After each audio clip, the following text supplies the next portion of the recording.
everybody, welcome back to Wappleville, and we begin Orctober now. Yes, Orctober is going to be underway.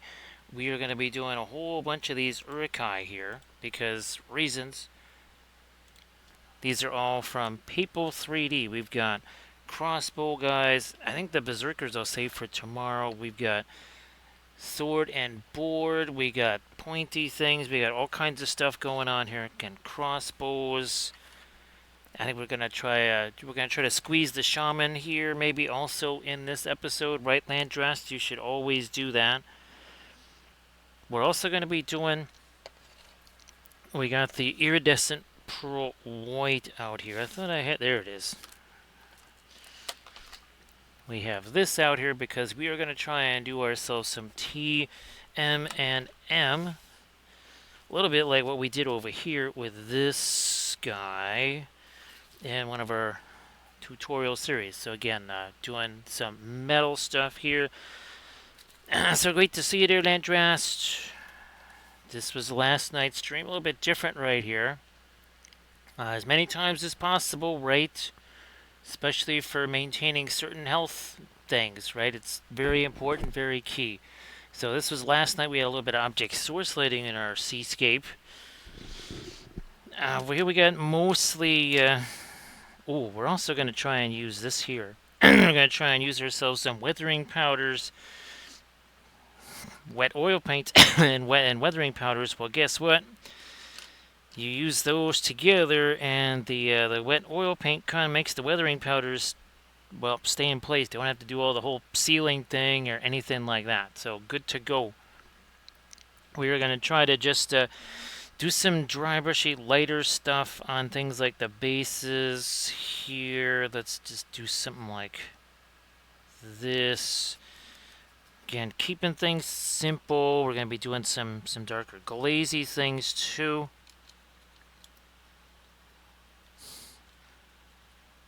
We're just going to get get our ball rolling right here. What's the primer on these? Very simple. It's just the Steinolrez Ebony Flesh Primer. Again, these are all from Papal 3D. Actually, this might have been the September release. It was either September. No, I think it had to have been the September. Pretty sure that it was. Got this baby printed up. It's sort of a Friday challenge night in a way. So great to see you again there, Landrast. No, did I? Okay, nope. I did, sort of. Okay, we don't want to get this too light here to start with, but again, there's going to be an awful lot of our weathering powders in use. I think I've got close to 30 dudes, something like that. Got a bunch. Oh, look at their skelly friends there. I'm gonna get rid of this. Now grab me one of these guys here. Whatevers. Some of that violet, a little bit of this. Got a whole bunch of different stuff going on together here just to create some grays. Remember with the interference colors or the any of the metallic stuff, you're going to want that to be over darker whatever, darker primer, darker paint, darker something, right, Slovak? How you doing? Great to see you again there, Slovak. So yeah, we've been doing a lot of seascapes after doing all the spacescapes. So yeah, this was last night's stream right here. That was super fun. Stream before, more sailing ship goodness right here. Did that. And then before that was a whole bunch of spacescapes. Yep, Slovak, that was all in one stream. I think it was, what, about 4.5 hours, right, Landrast? So Landrast, actually, how did that movie play out? Were they kind of regretting, like, did we really have to spend this money and sit here for 4-something hours? to listen to this thing. Thanks, Slovak. Yeah, Slovak, so check out some of the spacescapes on the Instagrams there, because I've been doing 4 spacescapes in one stream. And yes, you heard that right, 4 spacescapes. We did that 7 times. 7 times, Slovak. I don't know if you've seen some of the latest Patreon stuff. Latest thing was, of course, the Necron video with all the TMM. We figured, well, let's maybe continue that here on these guys.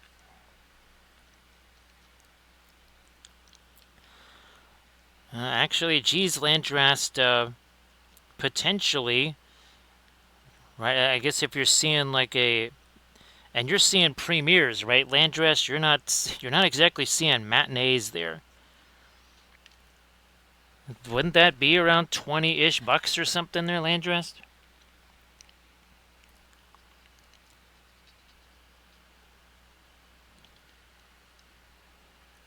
So again, and I think you've seen, now we painted this one on stream right here. These were the ones that we sculpted on Eldritch Foundry. I think you've seen the new Wapelius Spellbrush figures, right? There he is.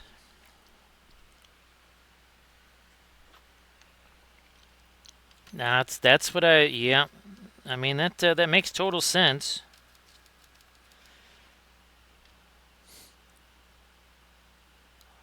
Now I'm just trying to imagine, like, gee whiz, if you somehow manage to squeeze in 2 of those a week,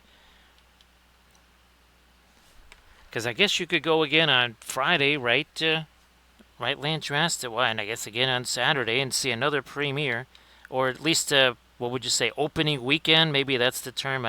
Again, I haven't been to a theater since 2018, so the nomenclature not so familiar.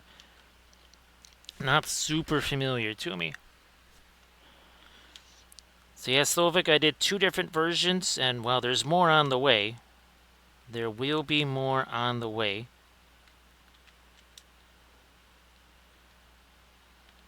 Okay, so I think everybody's got at least a little bit of this dusted on them here, right? Okay, so let's go to more of this.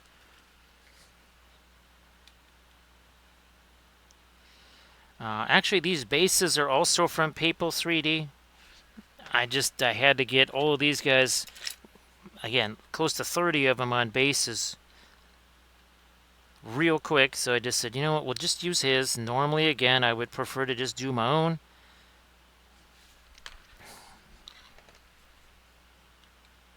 But we needed to get a whole bunch of these on bases super quick so that we had everything all set for our Orctober. I'm hoping, if possible, to get one of the Great Beasts of Golgoroth ready to rock and to roll. Maybe next week we try to do that.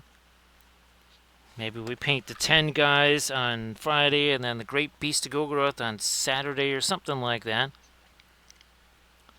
Of course, college football already underway. I'm pretty sure that BYU is making some short work of an understaffed, shall we say, West Virginia squad. Of course, we cover it all on the Wobbleville Sports Network. Sure, let's get a little more light in here. This is sort of be like our Trench Crusade stuff, just with, well, metallics.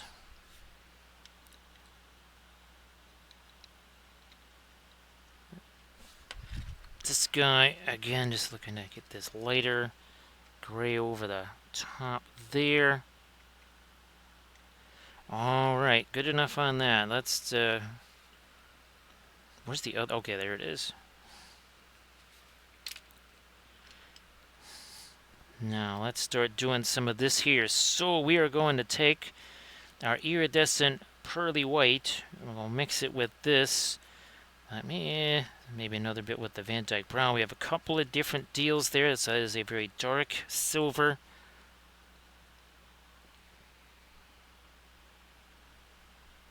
Yes, this is not like Gamblin silver or anything like that. This is effectively a homemade metal color here.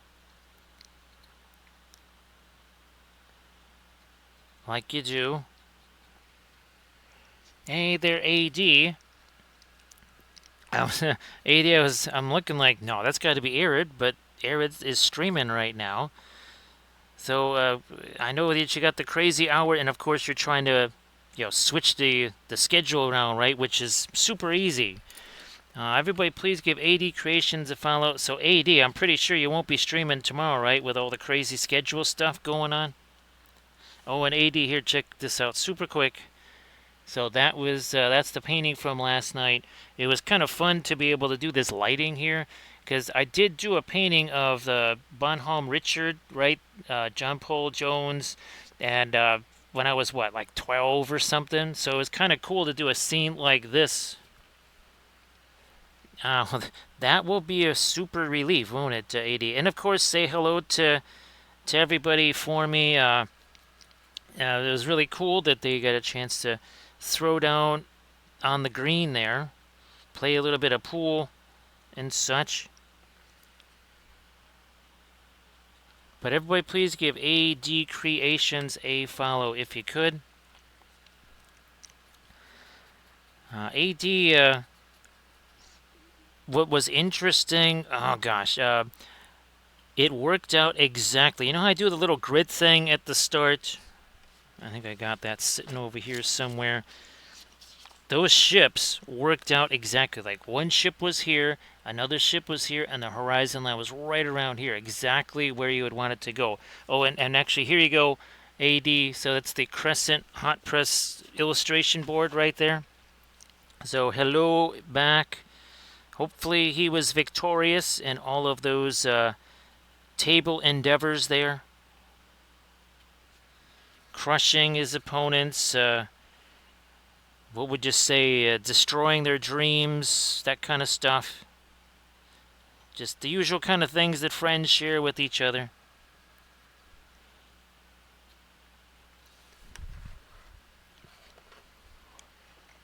Nice to see you there, Sector X. So Sector X, I'm guessing it's still same thing as situation normal. Schedule all messed up.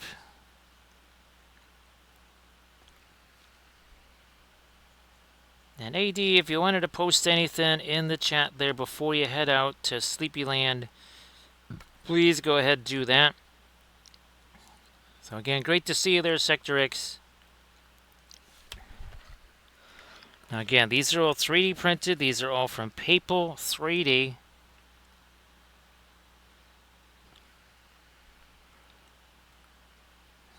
And again, we are going to be doing a little game with the weathering powders, that sort of thing.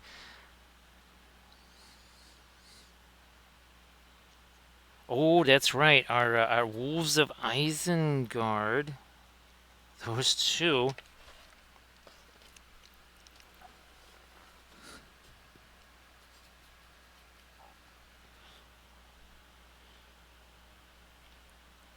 And again, the primer now is kind of working hand in hand with what we're doing. And of course, we'll be doing the berserkers in that kind of reddish or radish brown skin tone.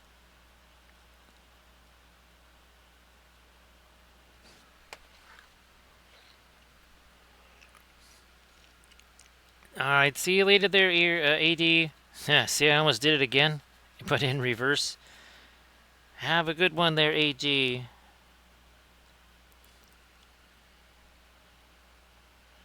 again, everybody please give AD Creations a follow. So maybe next Sunday we'll be able to catch AD back streaming again.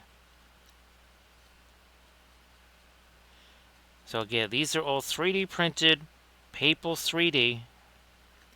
Pretty sure this is the September release here. All the Uruk Hais. Right, Camda, great to see you. Here's somebody else you need to do the follow thing with. This is Camda Paints. Everybody please give Camda Paints a follow, because Camda paints with the oil. So go do that. So great to see you again there, Camda. This, no. This is not even half. I only have this many holders of this size with the weights on them. I think I maybe have 3 or 4 more that don't have the weights on and all that kind of stuff. Or maybe this is also, I don't know. These are from Battlecraft Supply. Actually, are they back up and running for full now? Sectorix, after all of the, the stuff getting hoisted and everything. Hopefully they're back to at least sort of 100%. Nice to see you there, Nurgle Matthew. Happy, well, it's still, we got almost 45 minutes of a happy Friday here. It's practically Thursday.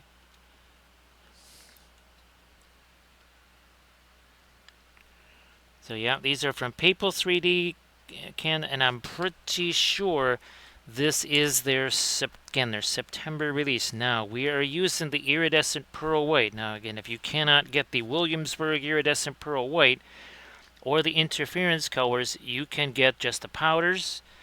Linseed oil, you just mix them up, you put them in a jar like this, and it works out really well. This is the interference blue, by the way.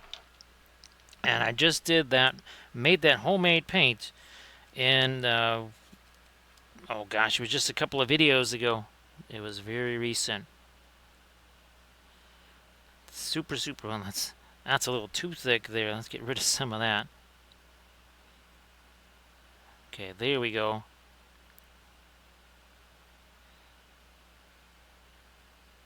So yeah, we don't usually get a chance to do TMM stuff. Last time we had a chance to do TMM with our ME-SPG stuff was there. So that was the last time around. Now, of course, they didn't exactly have a whole bunch of weathering on them.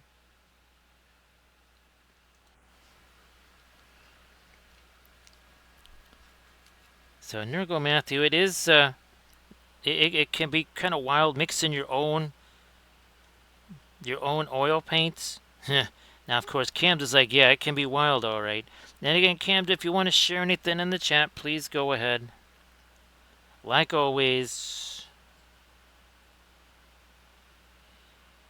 let's get that down here. And then, of course, we'll be doing the regular skin tones, too.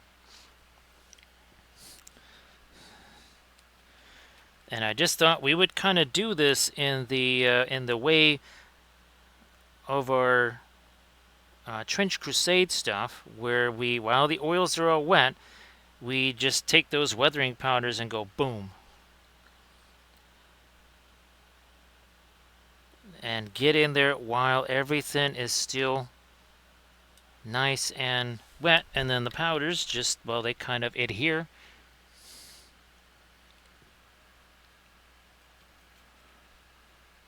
Couldn't get much more different than what we were doing last night, right, Camda?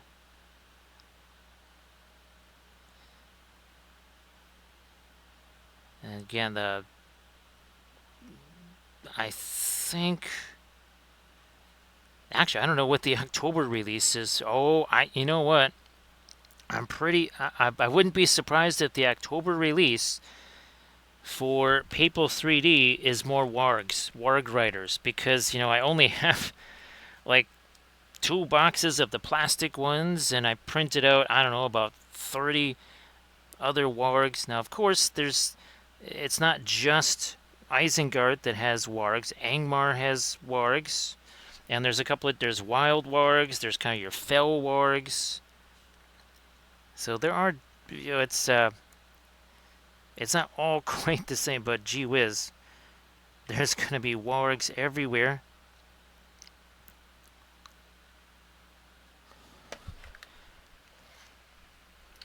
Oh, that's cool, Camda.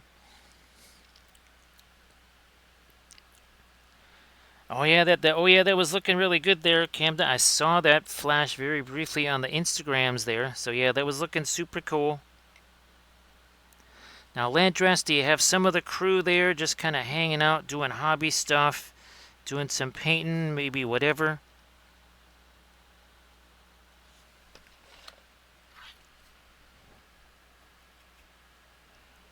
So, sorry if I missed that there, Camja.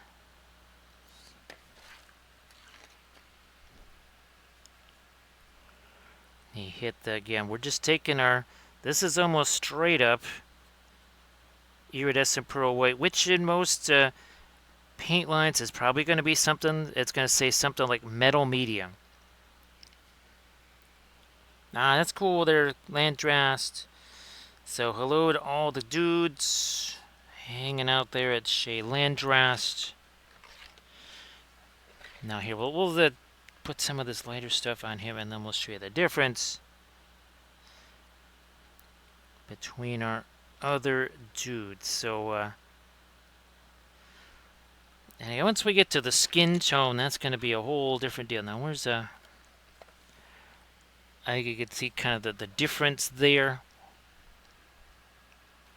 Now, remember, if we want to do a darker glaze on this, we would take the iridescent pearl white, we would mix it with our darker color,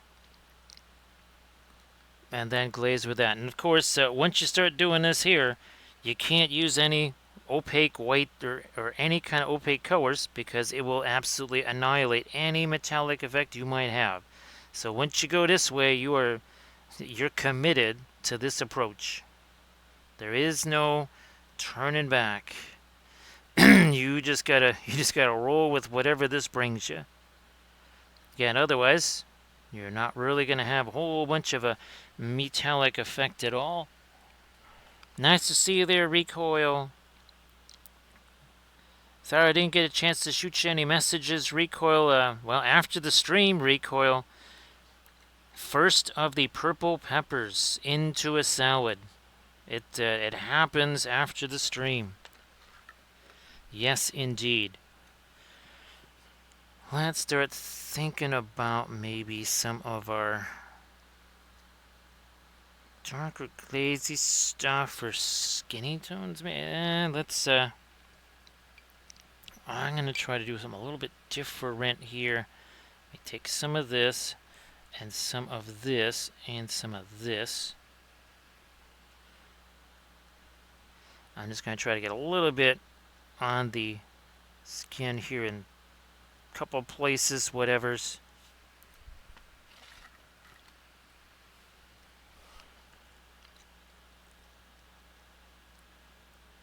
Now that's for sure, Recoil. Now I wasn't sure if I was picking these things too soon. Like, you know, if I could have left them on the vine, maybe they would be larger or something like that. But, I mean, I'll just try one. Can't hurt to just try one, right? The tomato that I had in the thing last night, it was very refreshing, very pesticide-free. No flounder genes or anything like that mixed into it. So, yeah, so if you're wondering what I meant by floundatoes, so what they did to make tomatoes more resistant to, say, cold shocks or something like that, they spliced flounder genes onto tomatoes, and that made them a little bit more resistant to cold. Maybe that's why store-bought tomatoes have that little bit of a fishy taste to them. Maybe it's the mercury, maybe it's the pesticides, I don't know. Actually, if you got the fish genes in there, now you're getting both. Double goodness.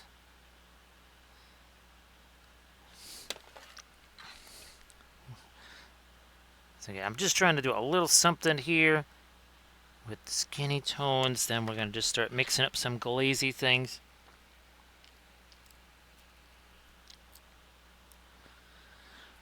Well, Camda, that is a good thing, because those little things, they get into your garden, right? They sneak around.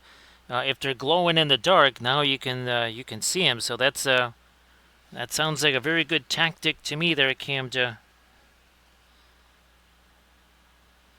I think Elmer Fudd would have liked that too, right? Sneaky Rabbit or Trixie Rabbit, whatever. Where's that other? Ah, here he is.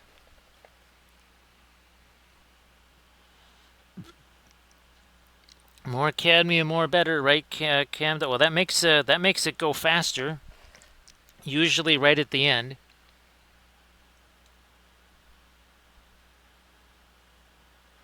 Okay, I think we've got basically our lighter stuff in there. Now we are going to, and again, with the powders, we're going to use those into our metals there because again, that would set very nicely. Now let me see if I can't grab one of my little.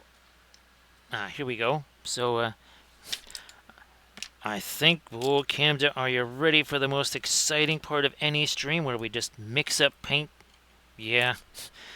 It just doesn't get any better than that, right, Camden? Here, we're going to take some of this and some of that. And this is going to be for the skin tone. So I'm actually going to throw a little bit of that in there, too.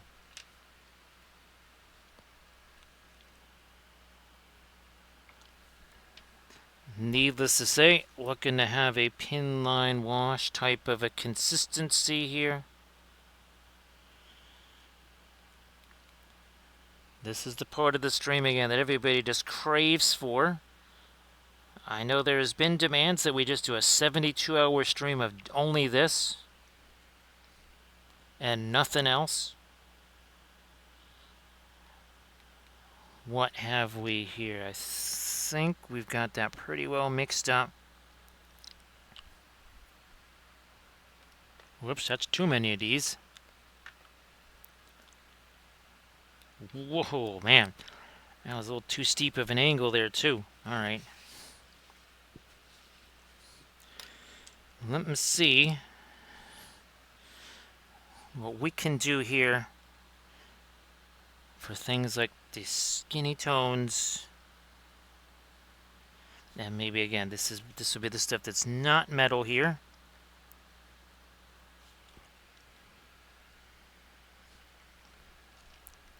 I mean, don't say, you can never say we don't listen to the people, right, Recoil? And people say, why are you sitting there doing that? It's just the demand, the clamor was such that we just had to do that.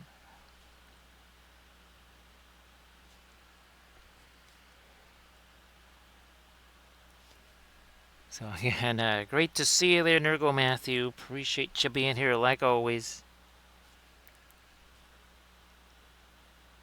And you can see that's starting to settle down in all the crevices, all that stuff.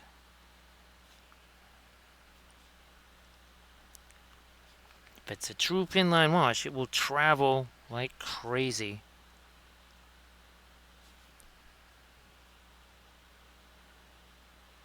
Should be interesting to see what happens when we get all of our rust in there. And again, instead of doing it as a as the glazy thing, I think we are going to try and get that in there as our weathering powders.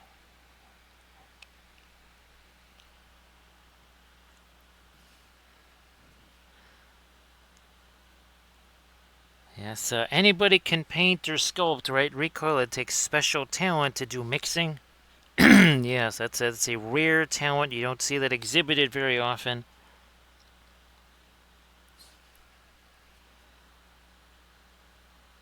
Especially mixing with no mixing tools or any kind of measuring tools, right, Camda? So the other thing this here should do is kind of separate non-metallic stuff from metallic stuff. At least that's the goal. I think we got 10 of these guys out here. 2, 4, 6. 2, 4, 6, 8. Yep, there's 10 of them. And if it comes down to it, I'll even, take one of these guys or two of them off of the holders or something, and we'll try to do a few more. It would be pretty wild, wouldn't it, Recoil, if we did the entire thing between today and tomorrow? Which I have to say, I'm not. That was kind of something I was hoping might actually happen. Again, it wasn't necessarily the plan from the get-go, but then I thought, you know what? It would actually also help me stay on timelines. for all these other things that we need to get done this month.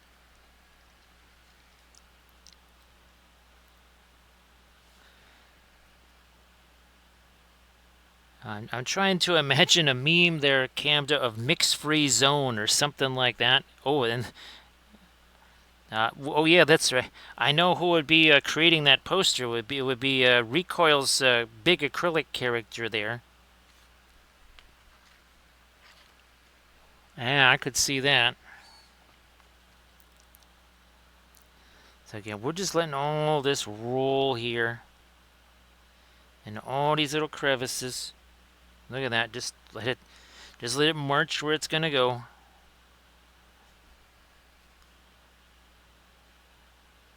I think he actually has himself some armor there. It looks like it anyway.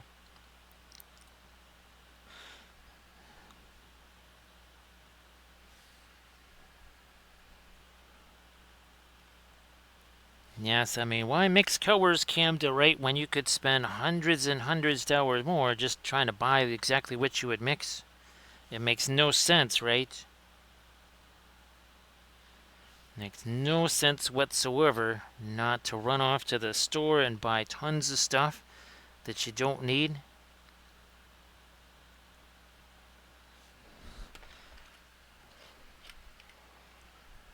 Nice to see you there, Valfera. So Valfera, the only thing better than college football on a Saturday is college football on Friday. Now, I'm pretty sure that BYU is still kind of taking care of business against West Virginia. It was looking pretty ugly. So great to see you again there, Valfera. Now, Valfera, it's not the afternoon game. It is the night game, right? Commodores trying to roll the tide. See what I did there, Valfera? So, yep, Valfera, these are the Uruk Hai that we've been talking about. These are from Papal 3D.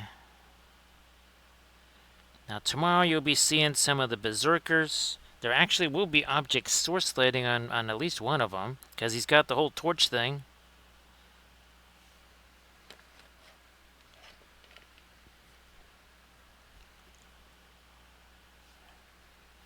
Starting to again just work in some of this, and we're going to again be diving into the powders too.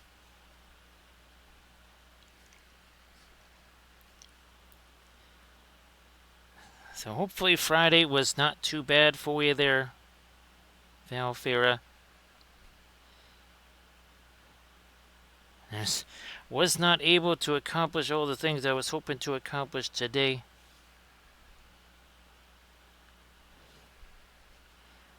Now he's got a whole big pile of skelly friends under here, doesn't he?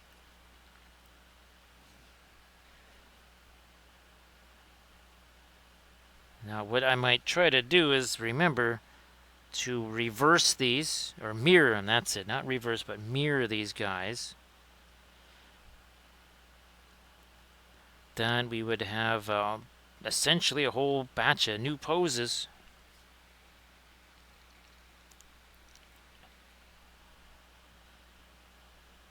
Yes, that's we can just see big acrylic, right? We can just see him saying that. And of course, we'll now, much like the autocorrect monster, right? Recoil, you have brow, and actually Recoil, in that meeting with the Eldritch Foundry folks, I did talk about that, showed the autocorrect monster and said, yeah, it would be very nice if there was some way to be able to sculpt something like this in Eldritch Foundry.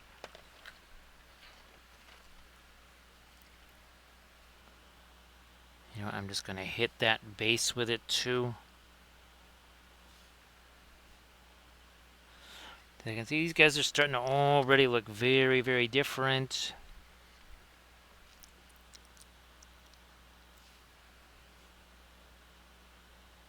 Again, just letting the glazy stuff do its thing there. Then we gotta let that set for a while.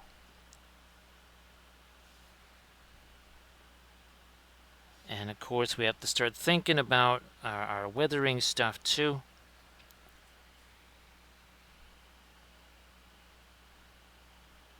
And I still don't know where I can do, again, it's one thing to have hundreds or thousands of the plushies made, but I'm trying to figure out there's a place that would just make one of them. Or even if it was a couple, it's like a handful or something. It'd certainly be fun to have those, right, Recoil?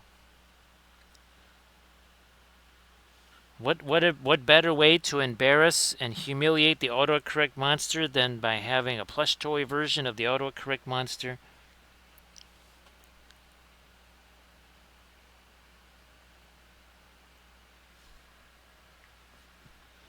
Let me get this going here.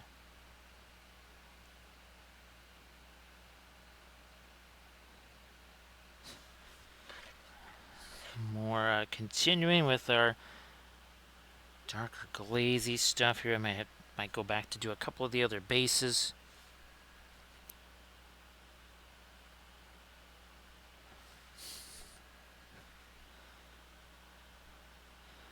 But I think Valfira, there's several games that you look at them and you're not seeing a whole lot of numbers by the names that are involved in those games.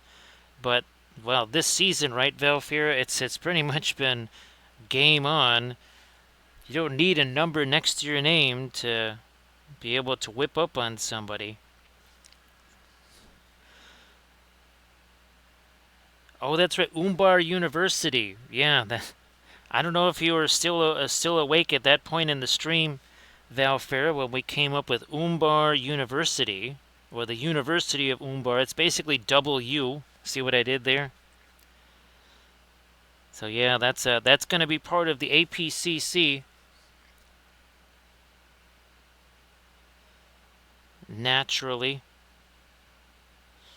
Did we get everything? We got everything there. We got a couple of, like a pike gun, another sword and board here.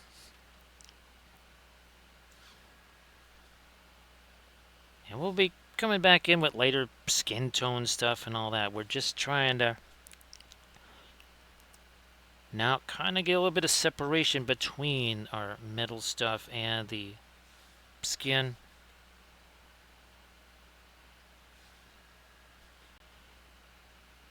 Like so.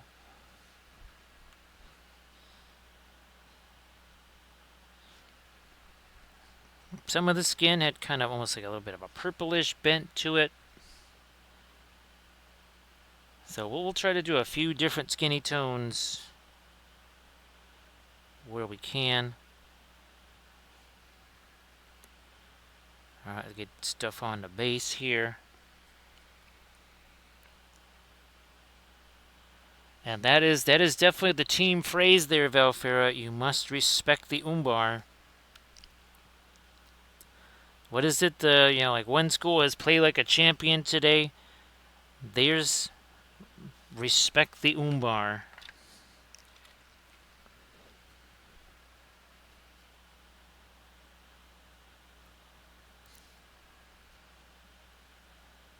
All the way down into here. There's this little tiny bit of cloth that's there.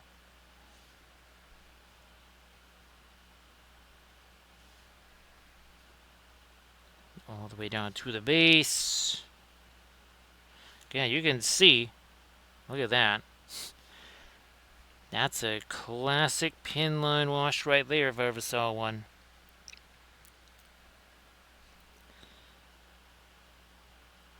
So yeah, can't wait to do some kind of either an anchor with a double U or a ship's wheel with a double U, something like that.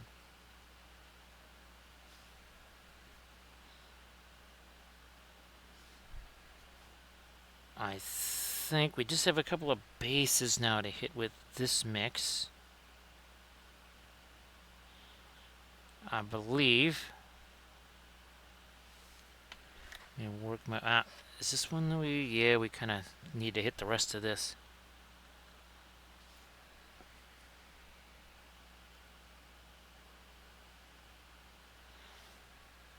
Yeah, that would be Now, I actually recoil. I haven't actually tried this, but I suppose you could say suggest to Suno that maybe this song should kind of sound like this song, like as in this song, or is it still just going to have to be like a musical type? Again, I wasn't sure if the paid version allows for other. I'm sure it has other controls that maybe don't exist in there. Well, we both have the paid version, but the higher version, I guess you would say. Again, just dropping this down here on the ground. May come a point where I try to maybe get some of the black here too on the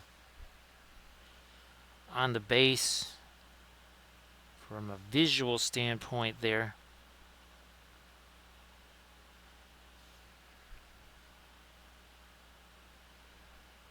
Might hit the crossbow one more time. I don't think we really did the face up there.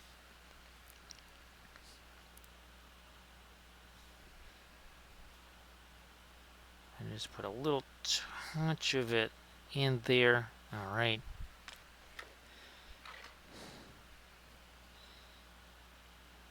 Again, this base never did get the pin line washy stuff in there. We'll just do that. It'd be easier.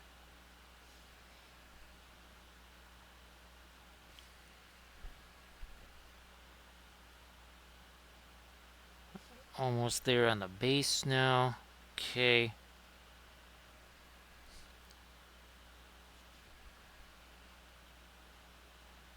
We do a little touch of our pin line wash here on the armor too.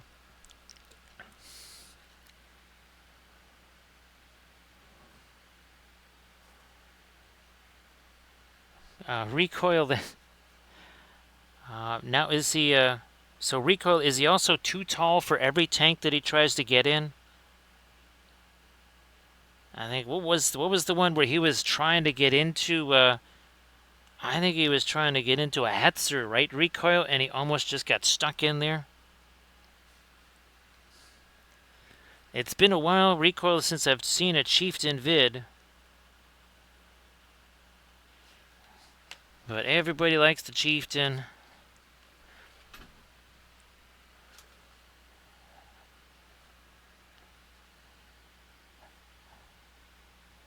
Oh yeah, the tank is on fire test there, recoil. I think that, doesn't he always talk about how many times he's gotten his head bashed in? I think he almost got his hand cut off a couple of times too. With those hatches that just kind of like come slamming down on him.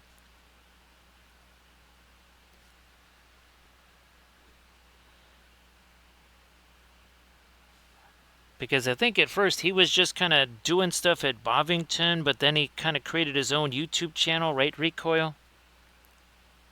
At least I think so. Look at this, yeah, this is just kind of marching down here. Look at that. Kind of employing some gravity. Because we're going to squeeze the shaman here. Everybody likes to squeeze the shaman. A little bit more of a dark down in there.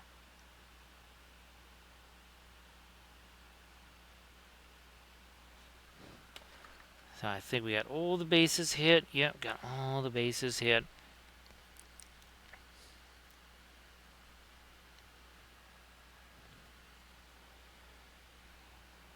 Recoil, talk about getting your bell rung. That is definitely getting your bell rung for sure.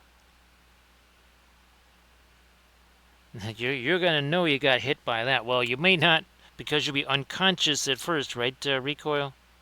So maybe you won't know quite as much as what I'm talking about there. It's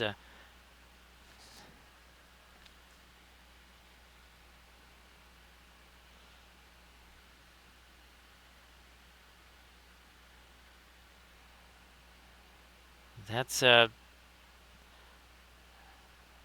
kind of interesting. That well, that's I don't know. I don't think I've ever used any. I didn't even know they had paint there, Valfera. Well, recoil, that's a critical safety. Yeah, that's a critical safety a piece of equipment right there, Recoil. You gotta have the beret. Those armored berets, that'll save your that could save your life there in the right situation.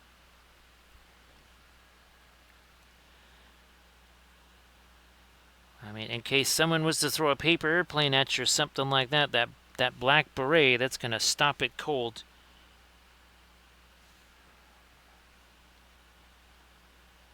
There we are. I'm just getting see, we drop it there and it just expands to all other kinds of locations.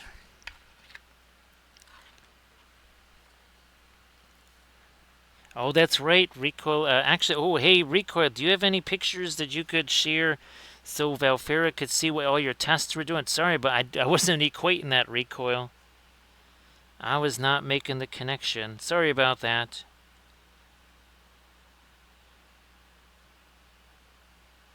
I think somehow I maybe thought those were golden or something like that. Recoil. So yeah, actually, Valfera, Recoil's done. Gee whiz, didn't you do a ton of them? I know you sent me a whole bunch of pictures. Well, Valfera, I can try and send you some of the pictures that Recoil sent me.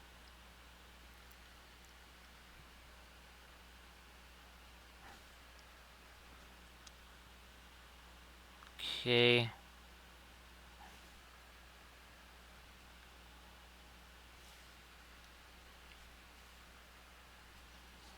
Now, of course, you think that Uruk Hai are real scary and all that. Anything? You know what else is? What else? What other servants of Sauron might be scary? You probably figure like Balrogs and stuff too, maybe. Well, he wasn't really a servant so much as he was just probably a little leftover creation of Morgoth or something like that. Now, it was only was it 2 weeks ago, Valfera, where we were painting our Khazad-dûm dwarves. And of course, what was it that really undid Khazad-dûm? It was not a Balrog at all. It was these guys right here. Whoops. That is your mimes of Moria. Yes, they are French, and yes, they are mimes. And as you can see, well, you got your parasol guys, Jetez-moi, that says toss me. There you go. And of course, they're super fashionable. Look at all their different hats. You got, well, speaking of berets, there you go. There's the armored berets. Armored berets on your gobos right there, and that's a Lutan Nation. Now look at that top hats, even a chef's hat. Now, for whatever reason, Gobbo with the chef's hat does not have the. he's using his bare hand to hold the very toasty baguette. So again, maybe intelligence not the biggest part of their game plan, but of course, look at Charles de Gaulle there with his dapper mustache and his 2 stars. Of course, these 2 guys thought they were the stars of the team. That's Francois and Pierre. They were not into that rough stuff like blocking and tackling and all that, but again, they were master sommelier, as you can see, a fine Pinot Noir or something like that, or whatever. That is what they were all about. Now, what did this back in 2006? Yeah, 2006. There was no 3D printing. There were barely any plastic goblins. So this was taking metal figures, chopping them apart, and then trying to do resculpting after the fact. So yeah, that was a long, many, many moons ago we did those guys. Hard to believe it's almost been 20 years.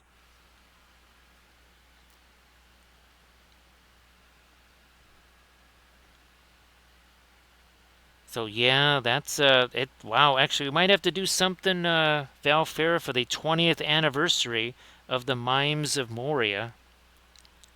Oh, wait a minute. Wait a second. Uh, I don't actually. Do I have to request a beret if Eldritch Foundry does not have a beret recoil?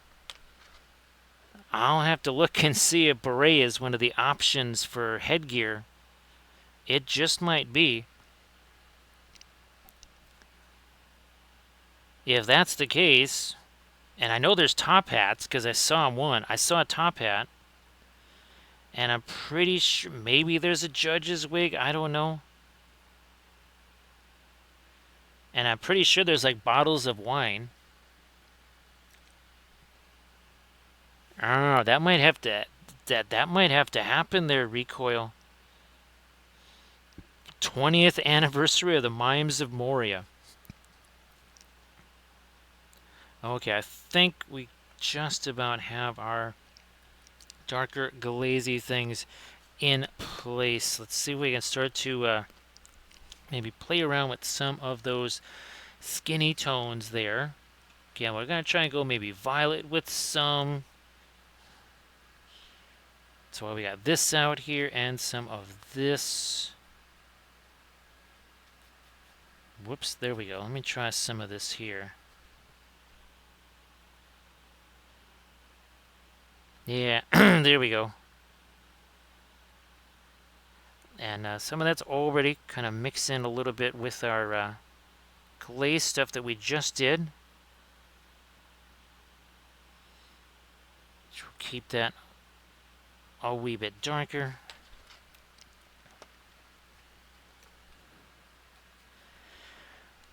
Yeah, Recoil, the skeletons, right? That is one of their new things, is the skeletons. I have not had any chance to look at Eldritch Foundry in quite some time now. Basically since I filmed the last video. That's the last time I did anything in Eldritch Foundry. It's been a little bit busy with the other stuff. Yeah, so that is this kind of weird, crazy violet, almost like skin tone here is mixing with that glazed stuff that we just did. That's kind of what I was hoping for.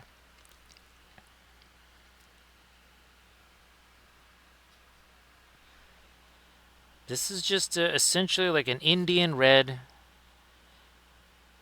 or a Mars.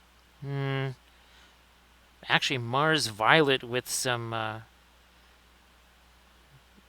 radiant violet might actually work really well for this kind of skin tone here.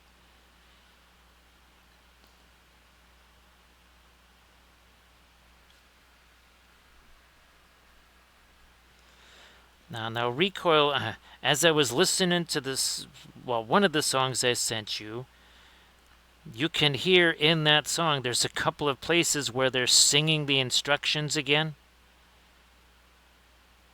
But what's weird is that 2 or 3 other versions didn't do that. I have no idea why sometimes they sing the instructions and other time they do not.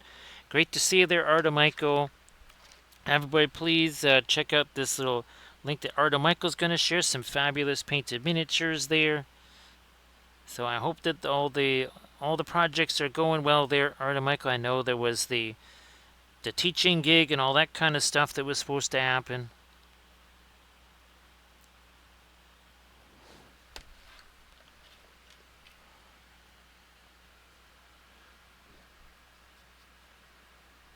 Yeah, it's the 20-year reunion of the team, right, Valfera?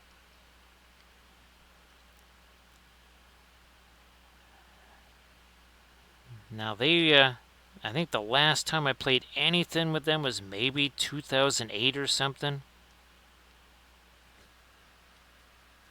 I'm not really sure if I played any kind of Blood Bowl after 2008.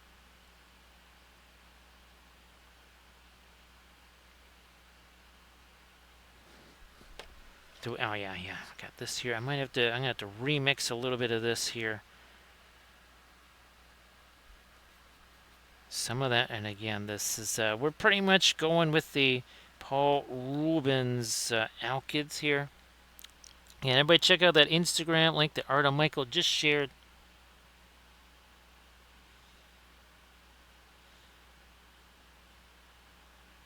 Where's the back here?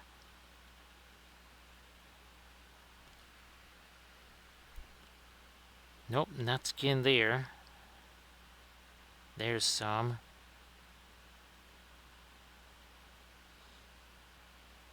Some here. Yep, yep. Some there.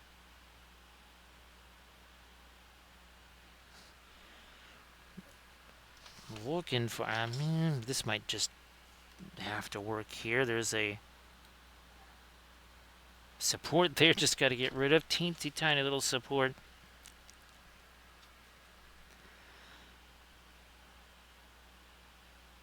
Yeah, well, we can cover that on the Wapple. That'll be a... instead of just reporting on live sports, Camden, they also do introspectives on the Wappleville Sports Network. It's a new thing. Yeah, they'll have an introspective Mimes of Moria 20 years later. So pretty much summer of 2026, actually July 2026, that'll be the 20th anniversary of the Mimes of Moria.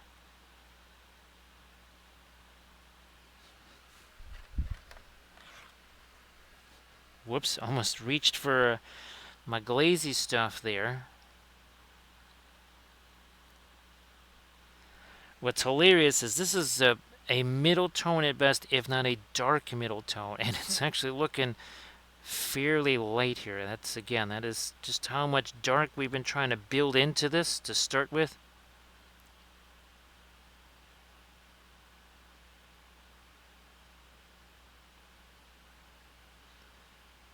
Oh, yeah, almost forgot the hands here.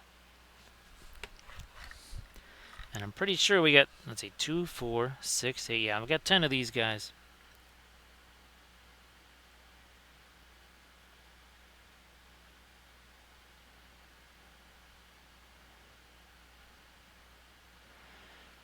So Camden, I've been, I noticed, well, at least early on, if they were in parentheses, recoil, they wouldn't sing those. But then there was stuff in parentheses and they would still sing that. Now, there has been times, recoil, when I went in and specifically put, the parentheses around the instructions, and it seemed to prevent that. And then there was another time they mispronounced the word. Instead of saying tear, they kept saying tear. And I even tried to put in parentheses, say it tear, like as in tearing cloth, but that didn't seem to work. Now, here's hoping that the big class works out for you there, Arda Michael. And again, everybody check out that Instagram link that Arda Michael just posted.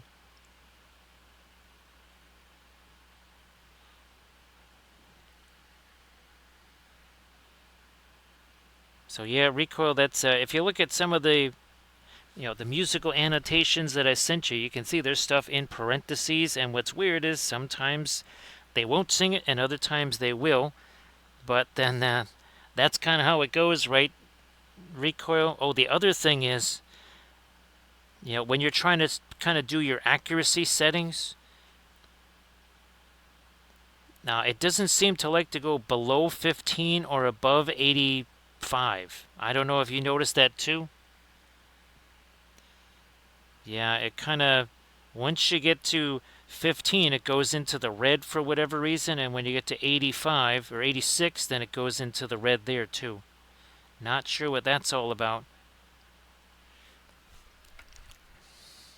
Let me just get this thing out of here, because that's just going to get tipped over and go all over the place.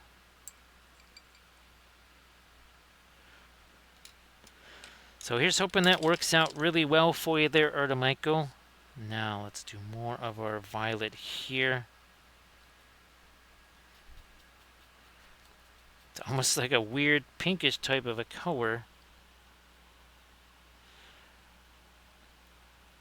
Because we want this to be not as warm as, say, like the rust and such.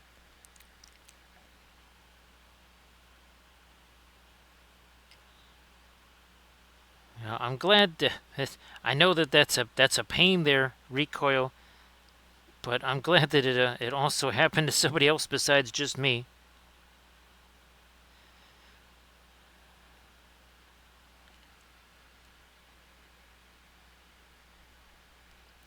So yeah, Valfira, it's kind of funny because again, that was like I mentioned earlier.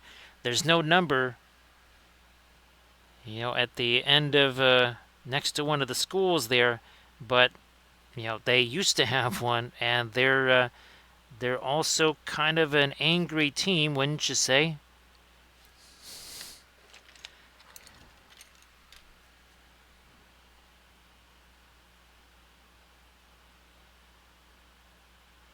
Now, you just have to speak Phoenician to it, right, Camda, and it'll totally understand. Yes, just got to speak Phoenician to it.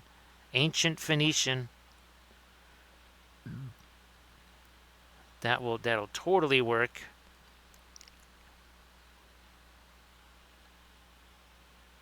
Let me do this. Actually, recoil. Do you think? Now, I would do this in the GPTs first, but see if it'll actually write a song in Sindarin. Because didn't they, for the movies, right? Didn't they have a couple of some of the songs? They actually did do it in Sindarin. I think even like Aragorn, when he does his little thing at the crowning ceremony, wasn't he singing something that was also in Sindarin?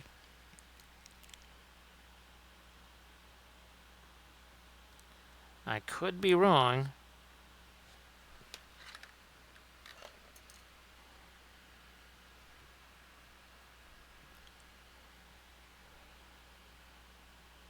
So yeah, the Texas-Florida game, that was the one I was thinking about, because Texas has not exactly been lighting things up. And Florida is the proverbial angry team.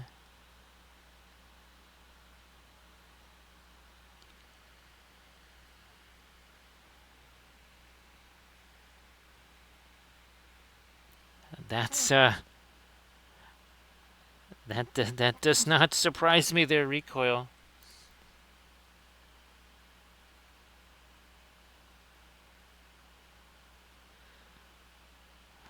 So yeah, Florida not ranked anymore. I can't imagine that Florida is ranked 16. I would think Florida State maybe. Oh yeah, because Miami is number 3. Okay, so yeah, definitely Florida is unranked. I think they actually have a losing record now. Not that that stops them, apparently, from trying to put a rank number next to a team. Apparently, winning is not actually necessary. And again, we will cover everything on the college gridiron here on the Wampelville Sports Network.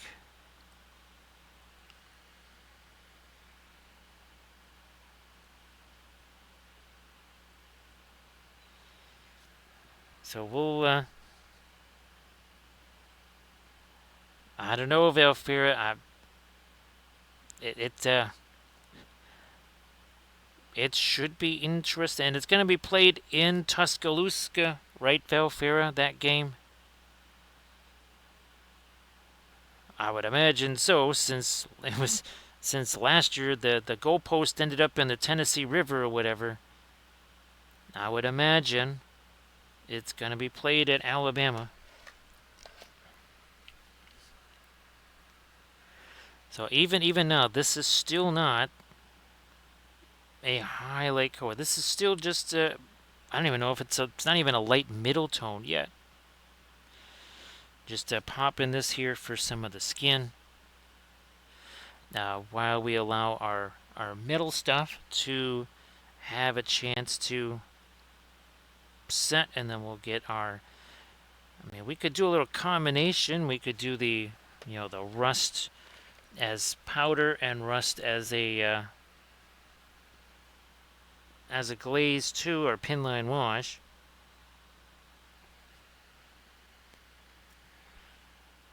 Great to see again there, Grant Oracle. I think you've got some swim meet stuff to be doing this weekend, right? I believe so.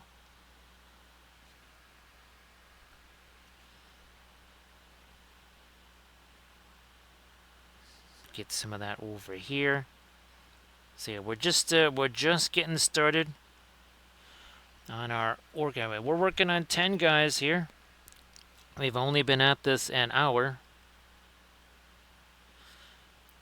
Tomorrow I'll probably be doing alerts, some of the berserkers. So we'll have some object source lighting too.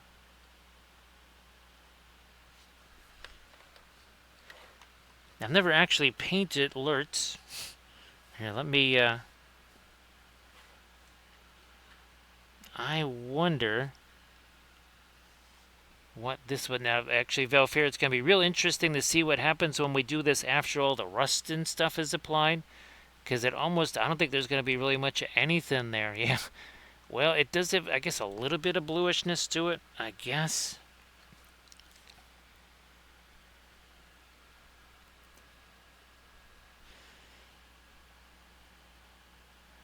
Yeah, there's always something to be said to getting caught up on that stuff, right, Grant Oracle? Thank you so much. Appreciate that.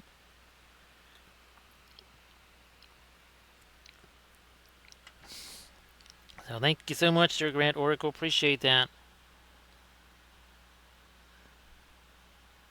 What do we got there? Yeah, let's hit that too.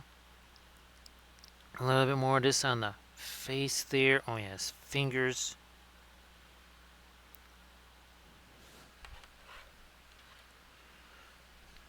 Now, Valfira, the painting last night, there's a lot of the yellow in the sails. Look at that. When you take that away, there's just like almost no contrasty with the sky, and then bring back that bluishness and the yellow. You actually have a little bit of contrast with the sky.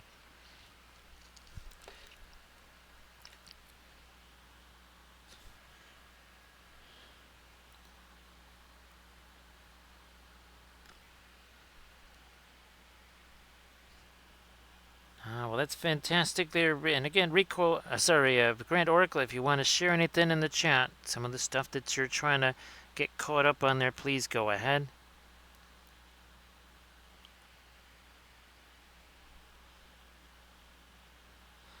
It always takes away our object source lighting, doesn't it, Valfira? It steals it.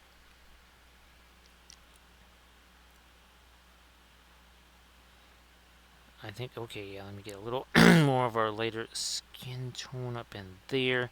And I think we got one guy left to do with this.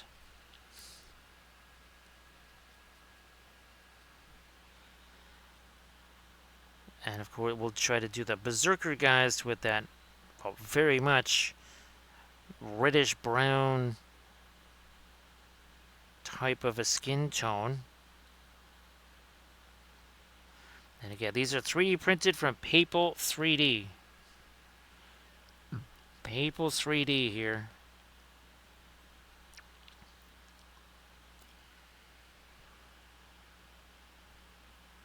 Let me hit this, and now this here. And I think that's one more round here.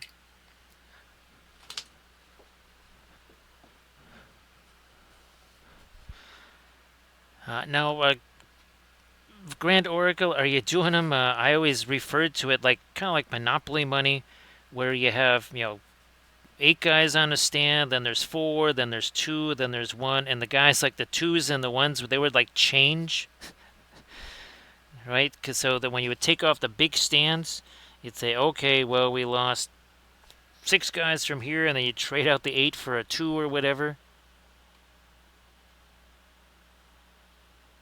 Trying to get a little bit of our light into there.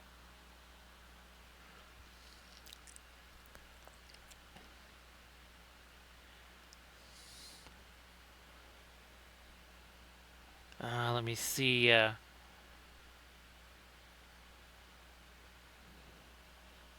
not quite sure. I'm thinking you do not want your figure to have much contrast, Camda. Obviously, autocorrect monster got to that. Well, obviously the whole grim dark thing, right, Camda, that's going to probably something that you would want there. That's for sure recoil. Well, when it comes to MESBG, more power to the Papal, right? As in Papal 3D.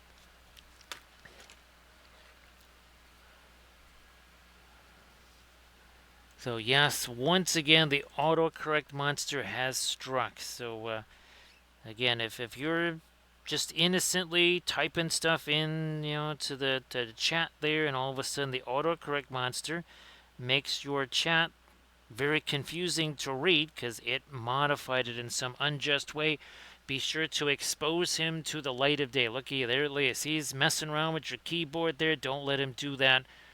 Expose him for the monster that he is. Bring him out into the light of day.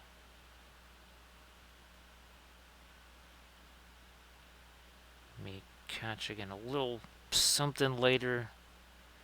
And then we'll probably again do some darker glaze things too.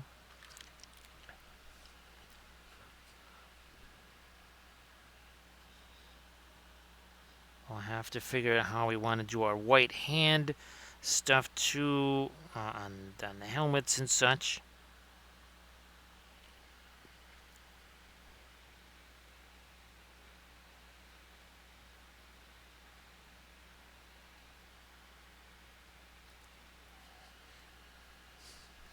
Yeah, I guess, well, in those kind of games, that could happen pretty quick. Right, recoil. Or, sorry, right, Grand Oracle.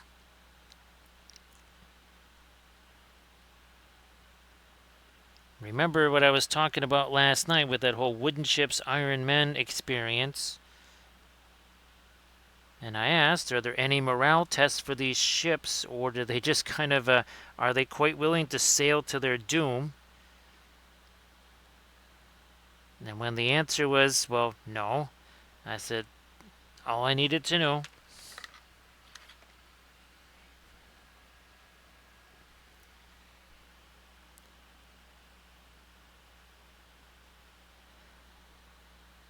Trying to get me a little more here of the, again, let's squeeze the shaman here. Let's squeeze a little more light into the shaman.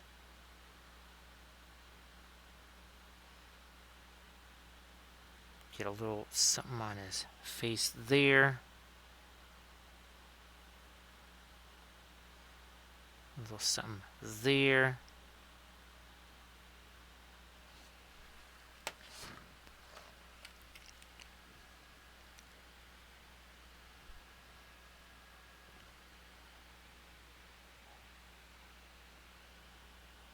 So yeah, the ones, remember those, oh gosh, what were they?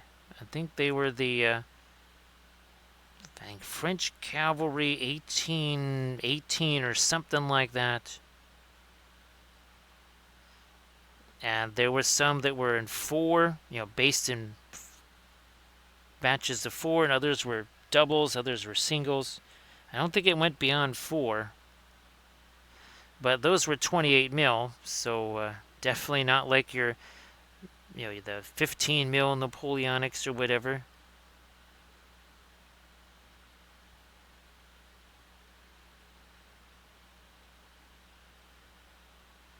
Where's the, let's get a little bit of skin tone on that.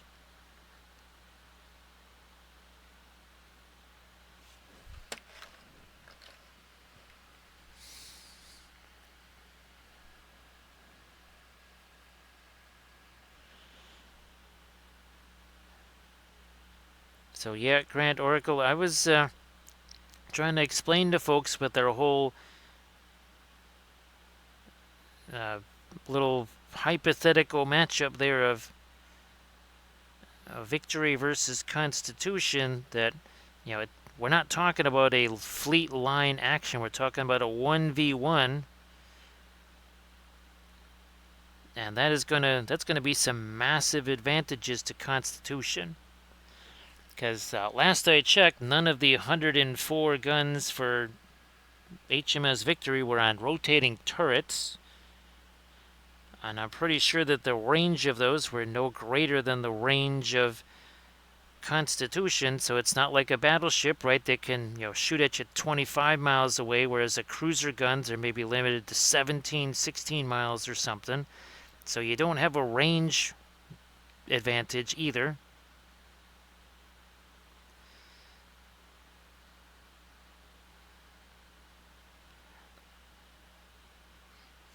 And again, if Constitution can keep 22 guns because it's more maneuverable,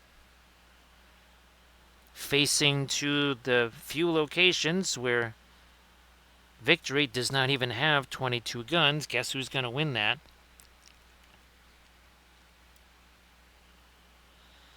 And that's what I was talking about too, Grant Oracle. You have way less crew on a Constitution, and they are not press ganged. Whereas there might be a significant portion of a much larger ship where the crew is just press ganged.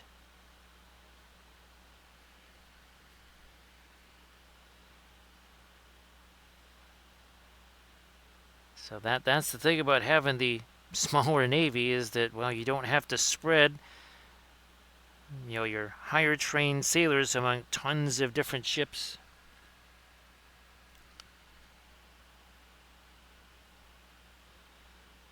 Did we? We never did get the lighter tone on his fingers here.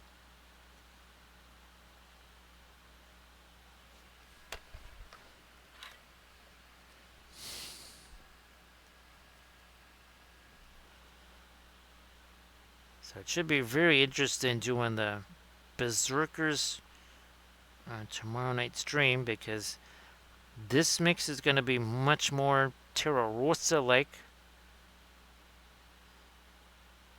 Probably using maybe the... now he might even be using some of the Naples yellow mixed with the Terra Rosa. Maybe even a little bit of Indian yellow chucked in there too.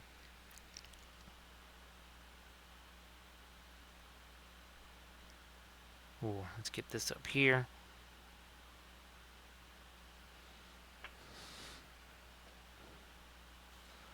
Blending brush, just a little something there.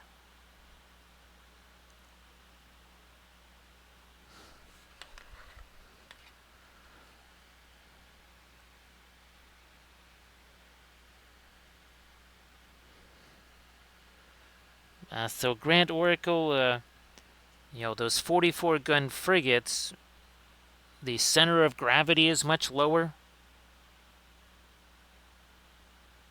So that's another thing too, Grant Oracle, is that it probably wouldn't heal over as much.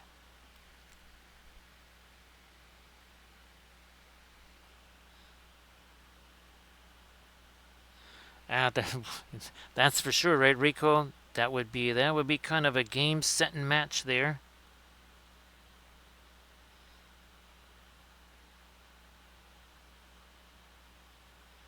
And also too, remember that the quality of the wood.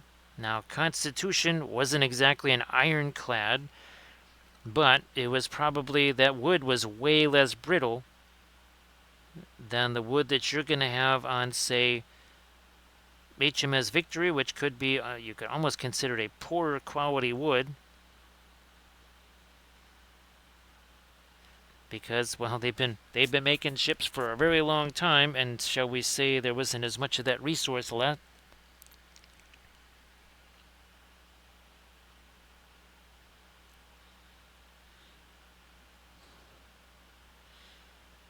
I mean, but you look at it, okay, just your Denmark Strait battle there. Obviously, the British ships had the advantage. It was 2 battleships, one of which was brand new,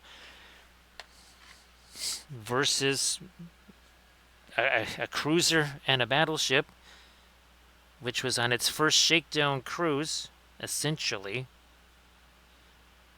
So that should have been an advantage to the British, but because of circumstances, again, they both targeted Prince Eugen, at least in the beginning, and Prince of Wales, you had malfunctions with the quad turret.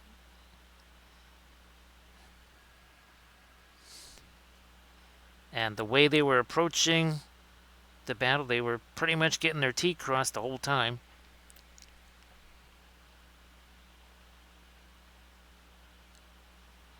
So again, it's a situation where if you just go, okay, pure size, okay, here's the size of the guns, type of ships, these guys should have a clear advantage over the other, and it did not work out that way. Not at all. Let me get a little touch of that in there. Now I'm going to use the, I just added a little bit of our Naples yellow to this crazy violet skin tone mix.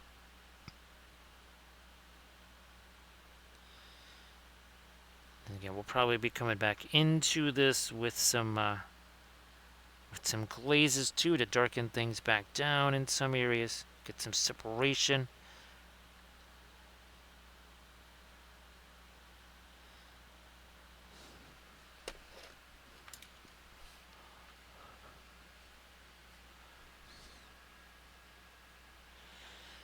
But yeah, I couldn't resist Grand Oracle after yet another.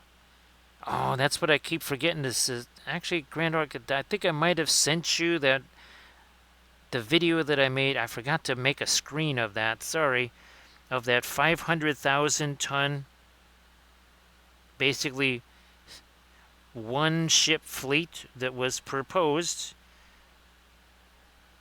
by a Japanese veteran of the Battle of Tsushima.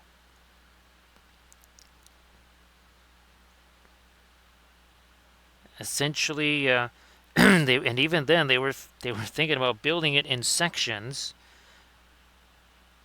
because they didn't have any kind of shipyard that couldn't handle anything like this. They couldn't even make regular dreadnoughts there.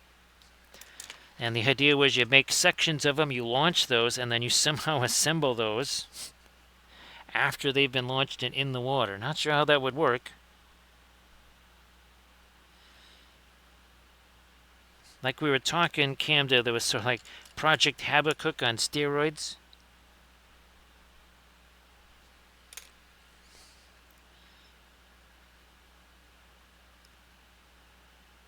Now that would be really cool, right, Rico, if there was somebody that created a ship version of Eldritch Foundry.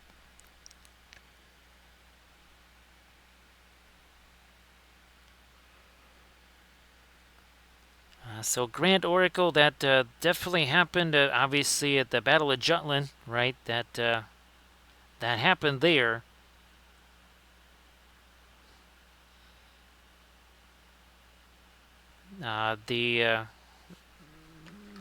Also, too, remember the deck armor was not... it wasn't updated when it needed to be, right? Because they just kept the ships at sea. Or they kept they kept Hood at sea instead of doing the modernization that they did, say, on the Queen Elizabeth class and such.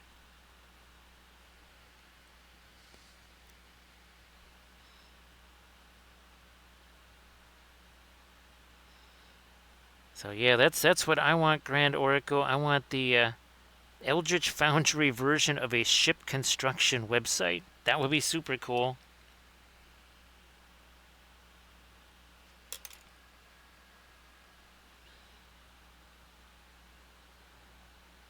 Again, the little lighter stuff here on the shaman's fingers.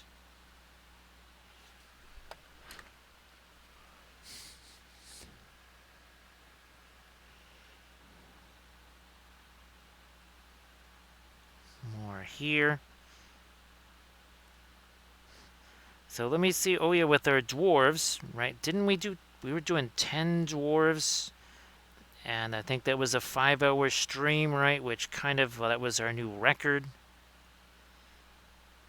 We've done more miniatures in a stream, but for in that time span, I can foresee again that these guys might challenge that or shatter that record. It's very possible.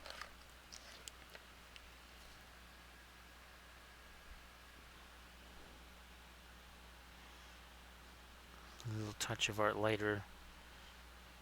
So here, let me try to get the eyes is there.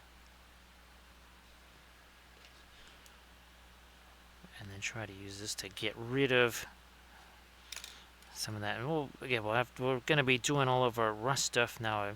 We're going to maybe try a little combo, or actually that could be interesting. I wonder if no, that wouldn't mix. I was thinking of, do we mix the powders with the linseed? But no, that would end up just kind of creating a mud.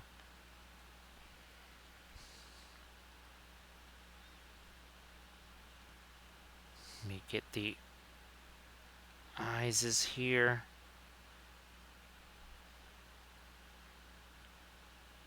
A bit on the elbow.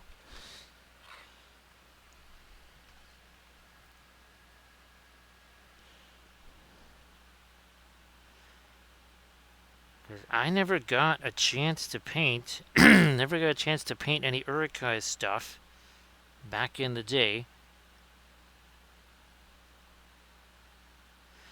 Never really painted any Mordor orcs either, so I just figured, because this last October we did, was it last October and November, we did all of the named ring rates.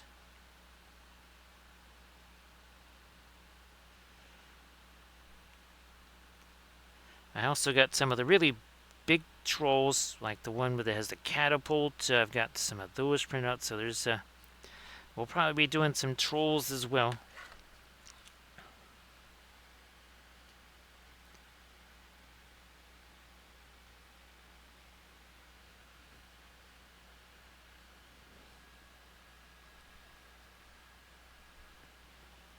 Now we're doing this.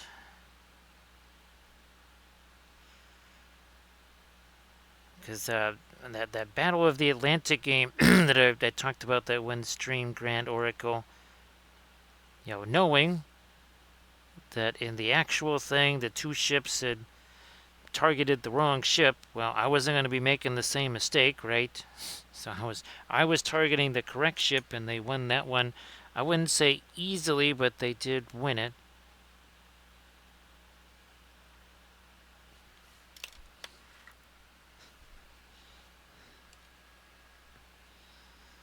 Let me hit this now with some of the final light highlights, I guess.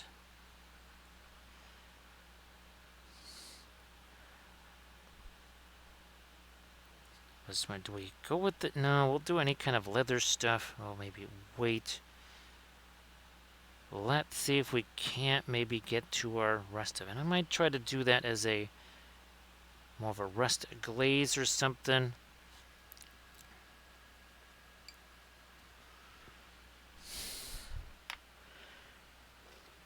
Now again, another way we could approach this is here. Let me get rid of this paint out of this brush. Try one of maybe we'll just use this guy here. Okay. Gotta get all the paint out of that. Now we grab this here. What is underneath that? Okay, looks like we have ourselves some of our rust here.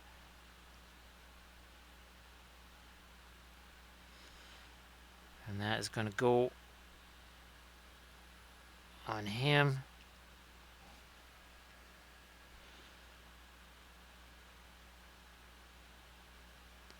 Or we do the glazy stuff. Why don't we try both and just see which one works out better?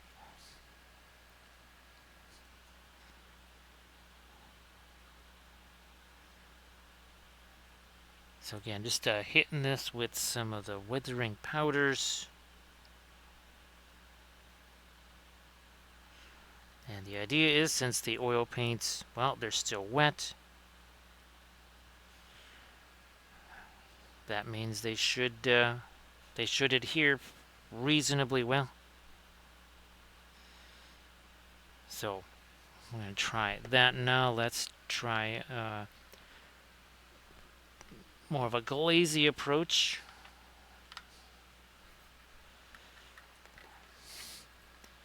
There's our Tura Rosa and some of this. And now a bunch of our thinner here.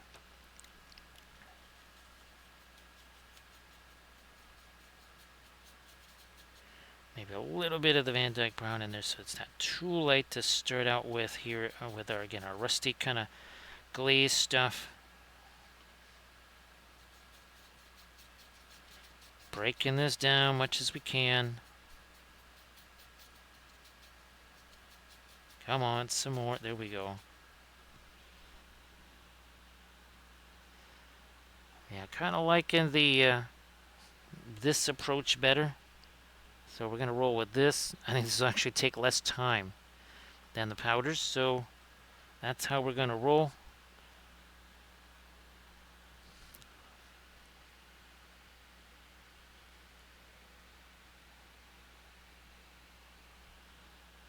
Yeah. Right, Grant Oracle?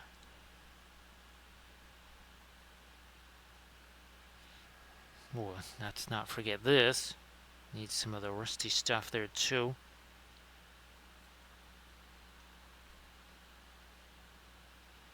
And then the idea is that we're going to have to let this set. Then we come back with our metals and hit him with some, essentially where some of the rust or weathering has been weathered away, which is hilarious. That is always hilarious.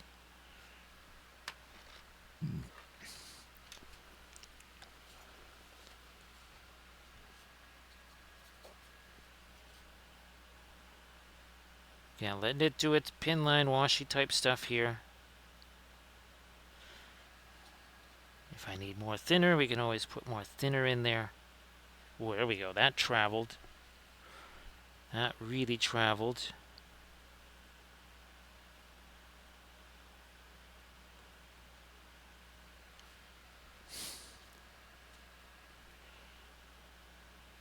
Same down here on the on that chainmail bit.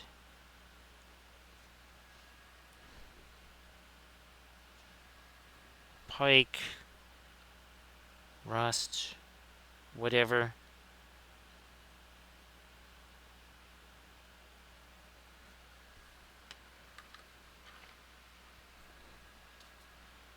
We've got metals going on with our shaman here.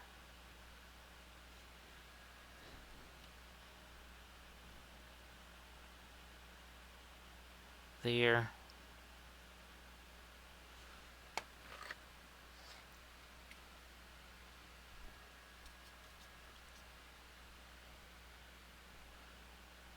This way. Helmet. So I think I've got maybe 6 of these crossbow guys.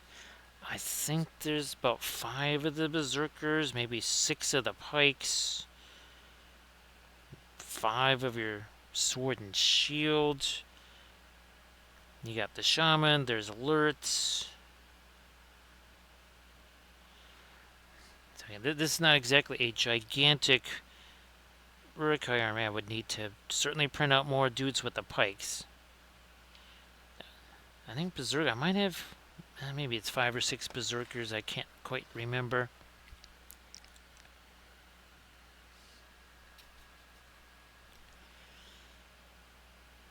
Now, Sector X, if you're going to try and get yourself some sleep there, have a good night's sleep. I'll try to get you a message tomorrow there, Sector X, just kind of fill you in, fill you in on some stuff there.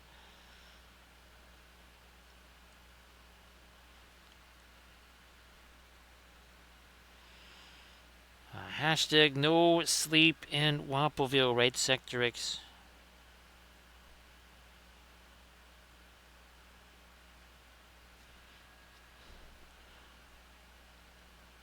Again, some of our rusty stuff up there.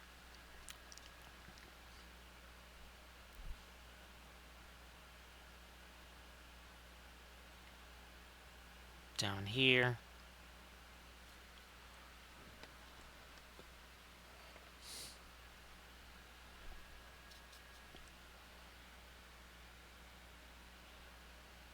No, that's actually, it looks like a little bit of fur or something right there. I thought there was more chainmail over there.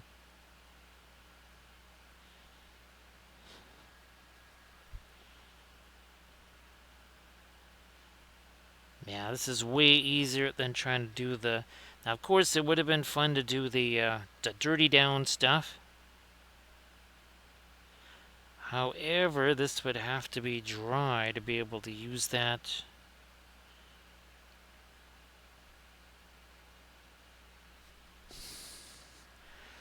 Just using a couple of simple, essentially, Terra Rosa, Mars Red, Venetian Red, whatever you want to call it.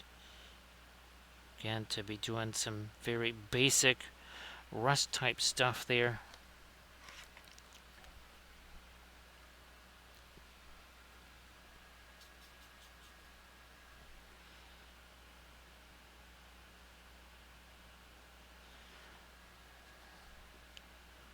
Bingo here. Sword, rust, stuff there.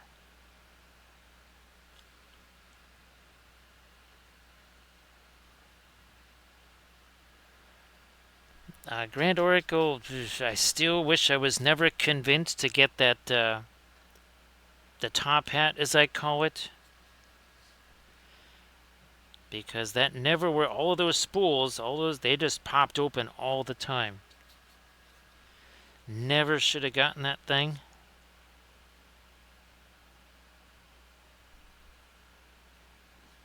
It's just, yeah, and of course all the refills, really can't get those much cheaper than, say, 16, 14 bucks at the cheapest. Whereas I can get the, your whole spools and get those for less than 10 bucks a piece.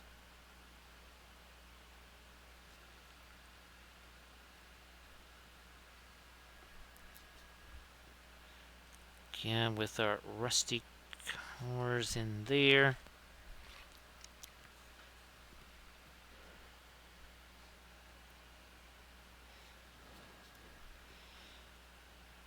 Rust and more rust. So we got one more guy to do this rust on. Then we'll maybe wander over to things like, say, the whatever cloth surfaces are, bandages, these pikes. Maybe fool around with the bases too.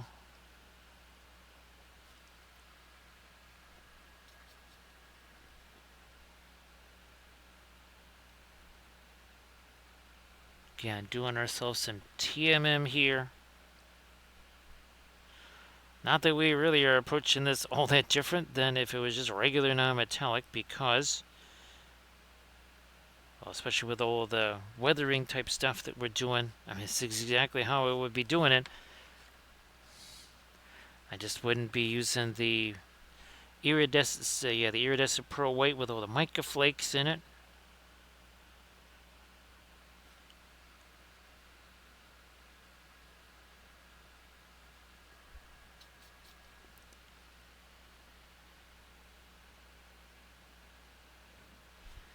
Let's continue with this here. This is the last one? Yeah, last one we got to do this with.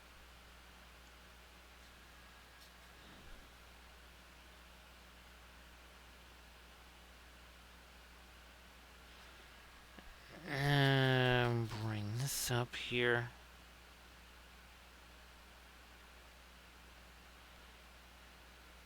And then the cloth there, just going to take a little look-see. Just try to make that as dark as we can.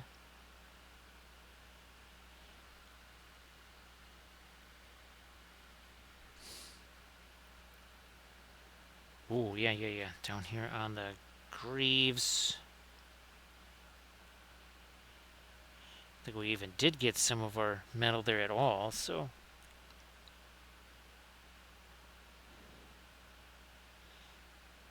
So that's kind of settling down now. Again, all of the crevices there. I mean, it's effectively just going to look like what we did with the powders. Let me just reinforce that here super quick. The autocorrect monster has certainly been very busy here on the stream. Grant Oracle, again, if just like what happened to Valfira and Grant Oracle, if your post is unjustly modified by the autocorrect monster, you should expose him to the light of day. Don't allow him to lurk in the shadows like that. Yes, that's what he wants to do. He wants to lurk in the shadows and do his, like I say, his dastardly deeds with your keyboard right there.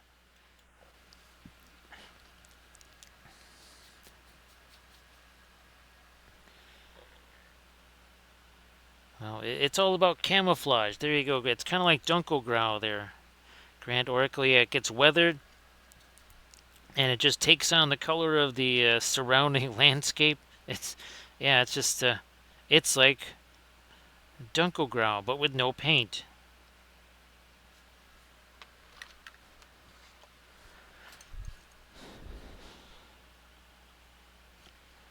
So well, we're almost 2 hours in. And again, we are doing 10 of our Uruk Hai here. Oh, we never got anything on these griefs. Good thing we went around and checked again. Yep. Nothing there. He don't have any griefs. We did get some of that on here.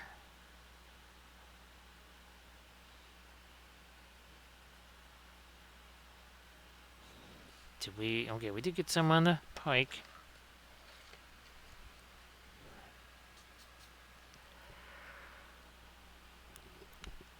Again, these guys here, 3D printed from Papal 3D.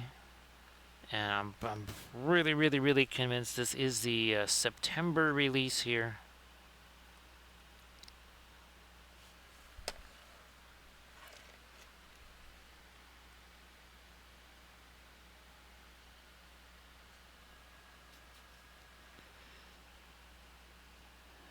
Between that and the Salmonellas, right, Grant Oracle? They visited the restaurant that they should not have gone to, Salmonellas. Because I'm guessing they probably, your field kitchens didn't have, shall we say, adequate cleanliness.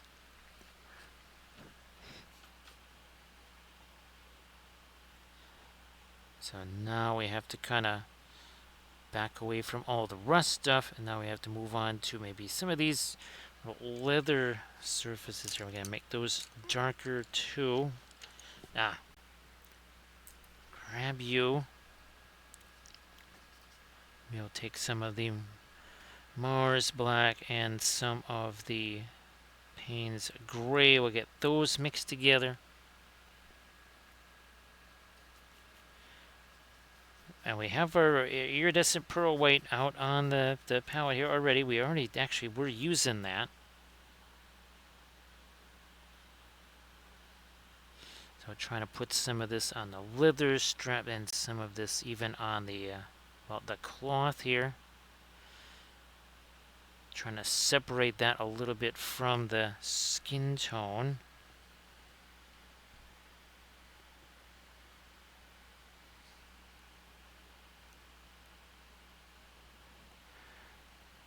Yeah, Grant Oracle, a lot of the books that we had to read and then write those analysis papers on, I'm not sure that those are being read these days.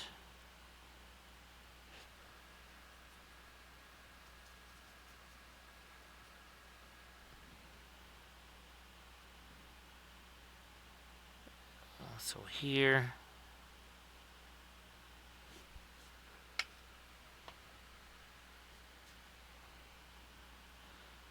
wouldn't be surprised if not, right, Grant Oracle?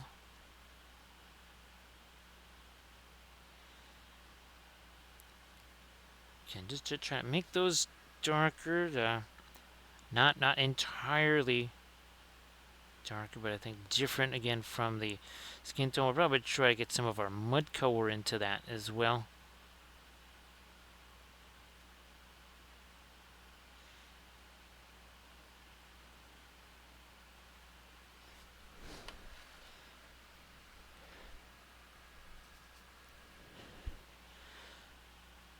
I just remember having to create an additional scene for Hamlet, having not only write all the stage instructions, but write the dialogue in Old English in iambic pentameter, and then also a reason why there was that scene added in that particular place and what it was supposed to do. Not sure you have a whole lot of that these days.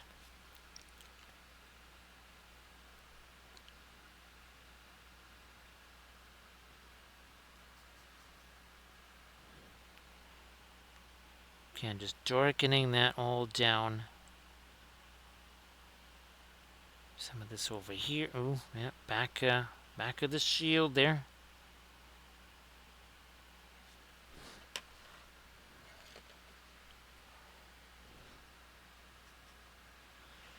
Yeah, so that was that took some doing, as they say.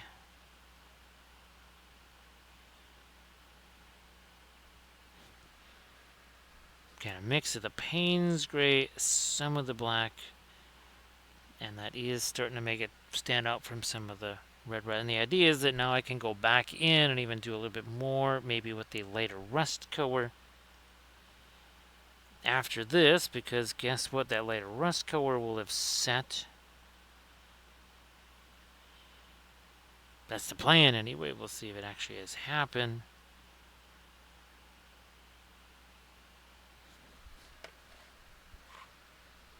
Nice to see you back there, Moggs. How you doing? Oh, and it is now a happy Saturday here. Thank you so much, Mogster. Appreciate that. So, Mogster, hope that you've been doing well.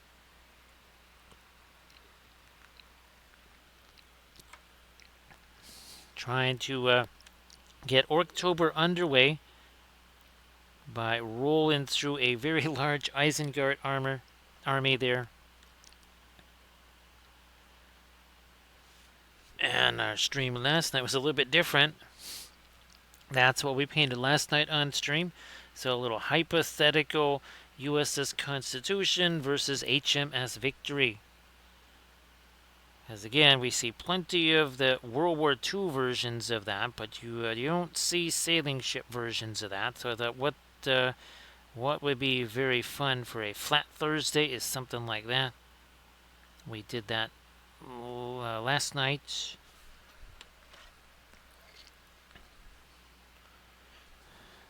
Actually, I must have already been going that way. All right.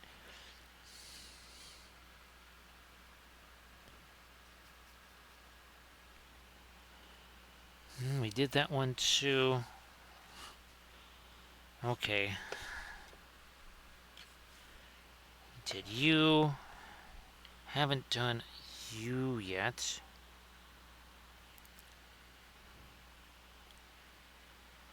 Thanks, Monster. Appreciate that. And again, happy Saturday morning to you, because now we're almost an hour into Saturday here.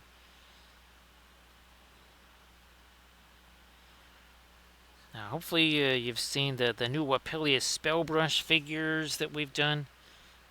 Sculpted those in Eldritch Foundry. And then, of course, the Aowen bust that we painted on stream.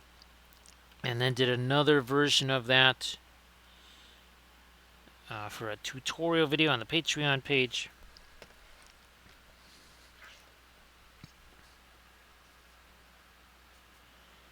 So, Monster, again, great to see you here, and thanks for joining us. Try to darken some of that down. This cloth here.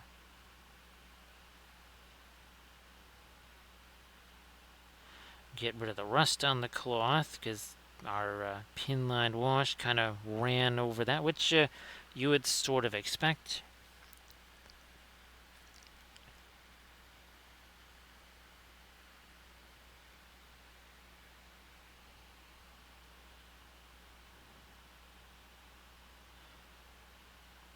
Let's do this here. I'm guessing that that they still have the fabulous price on the X1 there, Grand Oracle. Well, and also I guess that you could say there was an equally fabulous price on the A1, right, Grand Oracle? I don't know what those are sitting at price wise. If it's still pretty much where it was from, we'll just say months ago.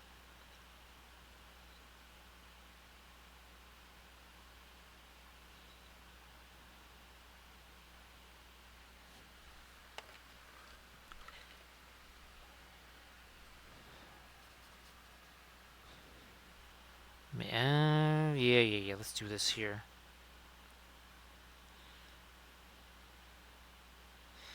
Now, one of the things we'll have to also try to do after this stream is we need to get those resin printers back up and running. It has been at least a week and a half now since I printed in resin. Much to be done there.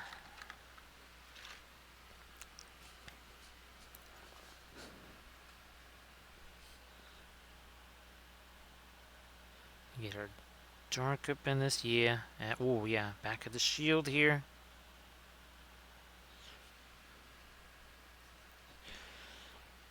Camda, the reason I'm just kind of not necessarily diving into the A1s is it's all about the devil that you know. Because I kind of pretty much know all the stupid little things about the X1. Things that it really shouldn't do, but it does anyway. And getting an A1 would mean, well, learning all of those things.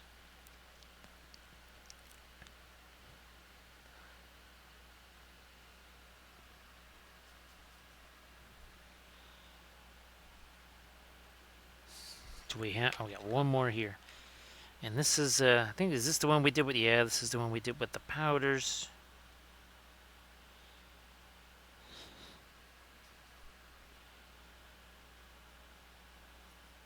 Again, to hit the cloth. To make it darker.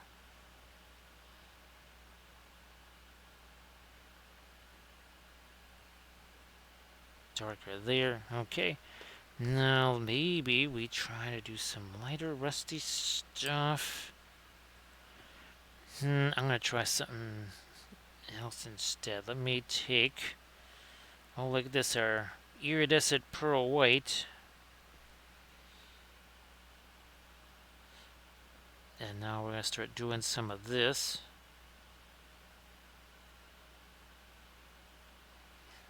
Like we do.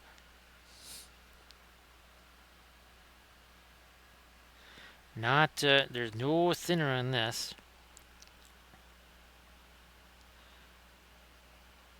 And that's kind of something, well, there's a little bit just to kind of break it down. There we go. Just enough. And again, this is to kind of do something where we've basically worn away maybe some of the... We've weathered away the weathering.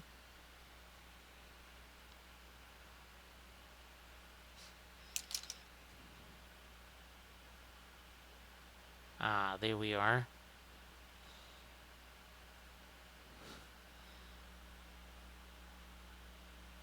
Doing this now. I think you can see it. You can see that it's starting to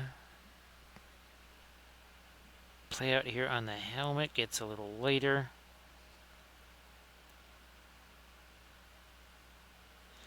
I thought maybe we should do our lighter metal here before we do even lighter rust.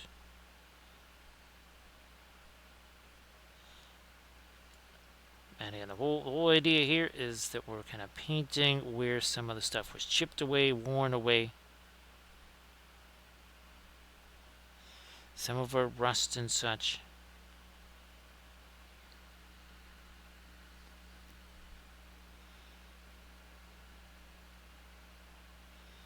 Let me do this here.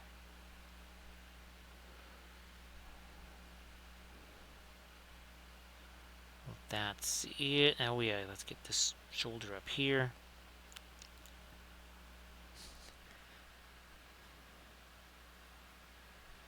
And we'll do this some more. This now.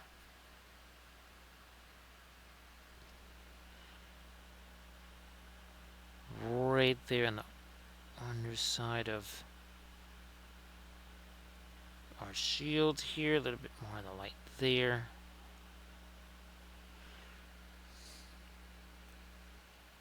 We have the greaves.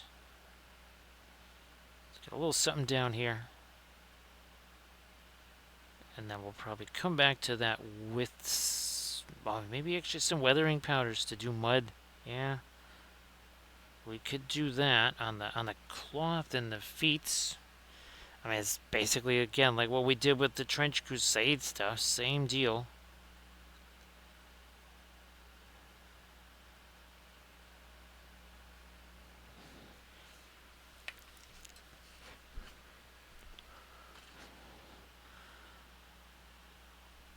And we're just going to do that on all of our armor surfaces here. It is like a micro dry brush here.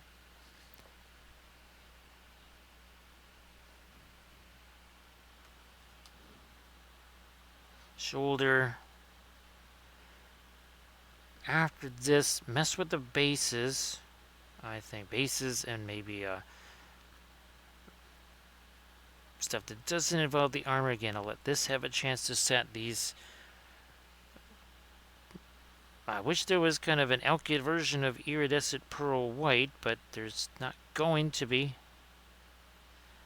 Which means we have to make sure we give that enough time to set. If it was our regular alkyds, those things, they set really fast.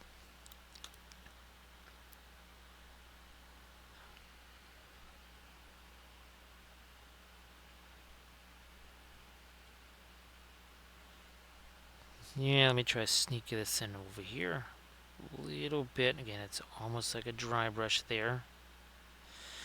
It was definitely a kind of a bummer a while back, Grand Oracle, to realize, right, that we couldn't just make any color alkyd just by adding the alkyd medium. It alters it way too much to be able to utilize it in the way that we want it to. Can use it for blood effects. That seems to work okay.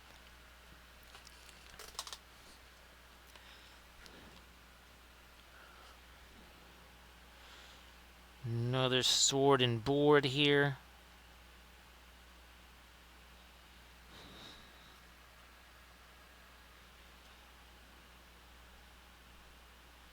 Catch a little bit of the, again, getting rid of some of the rust there where it's been essentially scraped away.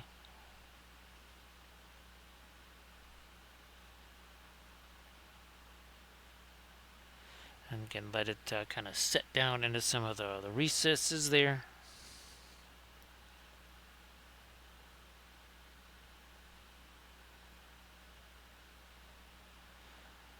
Because of how we're doing this with the metal medium here, as far as your metals go, this is white. You cannot get any lighter than this. If you add white to it, it will just look darker because you will kill your metallic effect.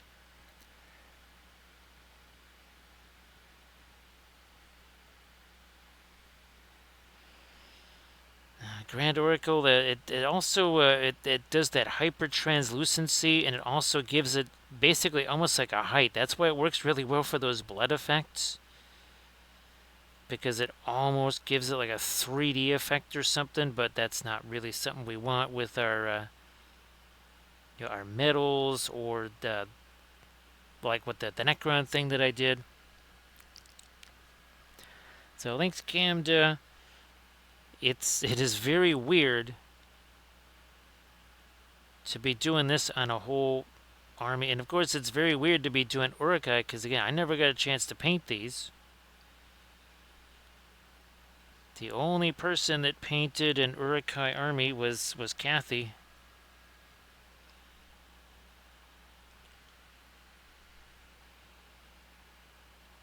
And effectively, right, what are we doing here? We're essentially weathering away the rust And that's kind of what's creating our little bit of highlights there.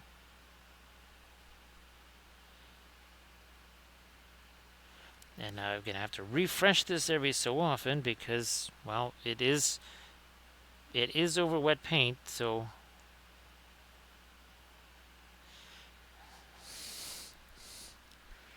I wonder, here, let me see.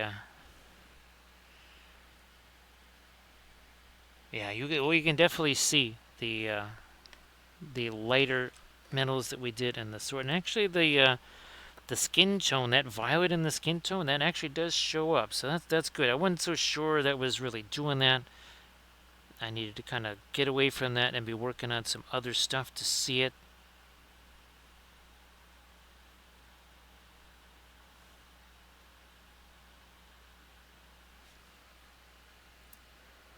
So you have all the Uruk Hai, got the White Hand of Sarumon on there, so we'll be doing that on the helmets. Maybe not every single one, but we certainly got to do it on a few, right, Camda? Oh, I also have a banner printed out. He's not actually on a base yet because the banner was so huge. Needless to say, I need to create a base that's got basically a counterweight to it.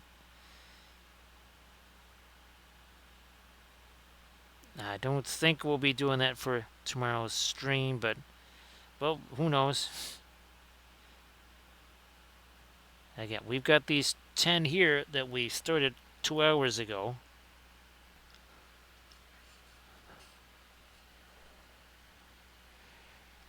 We did a ton of it, Camda. The most recent thing was that, remember that large-scale figure? We did that on stream. It was, I think it was a Bellinok figure, wasn't it, Velfira? We also did that last Christmas time. We did that Kathy figure with the tartan pattern. I did, good grief, something like a dozen of those clansmen of Lamadon or whatever with the blue tartan.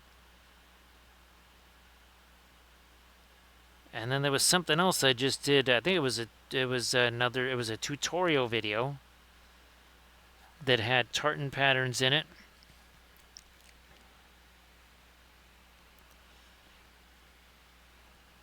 So yeah, there's between the Patreon page and the streams, tons and tons of tartan painted.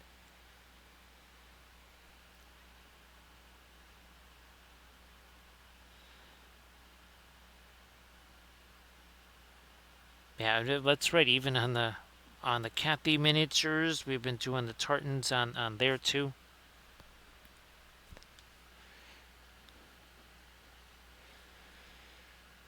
Well, Camda, it's probably because, well, that on the regular YouTube channel, that's probably where you'll see the one.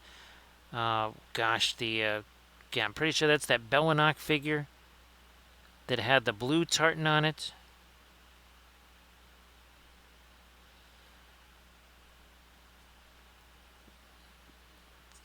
And then there was another one that we did. I'm pretty sure it was part of a Patreon tutorial.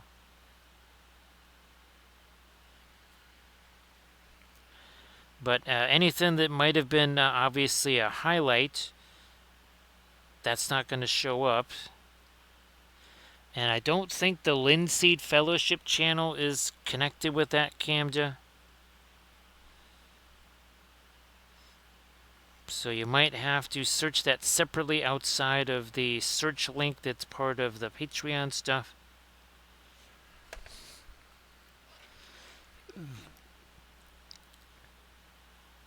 But that, I'm pretty sure that one with the blue tartan, and then of course there was all again the Klansmen of Lamadon, where we did the blue tartan on them. I know we've done the kind of the red tartan as well.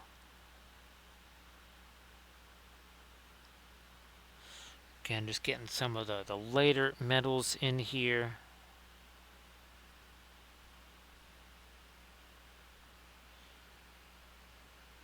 And we cannot add any opaque white to this. If we do, that will kill your metallic appearance 100%.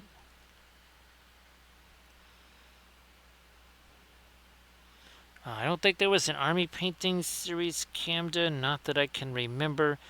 I was going to do a series on the Klansmen of Lamadon. Never got a chance to do that. So there probably was not, again, there's mostly streams that we did those on.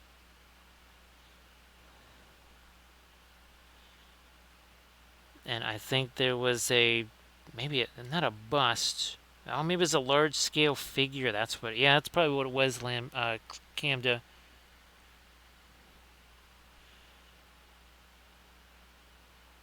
Now, from what I remember, it's almost like Lamadon, Camda. It might also be if you search Dol Amroth, they might pop up, or fiefdoms. That's the other thing. The fiefdoms, Klansmen of Lamadon. Also, Camda, I could try to hunt those down and just shoot you a link tomorrow or something like that. But it should be, and there's where you've got that second M there, it just should be like, again, like lame. And just to try that, see what happens. Again, a little bit of the, I think it's mithril silver. That's I don't know if that's what they still call it in GW parlance, but that's sort of what your iridescent pearl weight is.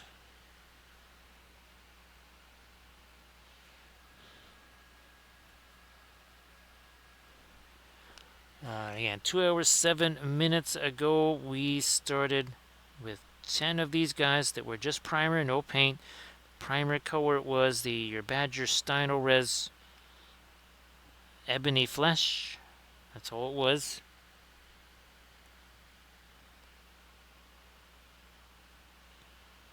I mean, there's really nothing fancy about it.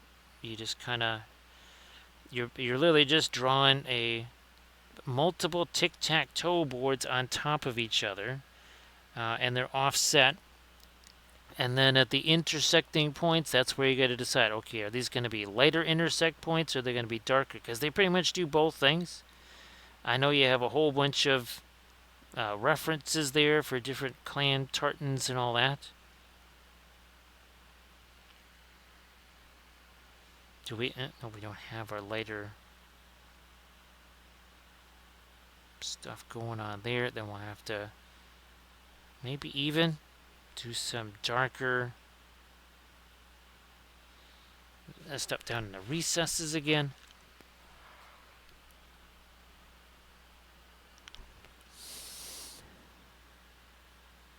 Ooh, yeah, look at the difference that makes there.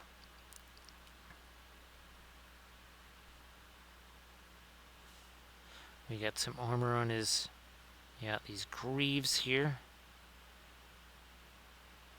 I think there's some on his chest. At least that's the way it shows it there.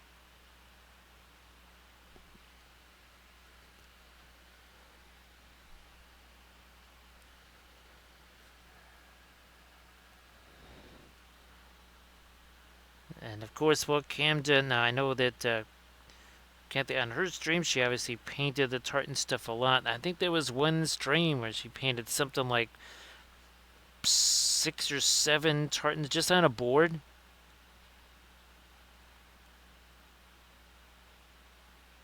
So Camden, I have a bust of that one figure that I was talking about, that large-scale Bellinok figure that I did the tartan on. So I have a bust version of that. I was going to do that obviously for painting busts, and we were going to be painting the tartan for sure on one of our fabulous not canvas boards.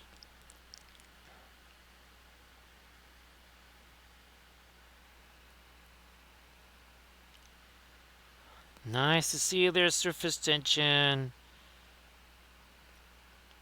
Happy Monday, not Happy Monday, Happy Friday. It's like, whoa. Got a little bit mixed up because I was just thinking about the ships there that we painted last night on stream. Got me thinking about Armada Mondays. And of course, If you want to share some of your stuff there in the chat, please go ahead. I still haven't found this nativity scene. I'm really wanting to find those surface tension because I want to print those myself. Actually, depending on what they're like, I'm tempted to maybe print them out much larger on the FDM printer, their surface tension. Because that's how they would be printed out large. And now I'm starting to think, you know what, 0.08 layer height, just print them super big on the FDM printer. Not enough Tuesdays there, surface tension. However, it is now a glorious college football Saturday, and we also had a couple of games even on our Friday night, because that's what makes Friday night even better, is more college football. And what makes things better than more college football is even more college football.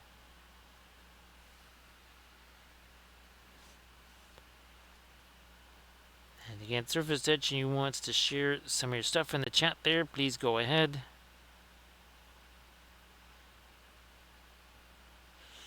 Again, just kind of cranking away here on our Uruk Hai. We'll try to get some of the lighter rust maybe down in the crevices there.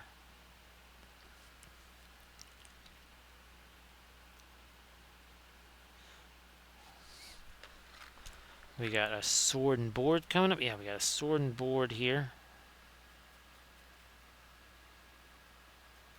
Let's do that. Everybody check out that link that Surface Tension just posted. Some fabulous oil painted miniatures.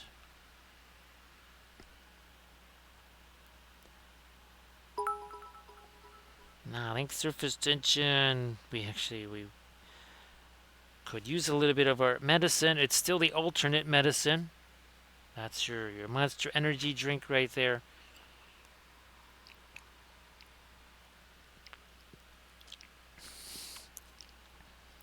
And again, everybody, please check out the Mastodon link that Surface Tension posted and check out some really nifty oil painted miniatures.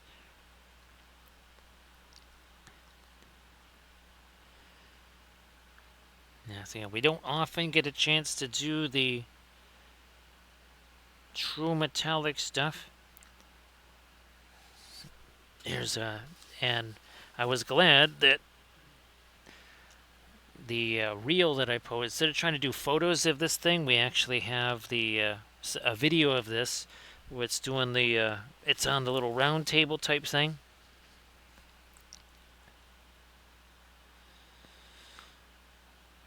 And I think you can kind of see a little bit of the interference colors doing their thing also with that rotating view.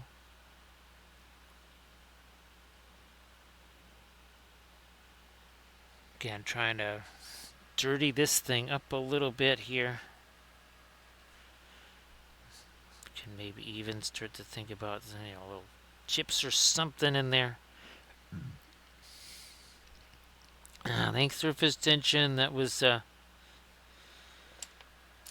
very interesting three-part series where initially I was not going to use the interference colors at all, and I ended up using the green and the blue, and I think that really added a ton.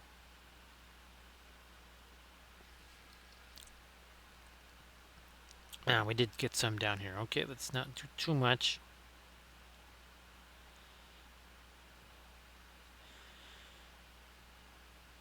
Yeah, right here, this is essentially, it's the equivalent of white. We cannot get any lighter than this.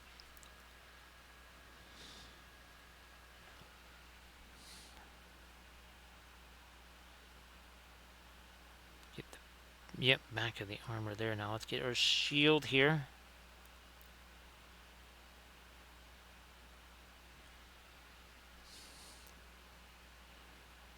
And what we're kind of doing there is not so much creating highlights and shadows, but trying to say that, okay, here is where the rust, whatever, got chipped away by contact in battle or whatever. Did we already do this? Looks like it, yeah. Nope, nope, nope, that is not armor. This is, though.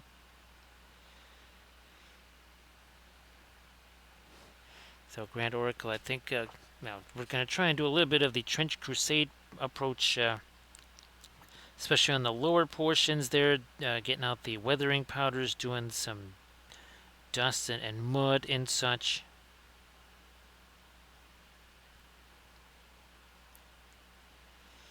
And this is really different from the usual kind of color schemes that we do. We don't, again, get a chance to do much of the, we don't get a chance to do much grimdark. We certainly get even less chance to do TMM stuff. Let me try to, nah, too much paint on that brush. Let me get rid of some.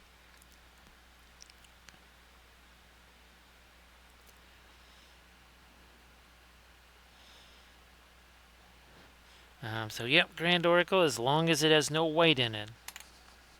As long as it's not an opaque or even Terra Rosa, although I did do that once, actually kind of created an interesting little effect there.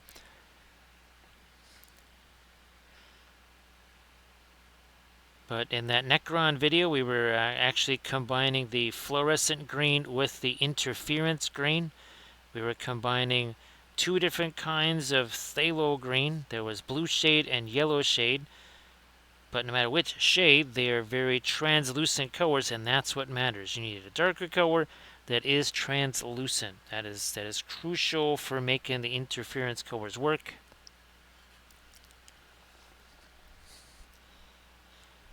In that one video where I was mixing the homemade paints, I tried to, I think it was mixed, like, what's it, the blue and the red or something, and that did not work too well. So now maybe doing the pigment powders first, mix those together, then add the linseed, maybe that would have been different, but that was for another video.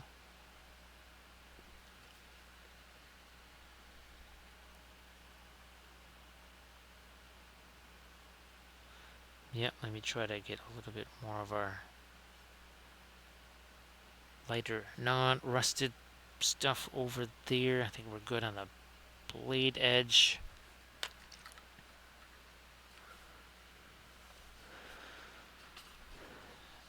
So yeah, Grand Oracle, mixing it with, oh gosh, what is that? Oh, Perline Crimson. Ooh, that would be pretty wild. Even Perline Red would work well, because that's a dark red that is also a semi-translucent red, so that would work too. I'm typically, well, like here I mixed Van Dyke Brown and the iridescent pearl white together. You could, again, because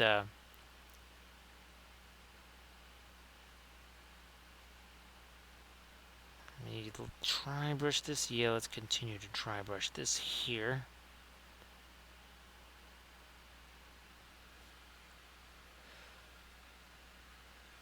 So yeah, quinacridone magenta.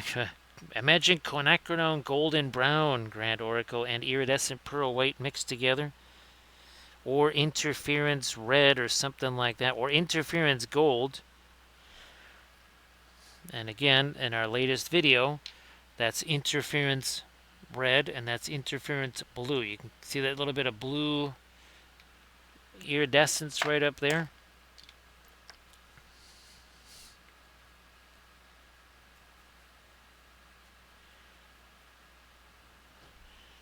So yeah, sometimes mixing a Payne's gray or a Van Dyke brown, especially the the Gamblin / Williamsburg Van Dyke browns, not the, well, I guess you could mix it with burnt umber, because that's a translucent color for sure.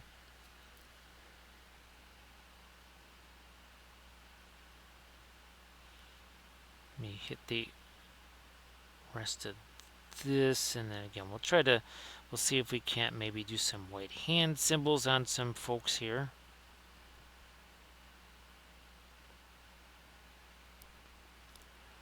I went to paint greaves that aren't there.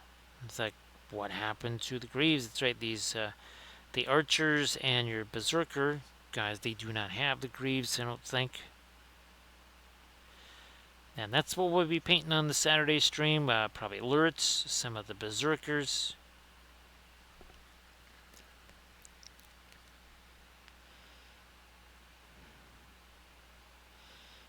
I know that I used both Payne's Grays in the Necron video and mixed them with the iridescent pearl white and also the little bit of our floral colors too.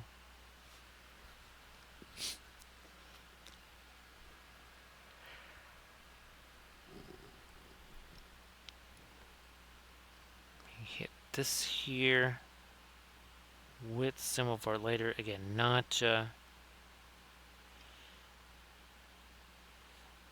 we'll need to come back with some of our not metallic stuff, and we'll work on the bases for a bit, and then we'll come back and either we do some of the rusty stuff here, the lighter rusty stuff, or we do weathering powders on the base just to get mud, and then on their lower legs and such.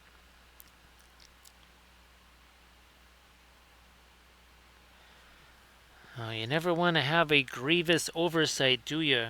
Surface tension. You never want to have something like that.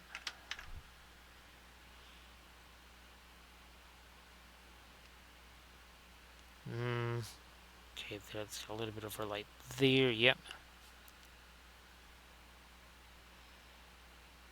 So the autocorrect monster has definitely been super active. I got to see if there is some way to at least make something that looks like an autocorrect monster in Eldritch Foundry. There he is. And again, if he unjustly modifies your post, well, makes it so that I can't read it or something like that, be sure to expose him to the light of day. Don't let him lurk in the shadows doing his machinations and his shenanigans and all that stuff. Bring him to the light of day. Expose him for the fiend that he is.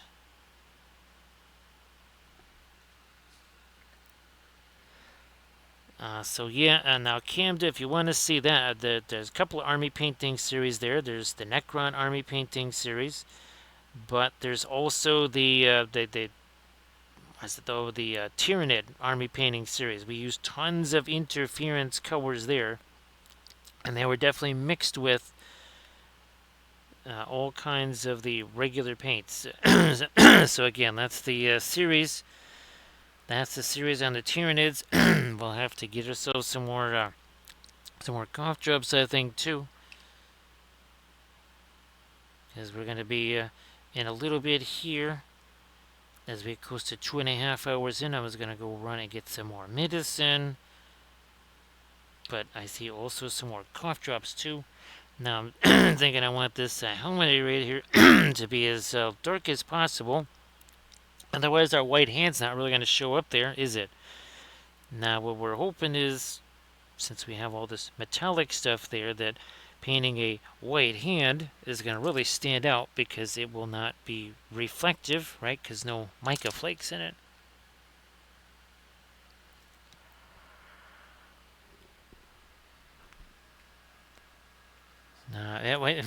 I'm just imagining limericks there as surface tension. That the autocorrect monster does some kind of modification to a limerick, and all of a sudden that limerick has a very different meaning, shall we say? Becomes much more spicy than the original intent ever was.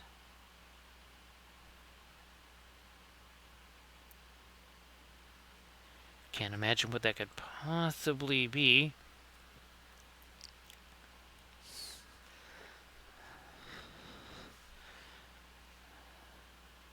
No, let me grab this. Let me just do a little test here. Let me get my references up here too. 1 second.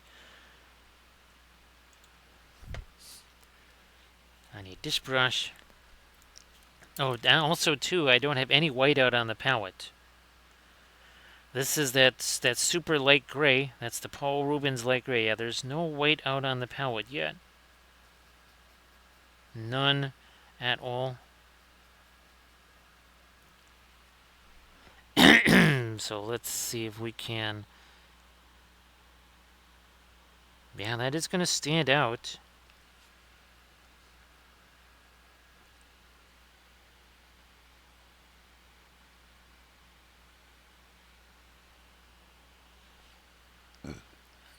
That's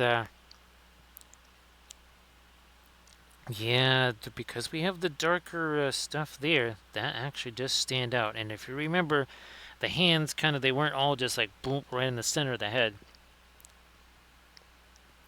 Some of them kind of went off to they weren't exactly centered, we'll put it that way.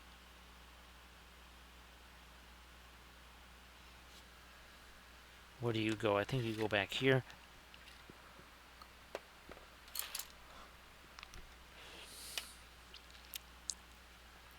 Try him again.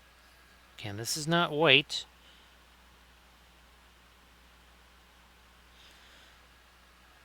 This is that super light gray. Also, it's got a fair amount of thinner in it.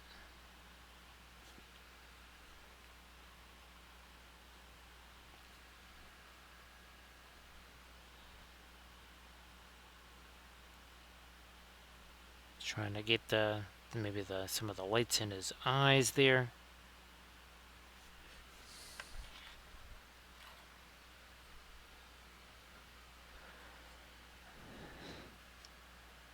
Yes, well, it was an army of home improvement workers, Grand Oracle. They were all very handy. Just think about it, Grand Oracle. 10,000 home remodeling workers. That's all they wanted to do with Rohan, right? Grand Oracle was just remodel the place. That's all.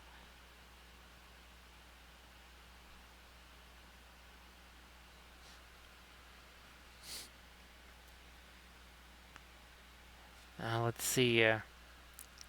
So there once was a monster online who loved to waste everyone's time.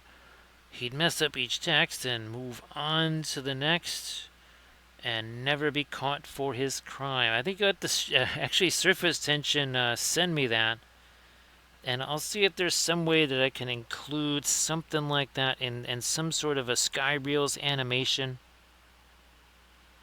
There is no, I don't think you can put text in there. Now, of course, there's other things like, oh, VidNaz. That's, well, that's another one that I want to get. Obviously, the Twitch income is a little bit reduced over the last 3 months or so with everything. So that's what I'm going to try to do is I think we might separate ourselves. I've already separated from 2 or 3 Patreon things with the STO files. I think I might try to take out 2 more. Much as I love Archvillain and Lost Kingdoms, I might just step away from those.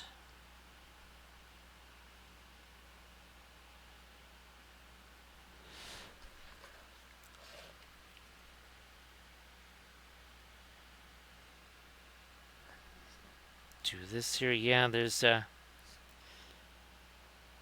well, and some of the tools that they use too, right, Grand Oracle, maybe are a little bit rougher than what they should be using.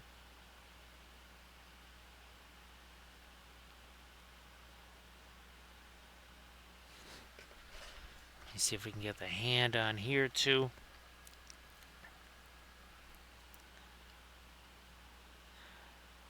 And sometimes it's a little bit more inline, and other times it's kind of on an angle.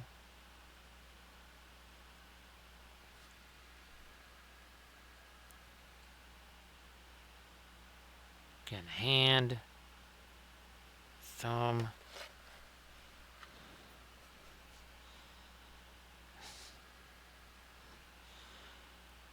Maybe we do a white hand on this skelly friend here.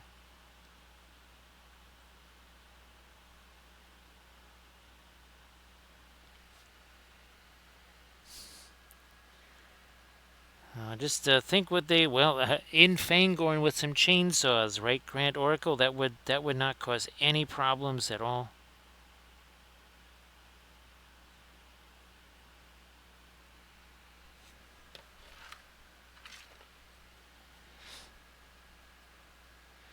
Again, still do not have white out on the palette. We're just trying to mark these hands over here on their helmets.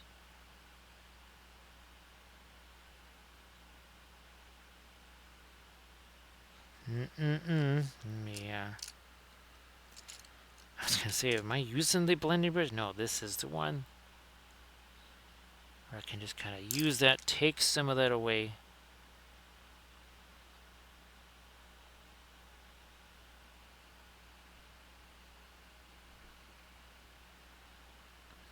The only way to get that is that away.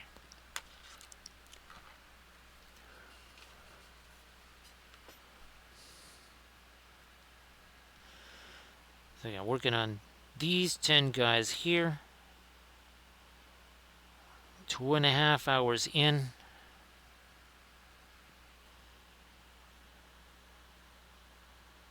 Nope, I'll have to approach it this way.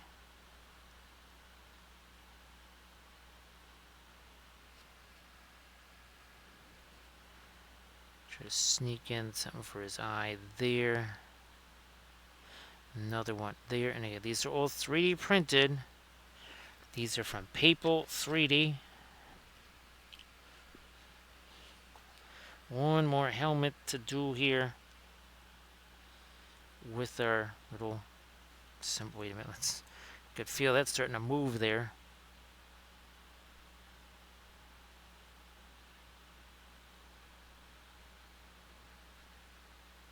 Trying to give him some eyes is there.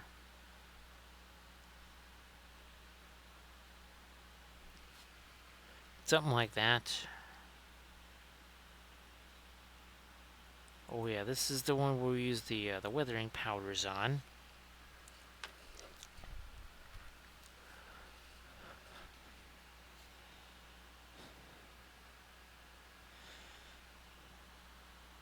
Actually still using that super light gray from Paul Rubens, which I'm pretty sure is just called light gray. That's it.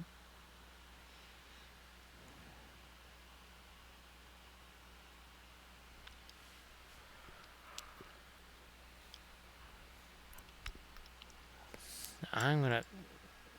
Is this still... Okay, that is still active. We're gonna break that down, because I don't think I ever did the...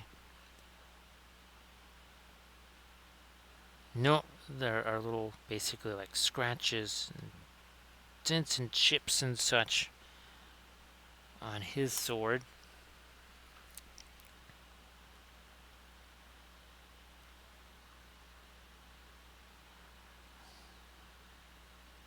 Nah, not quite doing what we needed to, so we'll just wipe it away.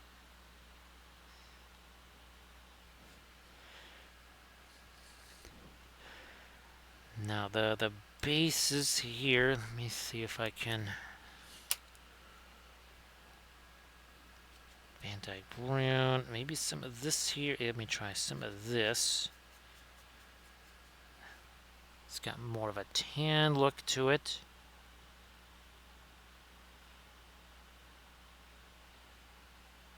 And yeah, I might actually just put some of the black on the base there too. Because that'll let me just... How dark am I getting here if I have the black on the base there? But we also again want to get maybe again some of our mud, some of our weathering powders on the bases too.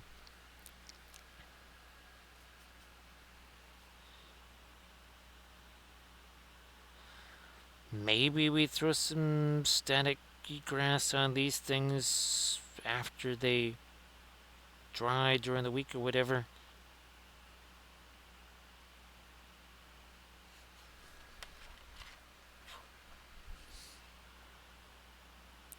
At this point, almost just a dry brush there. Mix of the Van Dyke Brown, some of our, I almost said iridescent yellow, some of our Naples yellow. Again, that's the Alkyd version, not the Gamlin version.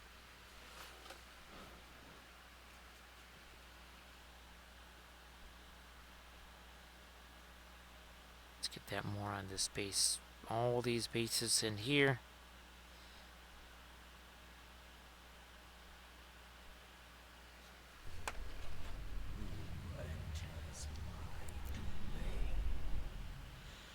Hey there, Scarecrow. Great to see ya. Everybody please give Scarecrow Exec a follow. Well, like always, Scarecrow, you want to share some stuff in the chat, please go ahead. And again, everybody please go give Scarecrow Exec a follow. So Scarecrow, I'll show you the painting that we did last night. You were in here for a good portion of that. A little bit different than what we're working on now with our Uruk Hai, but there it is. USS Constitution versus HMS Victory, the hypothetical matchup right there. Now what we're doing tonight is we are working on 10 Uruk Hai here. We've got the sword and board, we got pikes, we've got the shooty things there. We even have a shaman too. Hey, great to see you again, Panda Scum. How you doing? So yeah, that piggybacks off of, whoops, wrong shelf. This was the one that we did last week, right here. That was super fun. Now we don't have I don't have the HMS hood that we painted. Is this Repult? No, this is, so we also did another one of our battleships on our Monday stream. This is what we're going to be doing next Monday. So that's one of the H-class ships that we're going to be doing there.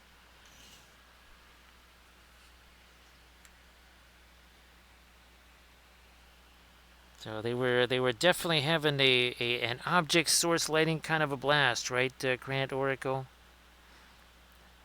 And again, if you want to share anything in the chat there, Scarecrow, please go ahead.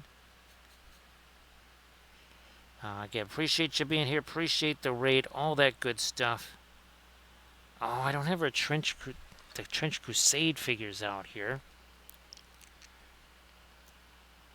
Oh, thanks, Scarecrow. And again, those kind of play off of our spacescapes that we did. Right, where we took one painting, chopped it up into 4 pieces. Here, let me move these.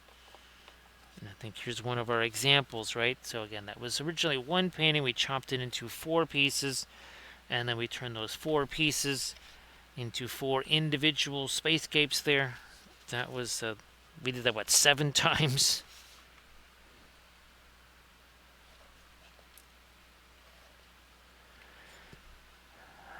Yep, Scarecrow, I remember. Yes, indeed. So thanks for the raid there, Scarecrow. Appreciate that. I know you were going to be mighty tired there, mighty exhausted. So appreciate the raid. And again, everybody please give Scarecrow Exec a follow if you could. That'd be sensational.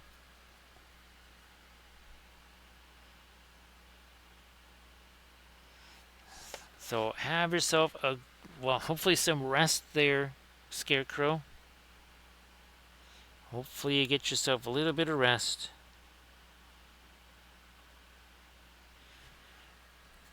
Now here we're just, again, trying to get a little something on the ground there. We're going to be doing some more stuff on this, on his cloak, pelt, whatever that is.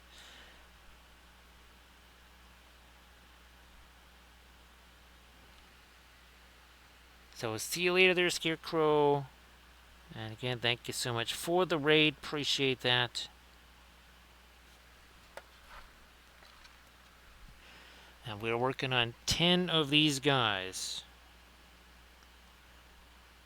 Our most recent stream, we were, as far as, you know, doing kind of like our Saturday challenge type of thing, it was a whole bunch of the Khazad-dûm dwarves, and I believe we were working on 10 of those too. 2 hours and 40 minutes ago, all 10 of these were just primer. Yep, they were just primer, that's it.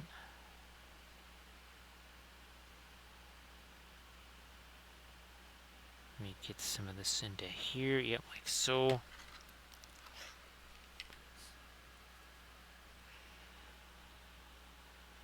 And I get some of the paint out of there so there we go. Now we can do a little more efficient dry brushy type stuff here.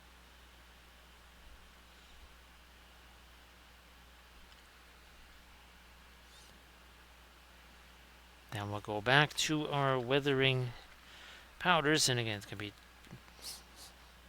a little bit like what we did with our Trench Crusade figs.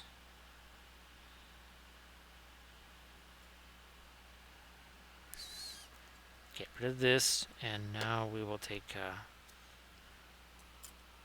maybe a brush like this one here.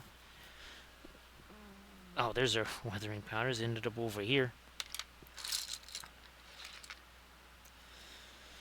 So not so much with the rust here, but now kind of more of a mud, dusty type of thing here. And because, again, the oil paints are all, they're wet,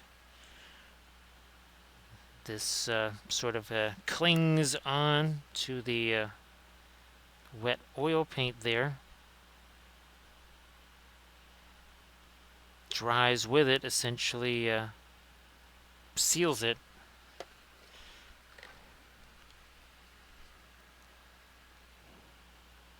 And again, thanks to everybody for coming in with the Scarecrow Exec Raid. I will be doing some more of these guys on the Saturday stream. We're going to be doing the Berserkers, so we have the guys with the torches, right? The bomb team, and they'll have a even different skin tone from these, that kind of reddish brown skin tone.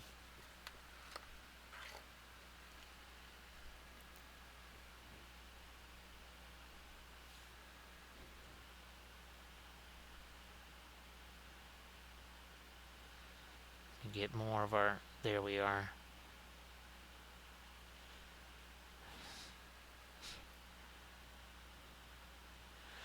Rico, I've been trying to think of, besides our Umbar team for the APCC, didn't we came up with another university? Oh, there was a naval, no, that was the Naval Academy, because yeah, we don't have any service academies in the APCC. Now we have one.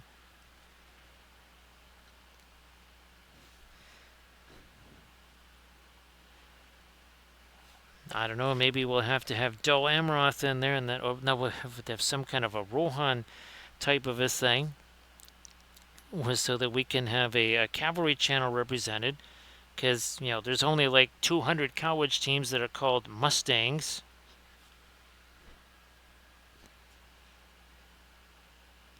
I swear there must be, all kidding aside, like 10 Division 1 schools that Mustang is the mascot. That is not good. Yeah, that's not good hygiene there. Right surface tension.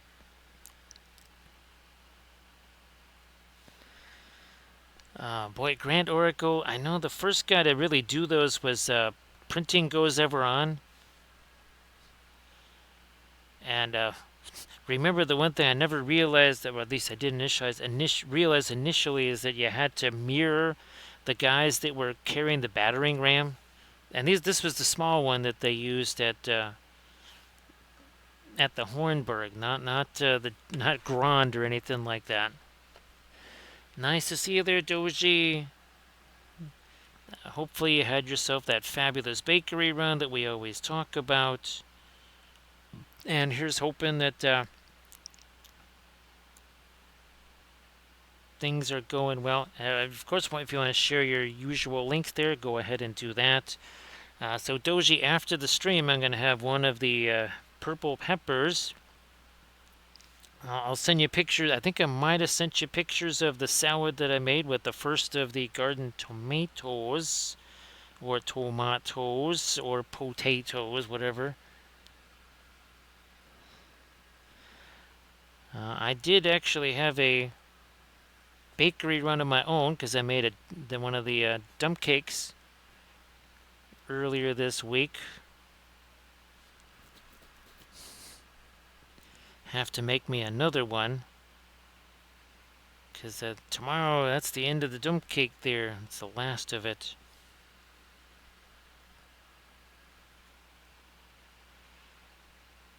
Okay, so again, just kind of adjusting here. Right, just getting some just on those bases. Now, what I might also do here, I'm gonna get rid of this, the weathering powder stuff there. Not like that. We're going to need to get, I think, some of our blackest black on the bases. Let me see if I can do that here. Well, this is our precursor. It's not the actual blackest black.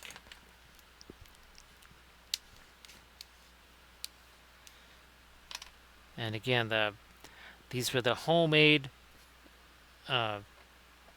stuff that we did. Then I don't think that was just the interference paint and of course the fluorescence. We didn't do any iridescent colors in that particular episode.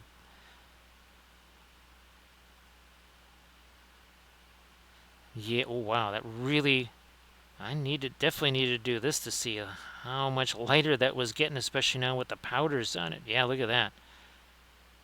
Boy, does that make a big difference.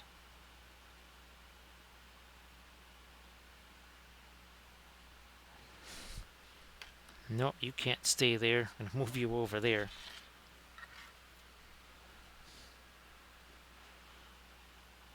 Okay, these were just 3D printed bases, not my usual ones that I make. We needed to get these ready to rock and roll as soon as possible, and since he has, essentially, that's the one thing that I think only usually printing goes ever on. Sometimes has, at least as far as the Lord of the Rings sculptors go, typically they don't have bases that also work with the figures. I know that Titan Forge will do bases with theirs, and I think Highland Miniatures will also do that sometimes, but those are more fantasy oriented, not so much Lord of the Rings. And everybody, please check out that Instagram link that Doji shared, and check out all those fabulous oil painted miniatures there that Doji did. So Doji, were you still considering kind of expanding on the kill team there and getting some more of the Drukari in the line for painting? Yeah, boy, that really does. That tells you I don't want to go any lighter on the bases than I've already gone. Holy smokes, that is plenty light enough.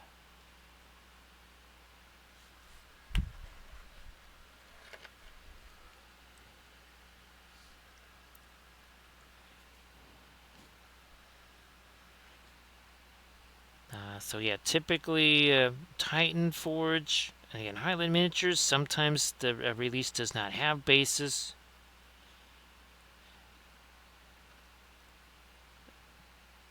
Sometimes, well, Arch Villain will have, they're usually integrated with the figure, so, and I guess apparently Lost Kingdom as well. I haven't really printed out as much Lost Kingdom stuff lately.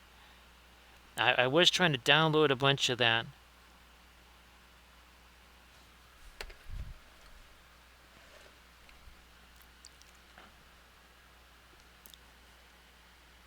Well, rumor has it that you might have secured maybe some stuff there for that project. It's just pure speculation, right, Doji? Nothing set in stone.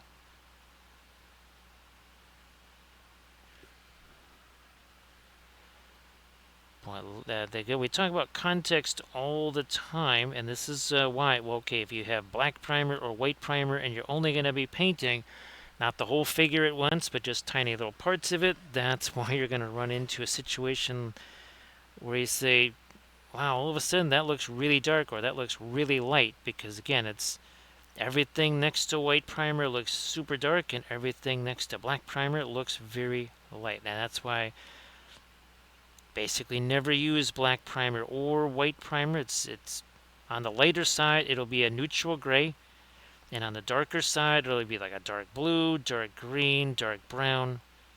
But it's always got some kind of a color to it. It's never just black or white.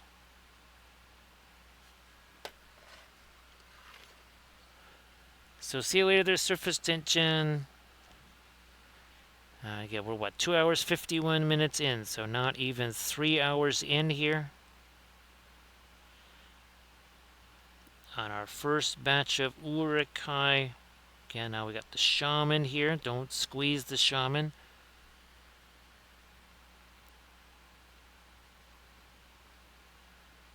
Pull that up here. Get again the dark on the base over here.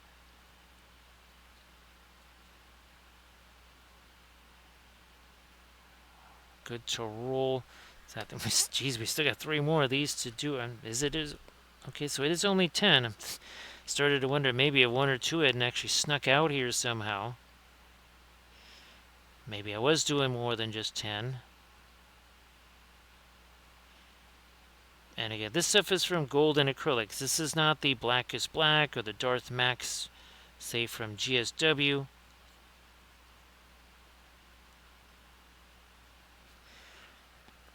But again, I like to put this on first. It is more rugged than the Blackest Black.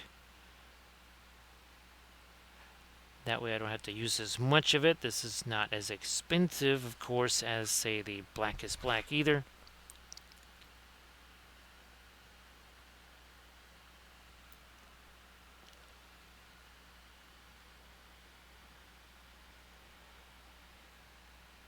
Now, yeah, that quinacridone magenta can be very, very translucent, right, Doji? That is one of the most translucent, outside of, say, Indian yellow and your fluorescence. That is definitely up there in the translucency scale, wouldn't you say? So yeah, this is the just the matte black acrylics there.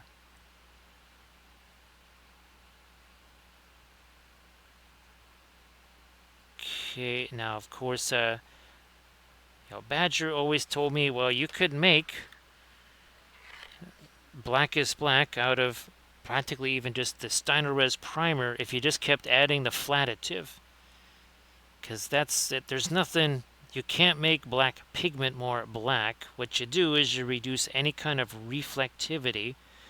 And even this still has some reflectivity. Those Blackest Blacks, the whole idea is it's so matte that no light bounces off of it. And that makes it appear darker than it actually is.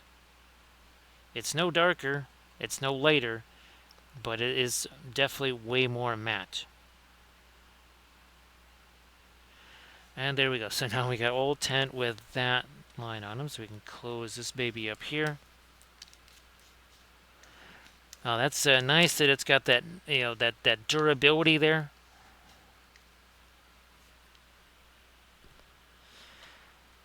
Cam did, well, I think you saw, right?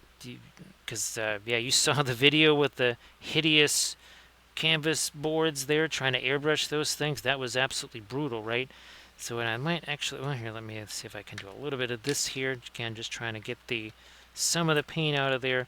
And what I might do is refresh the medicine, but then also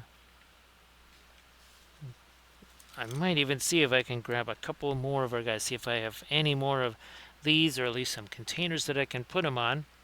So don't go anywheres. We're only not even 3 hours in. Don't go anywhere. We shall be right back.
great to see you there, Irid. I hope that the stream was fabulous. Those trees were looking really nifty there, Irid.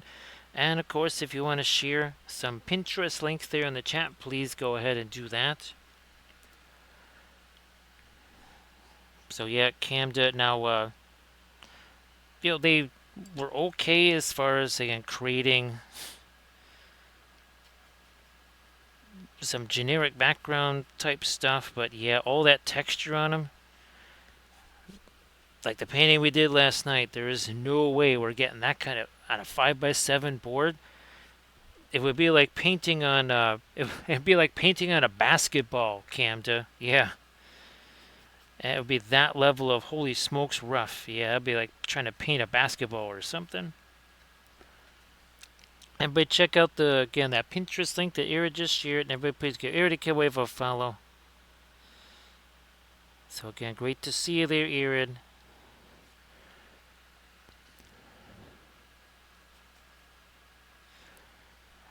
Yeah, Cam, that ought to be some seriously thick gesso. But I guess, well, in a case of something is better than nothing, right, Camda? So that even just a little bit of something might really make a big difference there.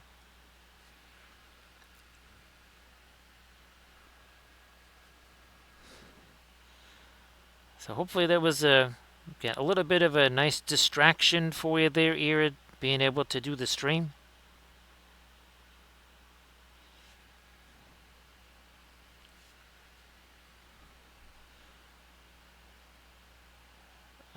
You're like, that's an oddly specific, comparison. It's because I finally found the stupid pump, and I was filling up the basketball, the football, getting those up to the correct pressure there. Because, well, remember, oh yeah, that's a programming note. So now that it is Saturday here, 1 week from today, that's going to be the block party thing. So I will not be streaming on the 11th. There will be not streaming. Then we'll try to do a makeup, or no, not a makeup Monday, but a substitute Saturday on Sunday.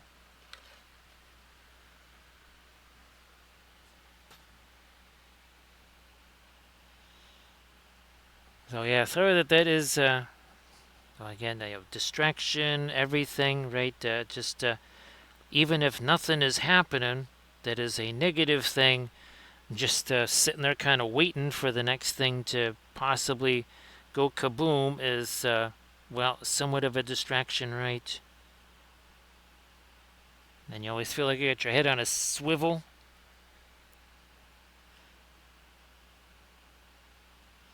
But hopefully those trays turned out to your satisfaction there. Again, they were looking really nifty. It looked like there was 2 of them that you were working on there.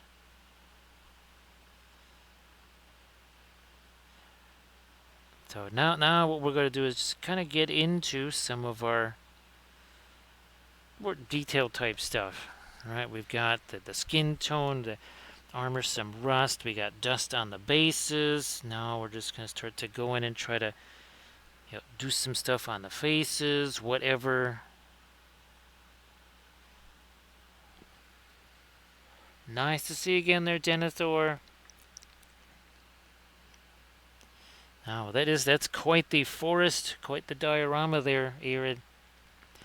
Denethor, if you want to share some of that fantastic stuff there in the chat, please go ahead. And great to see you again.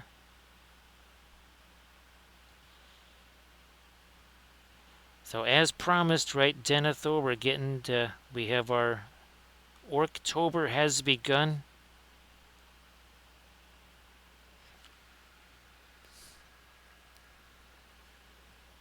And Irid, well, let me see. I wonder. Let me see if I can do this here. I think I have sent it to enough folks where it'd be easy to see. Nope, didn't send it to them. Pretty sure I sent it here. Ah, there we go. Oh, look at that. So these are the purple peppers right here. Here, look at that. And there's the yellow tomatoes. But look at it. Look, you can really see that purple color in there. And then look at this. the cherry tomatoes. Suddenly today, they actually started to get some color there, Aaron. So there's supposed to be yellow heirlooms, purple heirlooms, and I think there's also supposed to be orange. And after the stream tonight, I get to eat the first of the peppers. There's probably about 5 more-ish that I'm kind of leaving them on there because I'm not sure if they're going to get any bigger. Probably not, but maybe I'll take off 1 or 2 of those tomorrow. But at least I'm finally getting to eat some stuff out of the garden. Everybody check out that Discord link. Oh, that's fantastic there, Arid. Yeah, I'm not, there's definitely not going to be enough tomatoes for doing anything like that here. We had a cold spell, I want to say about 3 weeks ago, and that kind of, it's not like it killed him or anything like that, but it definitely, it put a big pause on the production. A major pause on the production there, and that I think, I'm not sure we're really going to be getting, they're starting to make new stuff again, but it might end up being too late because I think it was just, a couple of years ago, it was snowing on October 30th. Which ain't that far away. That's only about 3.5 weeks away, so we could literally have, I've seen snow on the ground here in mid-October. So again, everybody check out that that Discord link there that Denethor just shared.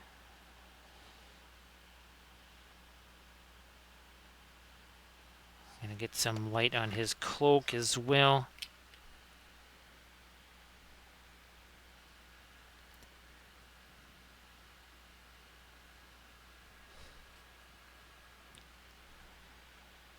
Yeah, is that the atmospheric rivers there, Arid? Because I think, well, it's hurricane season. You're getting the atmospheric rivers.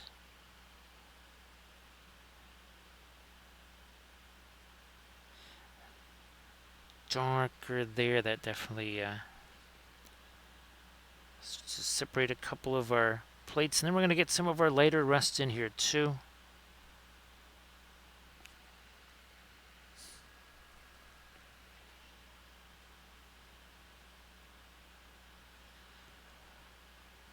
So Denethor, it would seem that Bonko is at LVO.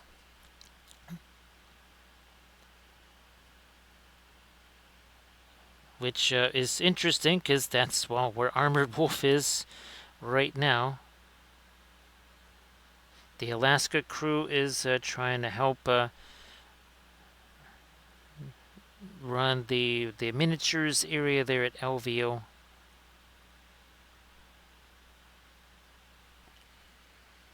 Hey there, Pascal. How you doing? Everybody please give Pascal who's a follow. And of course, as always, Pascal, why don't you share some fabulous stuff in the chat? So see you later there, Doji. Glad you had your bakery run. So the last couple of weeks, Pascal, on our Flat Thursdays, we did this last night. The Thursday before, we did this right here. So yeah, we've been doing some more of our 2D art stuff, and I think Pascal, you've seen the Eowyn busts that we made. Actually, you might have even seen this stream there, Pascal. Might even seen that one. Well, thank you so much. And again, if you want to share some stuffs in the chat, please do that. And again, everybody, please give Pascal Ruse a follow there. Actually, were you thinking of streaming on Sunday morning there, Pascal? So Armored Wolf is again, he's helping them to do all the classes, the painting contest, all that kind of stuff. Essentially, what we do at Adepticon, that's what the Alaska crew is doing at LVO.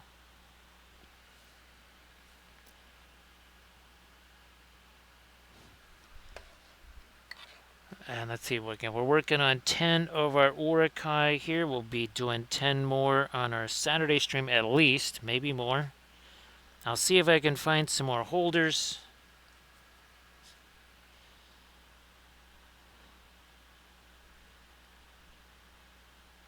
But yes, it's we're gonna see, can we do like an Uruk Hai army in 2 streams?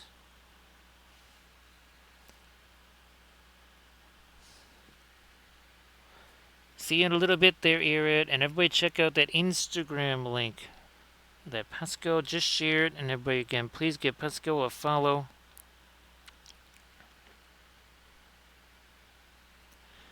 Those are really nifty there, Pascal.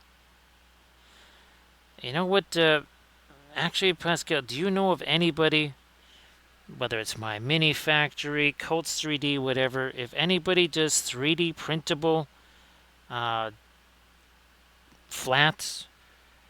Because who is it that's doing those Alphonse Mucha ones, Pascal? Let's put it this way. I was thinking, I wonder if there's and I don't know if Grand Oracle or I was wondering, could I take like some Alphonse Mucha art or something like that and extrude it in, Meshi or Mixer or Blender, one of those kind of things, and then like do some more modifications to it, right? Try to clean it up or maybe change it, whatever. Or even just kind of create my own stuff and do that. Like, okay, here, could I take this, right, a photo of this, my painting from last night, and could I extrude this and turn this into a flat or a bas relief? That's I'm wondering if that's possible.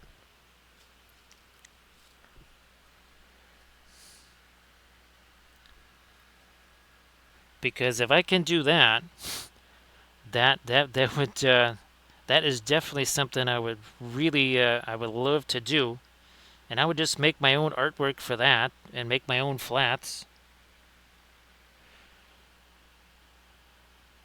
Landrest, you wouldn't happen to know of any decent YouTube tutorials for that, would you?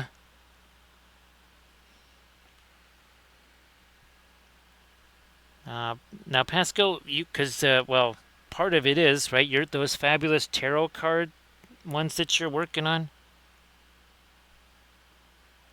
I was just thinking, what if I could do some portraits, right, Pascal? Because I guess Alphonse Mucha is one of my favorite artists. And actually, Alphonse Mucha is very big here in Chicago because we have a very large Czech community here in Chicago. So Alphonse Mucha kind of has a home here in Chicago.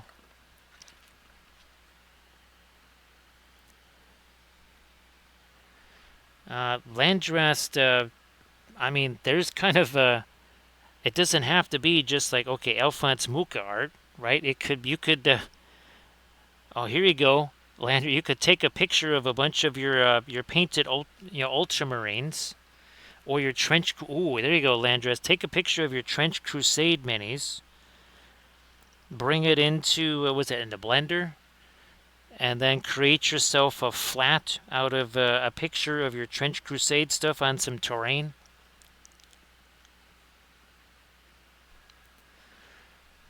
So yeah, Pascal, I don't think I have the, oh, I used to have a slideshow. But Pascal, there was an artist that I was working with years ago when I was still doing the 2D stuff. They basically did like these very intricate masks and such. Lots of feathers and everything. And what I did was I would take kind of several different concepts from the way Alphonse Mucha would compose an image, and then take one of her, pictures of her wearing the different masks, and then essentially combo that. I actually have 8 of those all drawn out on a board, cammed it, and I was hoping to maybe paint those with the oils. If you well, obviously this was before your time here, but on previous streams I used to actually have a little slideshow of those old drawings that I did. Those boards, I still have them with the stuff drawn out on them.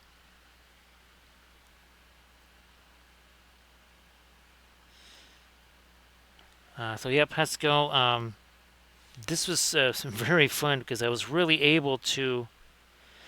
It felt like I was actually painting a portrait, but in 3D when I was working in the Eldritch Foundry, because I could even make, because you can make an asymmetrical face.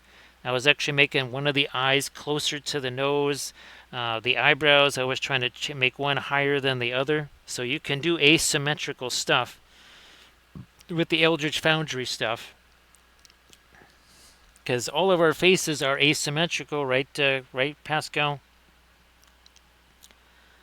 Well, I guess some people maybe have more symmetrical faces. They tend to be kind of your Hollywood person or like models or whatever.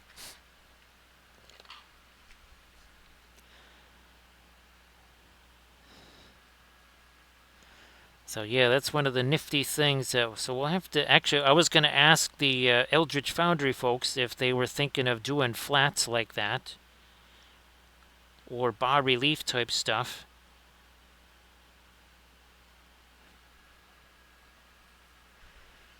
And I'll be having another meeting with them, I think on Tuesdays. Geez, actually, I have to get some stuff sketched out for them.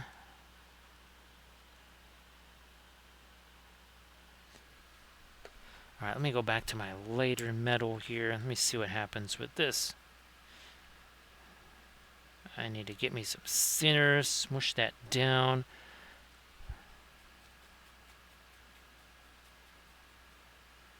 Now I think we got it.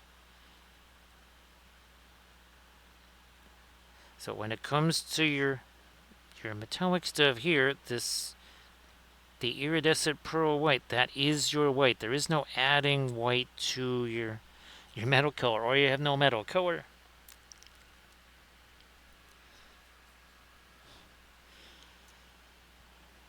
So that was really nifty. I introduced to them the idea of essentially creating almost like texture plates. So if you want to have an Egyptian themed base, not only do you have the little, well, maybe some Egyptian themed basing bits, but you actually have what would be the equivalent of one of those Green Stuff World texture rollers, except it would be you're sculpting with it straight away. And they like the idea of that, so I actually have to create some basing ideas for them. Hey there, Blades. Great to see ya. Everybody, please give Blades81 a follow. And of course, Blades, why don't you share some stuff in the chat? So Blades is this week, right? Is it this weekend? Yankees and Blue Jays start their playoff series?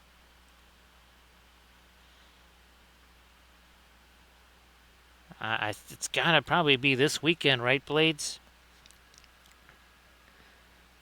So best of luck in the playoff journey there. And again, everybody, please give Blades81 a follow. And again, Blades, if you want to share stuff in the chat, that'd be fabulous.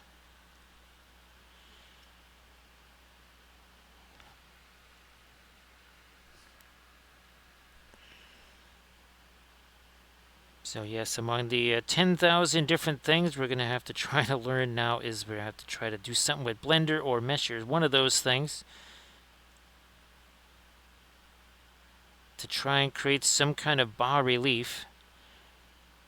I can remember way back in Lightwave 3D doing extrusions on stuff because that was a texture mapping. Yeah, that was how you were able to make something, and they really use this a lot on Babylon 5 stuff there, Camda. So instead of having tons and tons of polygons to render, what they would do is they were kind of like bump maps and stuff. So it would like extrude a little bit, but you weren't. It wasn't like it was full on, millions of polygons. So great to see you there, Fine Line. How you doing? Everybody check out that Instagram link that Blades just shared, and then please give Blades81 a follow. So Blades, yeah, that gabapentin stuff, definitely ask about that, because you can, like, the baseline is 100 milligrams, and if things are getting spicy, you can kind of up that to up to 900 actually, and then you can go back down if that starts to recede. And then you also want to be looking at those anodyne devices. You can get those on Amazon. Whatever you do, just don't get the cheap ones. You want to get a nicer one. And what you do there is you kind of wait and see. Okay, they have now the expensive ones will be the anodyne, basically slippers or boots. Those are going to be pricey. The anodyne mittens, I don't think those are as expensive. So great to see you there, Fineland. I hope that you're doing well. Of course, happy Saturday to you.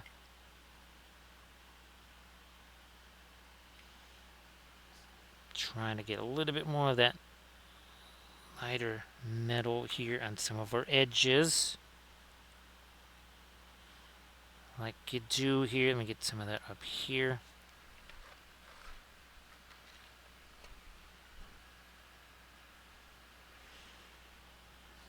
Down to this guy now.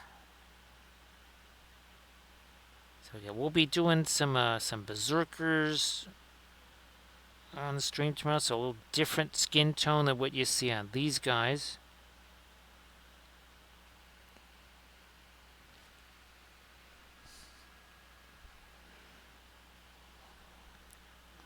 Yeah, let's get a little bit more of a light up in here on this, on his helmet here. Some of that back over here.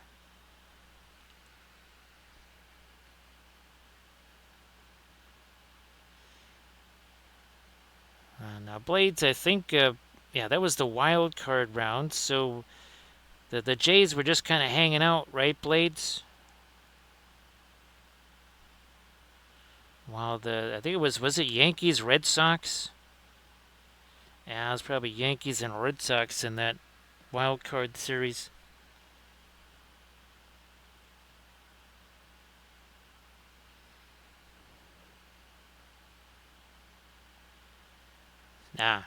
Lighter stuff up here, maybe.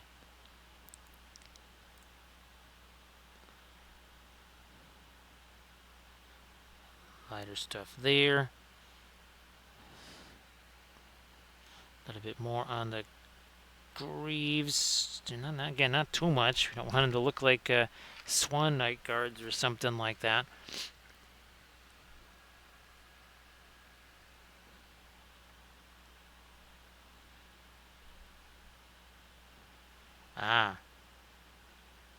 Here we got, we're gonna get these little skelly friends up there.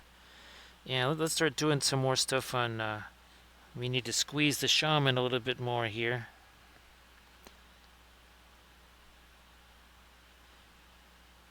Besides just the armor and such. Yeah, we got none of the lighter metal back here. We have lots of rust.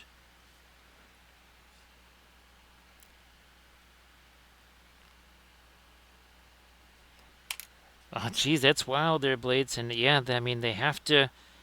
You can get out of game shape and game mentality real fast, right? So yeah, everybody please also give Pascal Ruiz a follow. Give Camda Paints a follow. Camda, I don't know if you've had a chance to share your stuff in the chat at all lately, but if you want to share that, please go ahead. And again, Camda does the oil paint stuff on stream.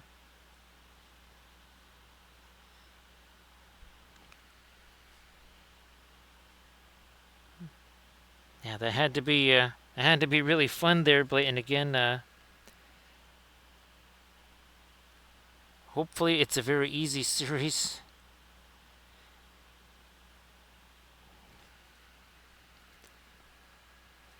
Now this is not our lightest light on our skelly friends up here, but we need something here.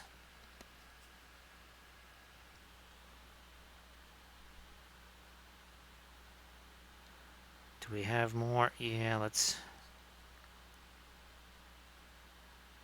hit this.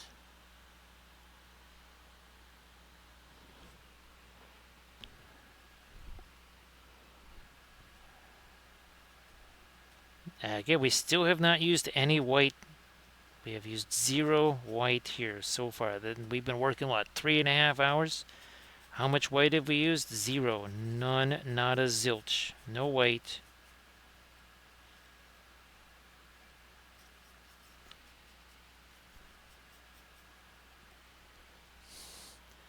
So Camden will be streaming in about 5.5 hours. So,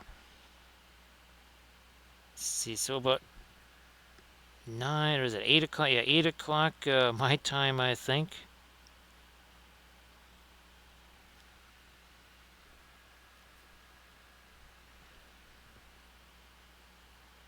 Because it is, what, 2:26? Yeah, 2:26 here. It's a wee bit, I guess, would you say earlier instead of later for you there, I think, Blades?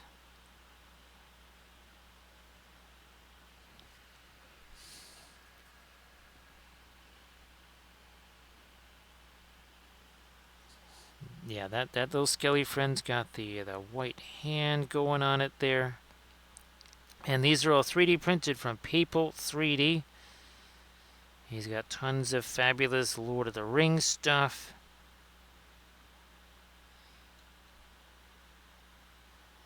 He also does have non-Lord of the Rings stuff too.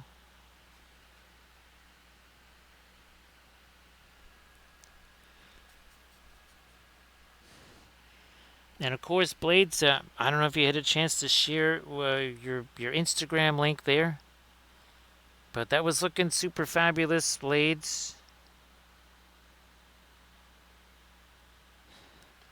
And again, everybody please get Blades81 a follow.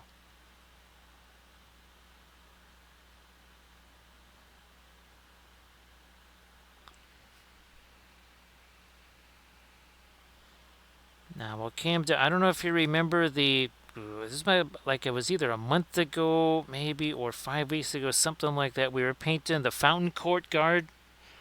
And remember I was saying, Camden, that his Fountain Court Guard looked more like, I mean, as far as like the intricacies of the armor and everything, his stuff looks more like the Fountain Court Guard than the GW ones, by a lot. So yeah, his stuff looks more like that that's supposed to than the GW stuff, which I thought was hilarious.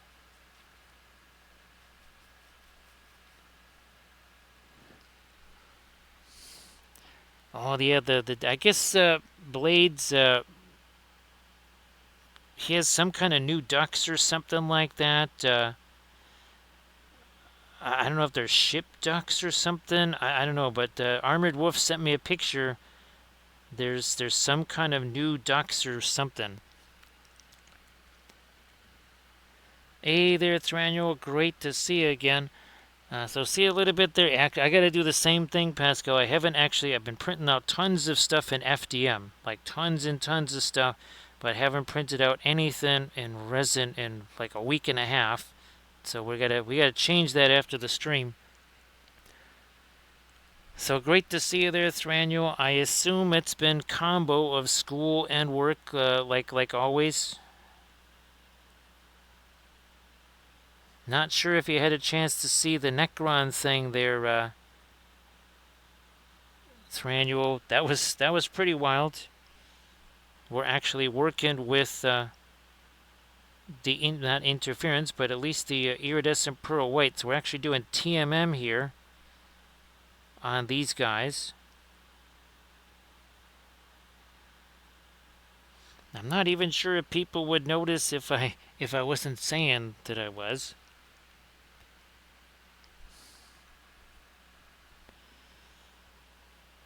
So yeah, Thranio, I'm guessing that you probably haven't been able to do a whole lot of painting, if any.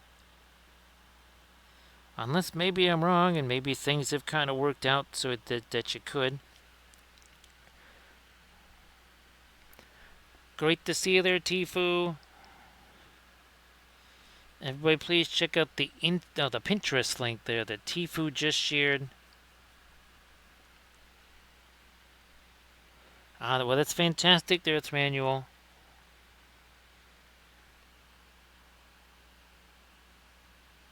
So he actually did a really fantastic job. Now, of course, GW changed everything, but he even had it so that you could do shield or no shield, because that used to be an option on him. Of course, then they start taking stuff away. Now, but I painted a whole unit of those. I think we painted 10 of those. Oh, plus this one, our new Denethor here. For Denethor, yes, that's our new Denethor. He's like, so you're still doing that hang glider thing, but yeah, with no hang glider. See, that's the fun twist. He's like, I'm not so sure that's gonna be such a fun twist. He's like, dude, what could possibly go wrong? He's like, well, it's gonna hurt when you land. It's like, no, because I'll be on fire when I'm doing that. And they say we're the mindless ones. Yeah.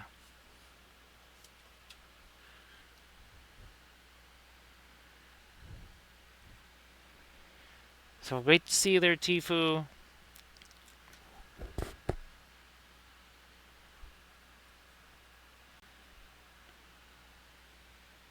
So no epic scale on MESBG stuff because it had to look exactly like the movie characters. And if it's epic scale, it's going to look like them. Well, where is he? He's hiding here somewheres. Oh, where did he go? Oh, here he is. So that's RNS Studios. Again, that's more of an epic scale. It's like, whoa, wait a minute, wait. I thought the other guy learned, he's got the fire thing. He goes, no, that's not fire. I'm just giving Sauron a call. It's like, so what does he say? He says, well, he asked me if I was like making a big army. Did you tell him? He's like, nah. How's he ever gonna find out? It's not like he has an all-seeing eye or something like that.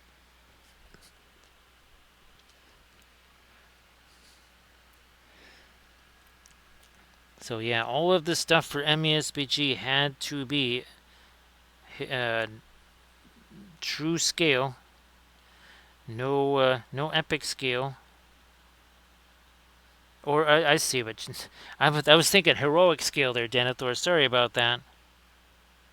Actually, Denethor, there was War of no, it was I think it was Battle of the Five Armies, Denethor. Yeah, Battle of the Five Armies was epic scale.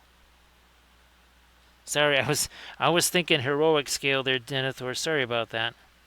Although it wasn't really going to look like them in epic scale either, because that would be a wee bit too tiny. Just a little bit.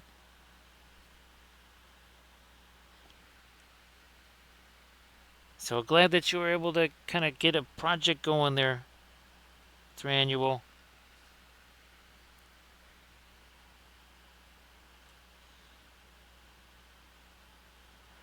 So yeah, Tifu, it'll be kind of fun getting to the next batch of these. So we should have at least by the end of the stream tomorrow, somewhere between 20 to 22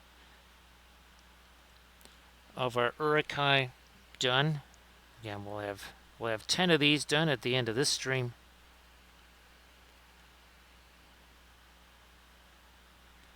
Got a nice little start there on the Uruk Hai. And then I'm hoping maybe for next week I'll have the Great Beast of Golgoroth all base and ready to rock and roll.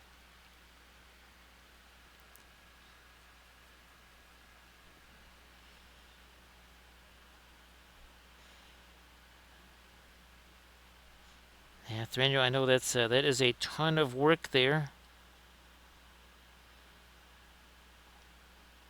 And here's hoping that it plays out the way you need it to. and fabulous opportunities result. Now I'm going to give me a little bit of this green over in here too. Let's get a little something different color-wise here on this cloak going here.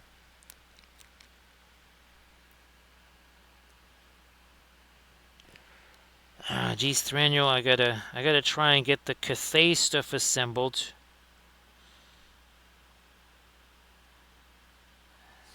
Tons of that. I'm gonna be doing a bunch of series for Road to Adepticon, and also an army painting series on some Cathay stuff. Probably either one of the cav units or maybe one of the regular foot units.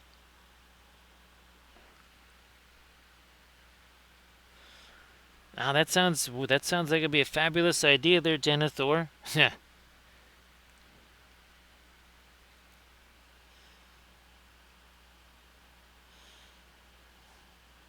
So yeah, Tfue, we're gonna have ourselves. We already have the Wolves of Isengard army underway. We'll probably be painting some more of those, and of course, last year during our Halloween October extravaganza, I was painting up a bunch of the named ring rates, which of course then GW took away because that's what they do.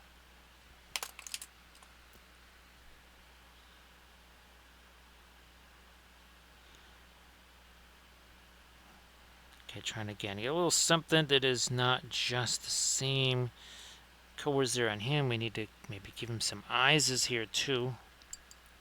Let's see if we can't do that here.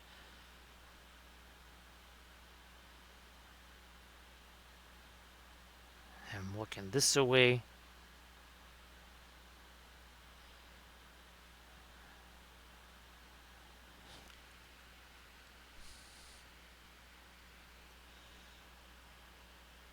So I've got, I think, well, whatever the starter box was, it's got a couple of the infantry units, a couple of the cav units.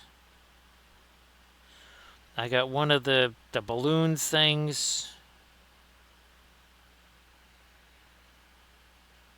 So I'll try to see what I can do with all that stuff. Definitely will be multiple painting series coming from that, for sure.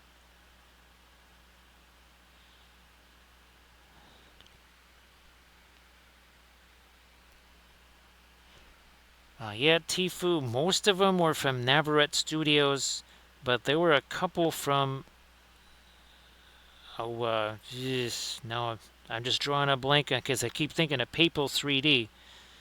Oh, Medusa Project, that's it. Medusa Project, that was Kamul.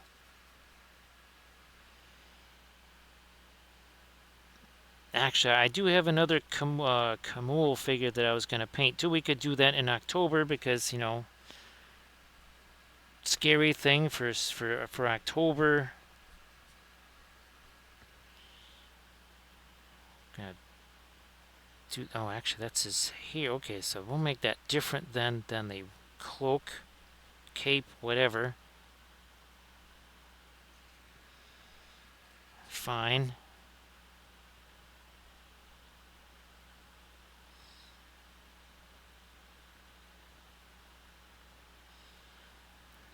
Alright, we're getting there. Almost there we are.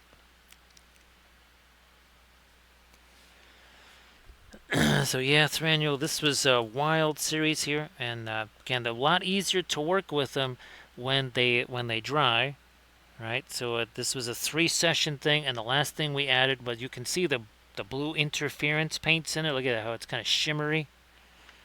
Yeah, look at that. See, that's the blue interference paints that we added in there.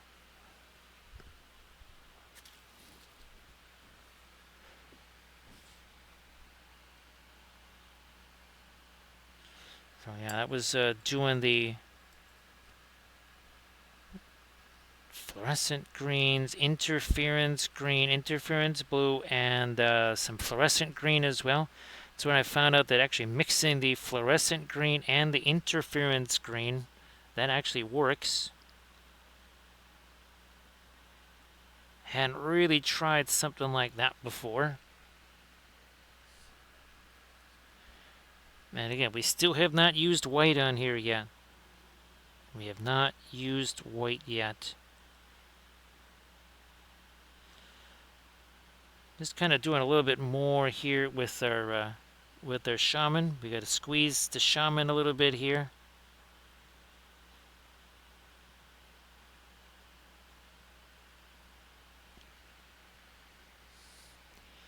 Thanks, Ranual.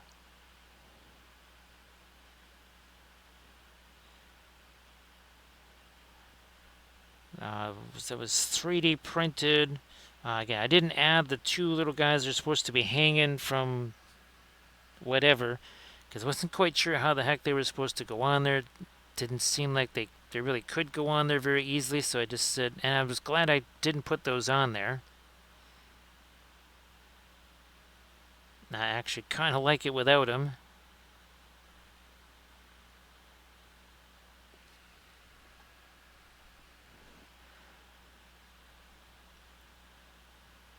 Okay, brought that back a little bit.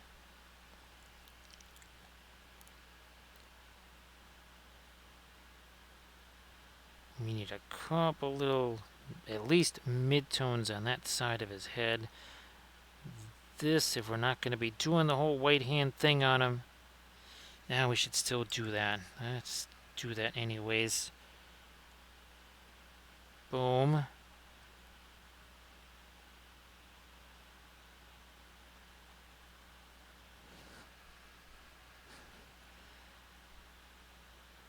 And still haven't done the white. I'm going to eventually put some white out on the palette here.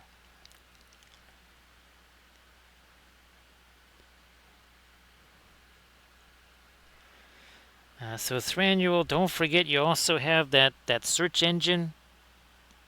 So if you want to find TMM stuff, all you'd have to do is type TMM there, and it'll show you all the videos that have that.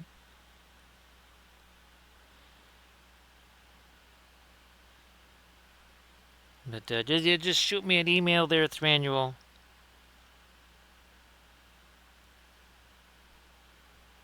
I can send you the email with the links, and then also again that there is that search engine thing, and all you have to do is just again type in what you're looking for, and it will find stuff. Now also too, Thranual. Now of course it used to search the Twitch sessions, but also searches the YouTube for non-Patreon vids. I do not believe it's linked to the Linseed Fellowship channel yet. But again, this is the other channel right here. So this is where all of our like this session here and everything, that all goes here now. That's our second YouTube channel.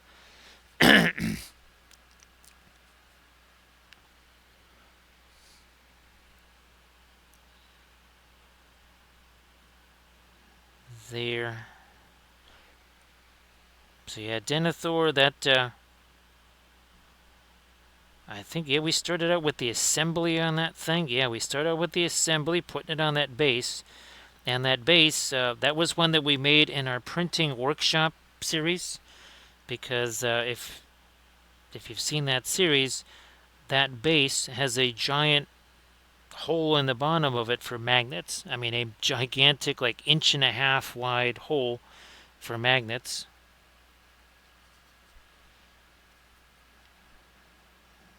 Going to try and do this so that's a little bit different. Tone that it's going to go down here. And I'm going to try and get some of this on our pikes there for our Uruk Hai pikemen, I think.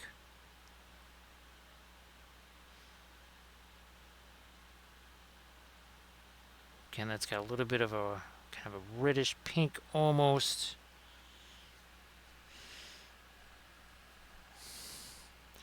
So yeah, now our shaman here, he's got some color on him. He just didn't have, obviously, the armor, say, that our sword and board guys have or whatever.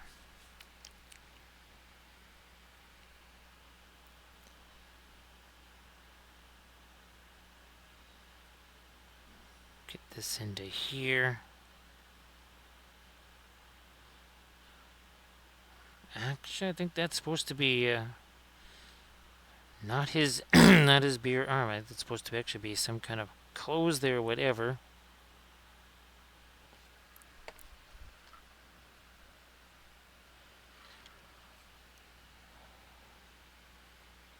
Yep, Thranduil, there's a few of those. Again, just you can search that. The Zangor series, also, what was that? It was the Lost Kingdoms Khorne Berserker. That was a fantasy unit. That was a Patreon. Sorry, that was a army painting series.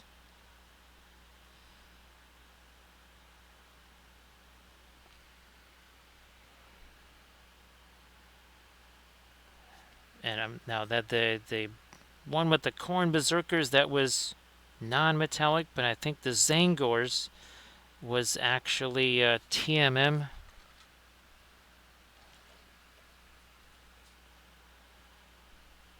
Let's do some more of our, again, this is to take that away from the talent. Also, it's got to be a little lighter. And again, it's got almost kind of a pinkishness. It's almost like a skin tone, well, human type skin tone color. So again, just use that search engine link there. And you'll probably even, again, you could maybe find some non-Twitch or some Twitch sessions or whatever, some non-Patreon vids. So we got a little pile of Skelly friends down here. Let's try to get something lighter on those.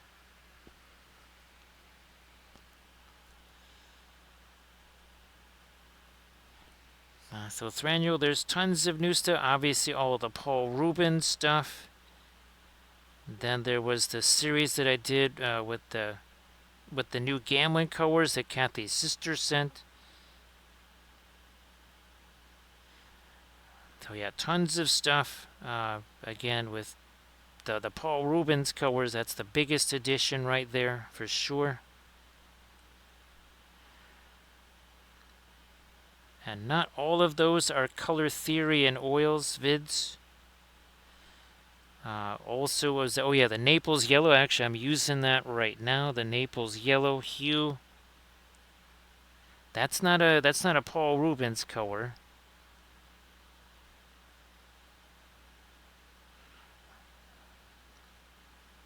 That, well, there's also the, you know, the Griffin paints and such.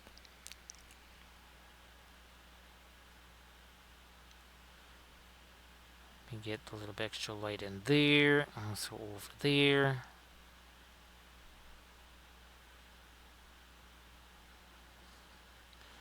I think we have another one of these with Skelly Friends on it.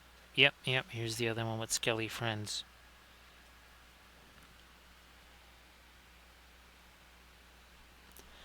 So welcome back there, Pascal.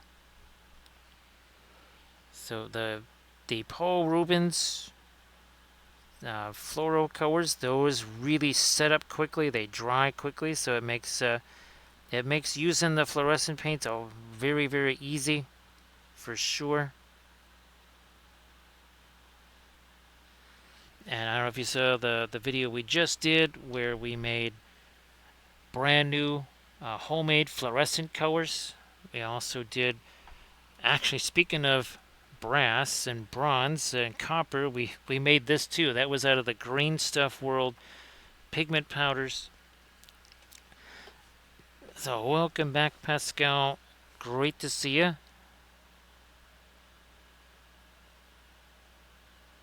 What have we here? Yeah, we're going to get some of that going. Some of this.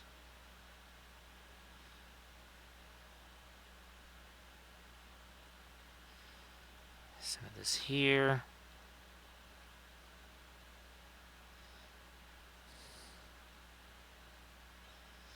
More of this.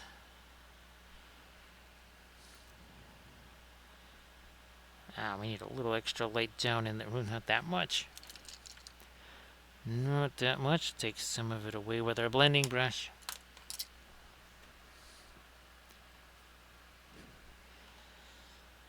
So I did that, I think it was a two-part, it was one of those Zygomores. Maybe it was painting contest miniatures, I don't know. But we did a whole thing with no white, and that's where the Naples yellow comes in.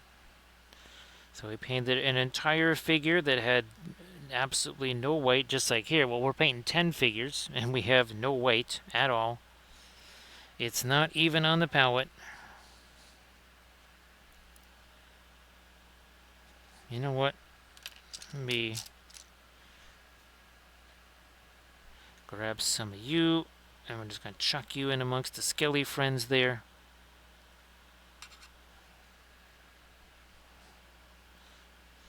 So just taking the weathering powders, chucking it right into the wet oil paint, because those will just kind of fuse together, and then that will basically seal, for the most part, your powders in place.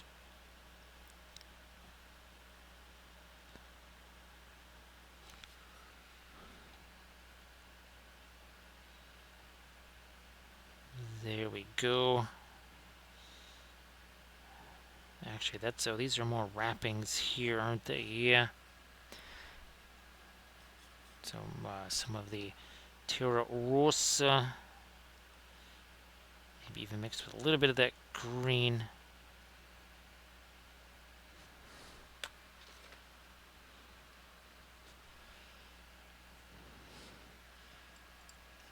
You know what? Let me get rid of this brush. Maybe we will use this one here. There's our, and it's look at it, oxides, oxide. It's the Terra Rosa of green, our chromium oxide. And yes, we're actually using a greenish gray to paint wood here, because we need it to be different from all this other stuff. We got plenty of, obviously, rust color and other things. We need something that is different. We're even going to put that on the some of the cloth down here. So we're mixing the violet and this green together. Makes a fabulous grayish color. Yes, buying green paints or buying gray paint is a little bit like a dollar bill bonfire right there. So they're called opera colors there, Thranuel.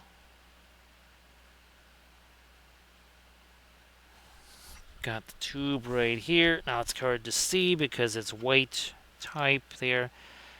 But there you go, opera green. All of the floral colors are called opera. I have no idea why. That's what they call them. For whatever reason, they call them opera colors. I don't know what the deal is behind that, but that's what it is. So again, a greenish gray there. I think we got two other pikeys to do here. And of course, there's three. I think there's three different video. Oh yeah, there's three different videos on the Paul Rubens paints. One of them is on the opera color slash fluorescent. And those are all color theory and oils vids. All of those.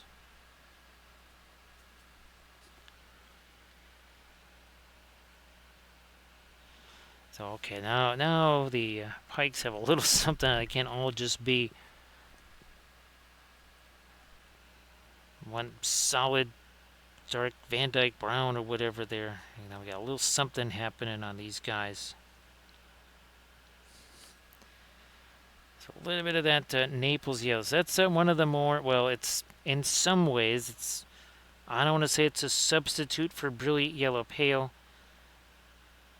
because it's definitely a different type of color. It's not the same, you know, not trying to do the same stuff with it that, that we would normally do with Brilliant Yellow Pale.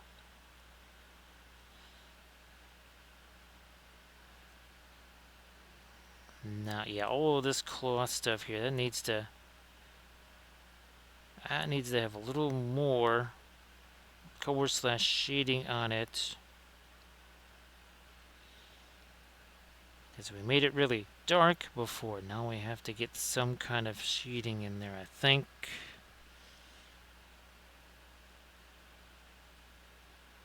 Come on, there we go. Trying to get all the crazy wrappings and such here. It's got a little bit of our Terra Rosa in there.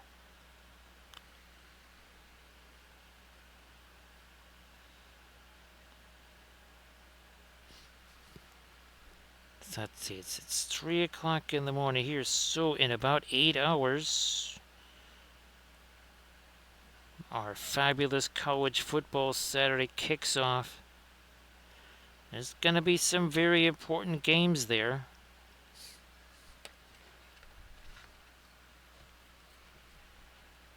And of course, we will cover all of it on the Wappleville Sports Network like every Saturday. Yes, of course, we cover the APCC, the Atlantic Pacific Central Conference. 10,000 teams, no academic standards, everybody makes the playoffs. And now a new feature, a brand new feature in the APCC. As long as you got a uniform and a helmet, you can change teams at halftime or even during the play if you want. The portal is always open. Even the coaching staff can switch teams. Nice to see you there, Pieces. How you doing? Happy Saturday. It's kind of doubtful, Thranduil, given what you see on the labels, and again, it's kind of hard to see because the light colors there. But yeah, it's kind of made in China, so that might not be from the EU. But you should be able to get them on Amazon because, well, I do believe, well, actually, you got the other ones on Amazon, right, Thranduil? You just have to be careful, right? Because not the neon ones, but they have to be the opera colors. And then, and there's also oil pastels too, Thranduil. Yeah, watch out for the oil pastels. Don't, because I almost ended up with those. I came very close, and at the last second I went, yeah, that's not oil paint, that's oil pastels. So great to see you there, Paces. I hope that yeah, everything is going as well as possible for you there. Appreciate you being here on this Saturday AM. Yeah, now we're starting to get us a little bit of action here now on some of these other surfaces, some of the cloth and the leather and such.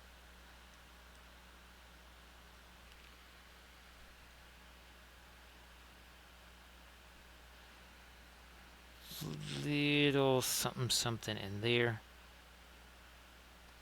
You know what? I might take here some of our iridescent pearl white, which for our metallics, that is our white. You cannot mix any, and I mean any, as in zero, none, nada, zilch, any kind of opaque color into your metals here. Otherwise, you will lose that metal effect. Oh, okay, no problem there at that Thranduil.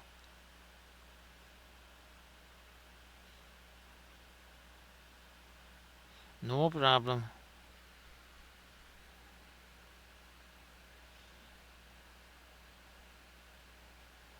Okay, yeah, we got that in there. They were pretty good here. Oh, wait, down here. There's some more metal-y type things down there. Let's get those.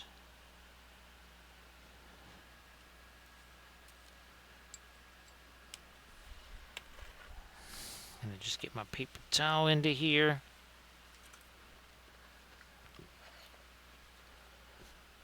So Paces, we had fun on the stream last night. We did an ISO hypothetical USS Constitution versus HMS Victory.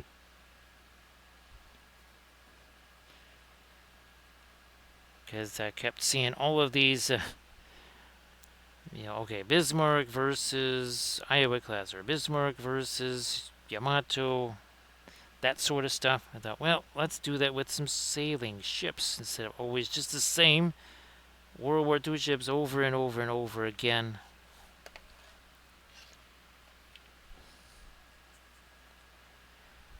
So back to this kind of greenish gray. Not that light, not quite so light. A little more of the violet in there too. Let's maybe break it down. Not too thin though. We don't want a pin line wash. We did do pin line washes earlier in the stream. That will most likely be part of Saturday's stream, which is later today. Because yes, it is already Saturday.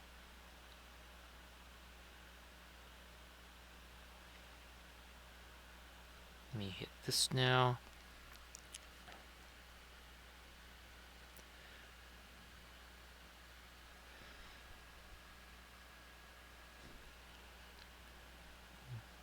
Pieces, well, I just keep thinking of, the ice there, and as the armies try to cross over, thinking they're going to be all sneaky crossing over on the ice, it's like, oh, let's just fire some artillery onto that ice and, yeah, make some holes in that ice. Yeah, the ice bridge, not the safest mode of transport, right?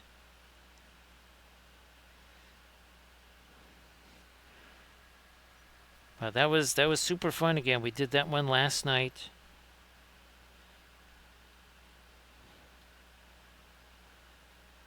Now, I'm not sure if we'll do another naval-themed 2D art stream or if we'll try to get back to the spacescapes.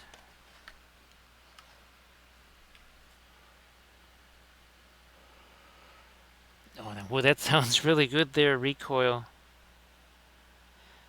So yeah, recoil. Well, like you heard me saying earlier in the stream, I'll just be. At least I'll get a chance to try out that purple pepper. So hopefully the things have been going well the last couple of hours there.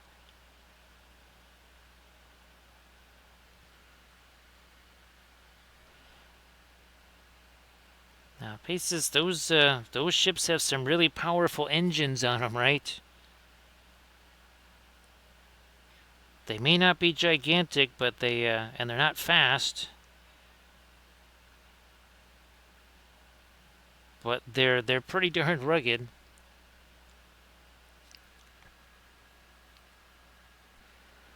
Let me try to get a little. There we go. Yeah, a little bit more of the. Again, that lighter greenish gray on some of the cloth here.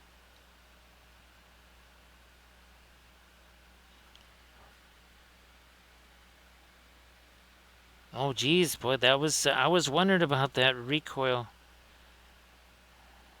Cause like you were saying, there was all these plans and everything, and then all of a sudden, there wasn't a whole bunch. Hopefully, maybe some of those plans can get back on track again.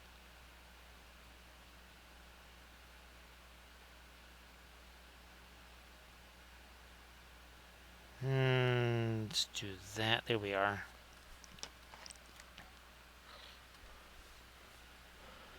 So hello there, Mom, and of course hello to Squeak as well. Has there been any? I keep on to say NIL there, recoil instead of NRL, but I wasn't sure if you guys are going to have some more NRL to enjoy this weekend.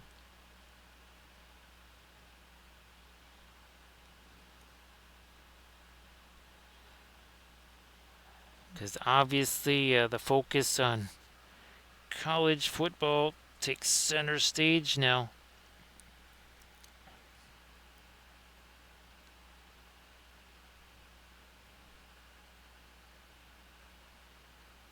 Yeah, those have to have some really interesting shaped bows, right, Paces? They're almost, they probably have a shallow, do they have a shallow draft to their Paces? Something tells me they might also have a shallow draft. Well, at least relative. Because that's an awful lot of weight forward.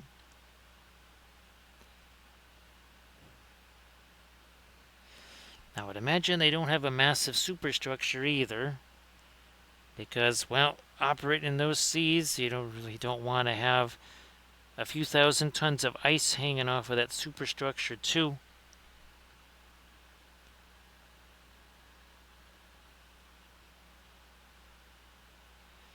So yeah, that's a nice little change there. But it's really weird to look down. It's like, oh, I have Uruk Hai figs now.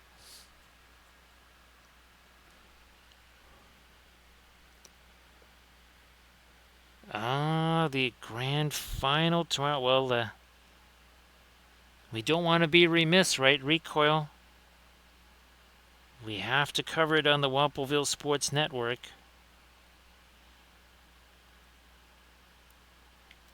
That's it. You'll have to be the on-field reporter for us there. Because, of course, you just pop over to the stadium and get tickets, right? Because, yeah.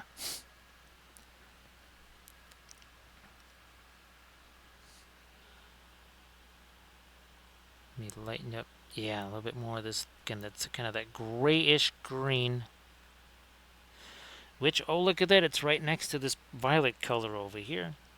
So we actually did use a violet color for the skin tone.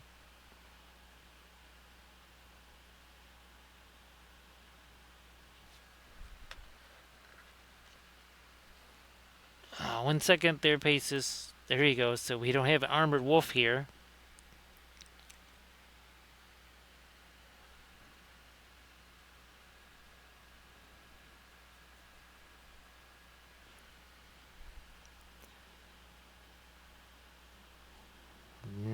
Yeah, is that too light? Let's back away. Let's back up to this.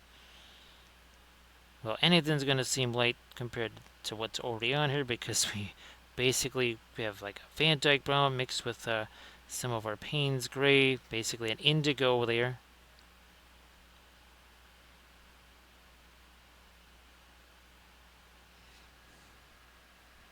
Try this again. Let me see what this is going to do.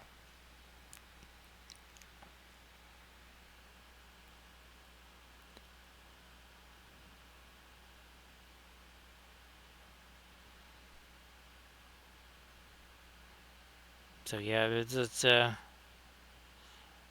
I would imagine it won't be on, especially so it's going to be a little bit later start anyway, because it's not just a fabulous college football Saturday. There's a whole bunch of other stuff I have to do, printing wise and housewares and stuff.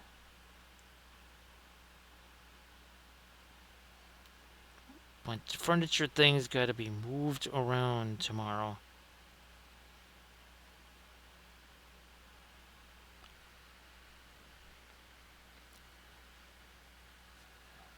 That sounds fantastic there, Paces. Oh, you know what? Let's do this. Okay, let me get some of our Van Dyke route, some of our... Again, that's the iridescent pearl white. That's essentially a metal medium type of a color there. And that is what gives us our metallic look. So we don't usually do TMM stuff here on the channel. So that's why I thought, oh, this is a good opportunity to dive into some TMM for folks. And this is all done with the oil paints. 100% oil start to finish. Even the metallic parts. You mix this iridescent pearl white with any kind of non-opaque oils. Usually it's got to be a darker color. But you can mix it even with, say, an Indian yellow, because that is hyper translucent. That has no opacity to it whatsoever.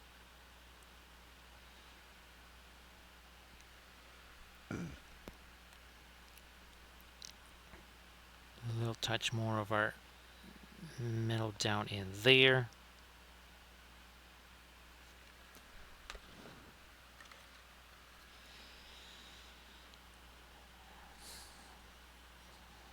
Okay, yeah, a little bit of more of our violet skin tone over here. And yes, that was a violet skin tone. We mixed basically almost like a Mars violet and our really dark radiant violet together to create that.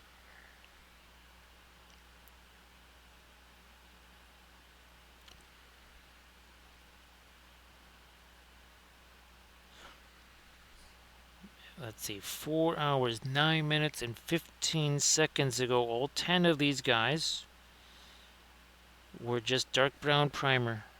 There was no zenithal, there was no acrylic, there was nothing. They were just dark brown primer. There was no skin tone, no metals, there was nothing on these guys. It's all been done in the last 4 hours.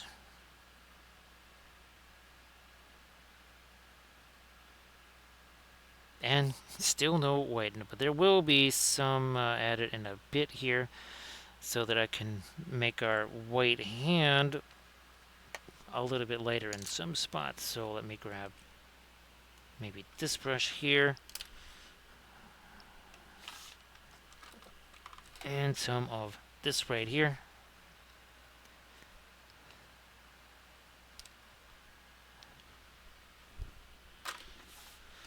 And let's do this. Break this down a little bit here. Get some of our thinner into that. Oh yeah, that's a big old difference there. Had to get our white hand on some helmets is here.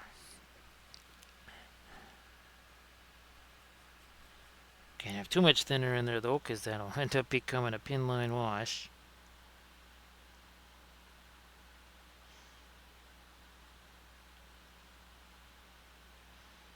Okay, oop, wait. There are two.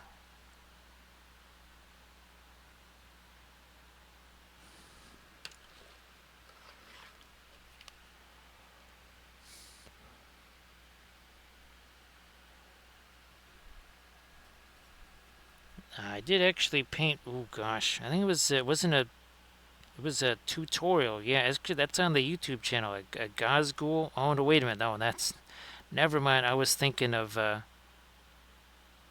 Gazgul was the. No, we did paint one of him too. Yes, the big guy with the little grots or whatever. Yeah, we painted that guy. I think we did that on stream.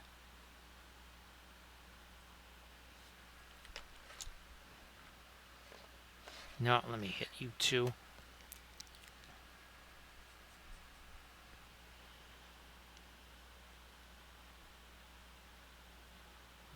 My hand on our skilly friend here.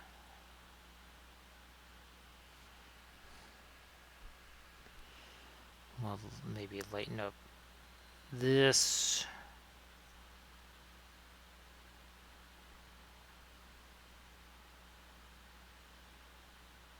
For him. There you go. And our alerts is going to look an awful lot like that too.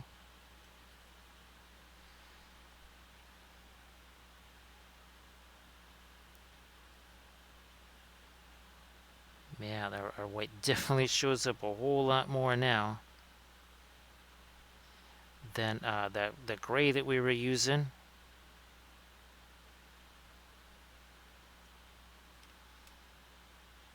Let me catch a little light on the crossbow edge there.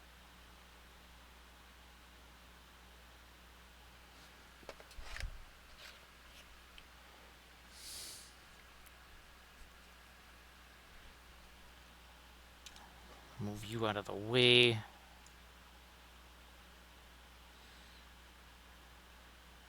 Another hand here.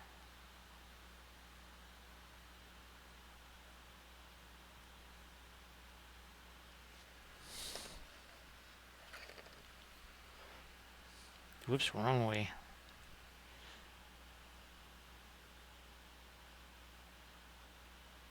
Fingers.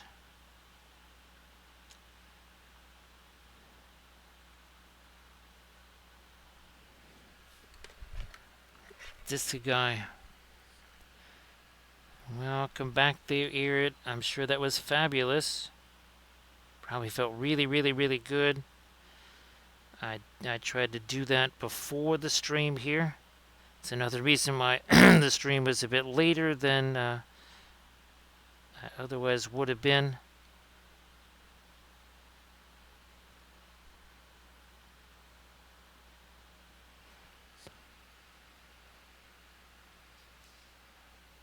Now, of course, I think, is this the second time you've been nabbed by the autocorrect monster this stream there, Irid? Again, if the autocorrect monster unjustly modifies your post, you can take revenge on him there. Don't let him get away with that. Expose him for what he is. And again, we're hoping that maybe via Eldritch Foundry I can sculpt something like the autocorrect monster. Maybe I'll just do that in the next video too, because well, we're going to be taking a deep dive into more the miniatures, not so much the, well, not the busts this time around.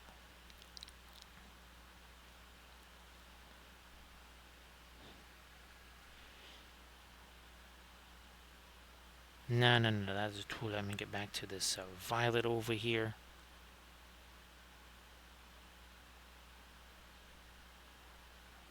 Just a little something on these rocks here. Nothing crazy, because we've got all of our powders on there now.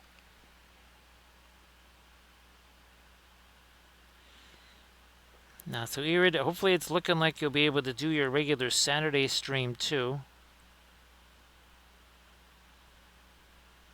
Just glad that you could, I know that there's lots of hassles going on, but glad that you could still do your stream today. Well, your Friday stream anyways. Saturday now.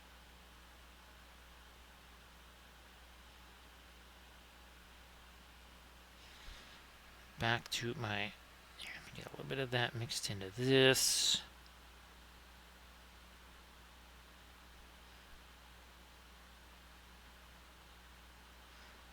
And again, these are 3D printed here from Papal 3D.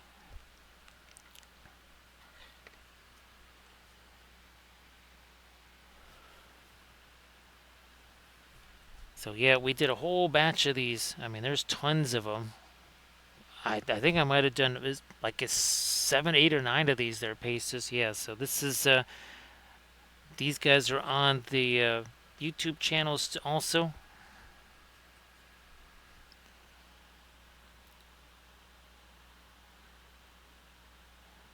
One, and then the thumb there.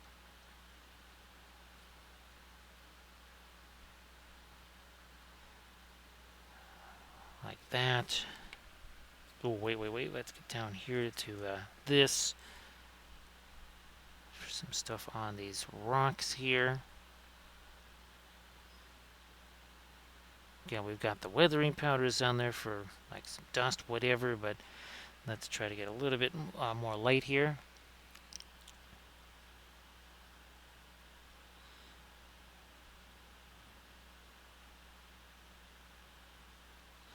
Yep, so hoping the demonic Easter bunny that should not be living in your house gets kicked out very soon there, Irid.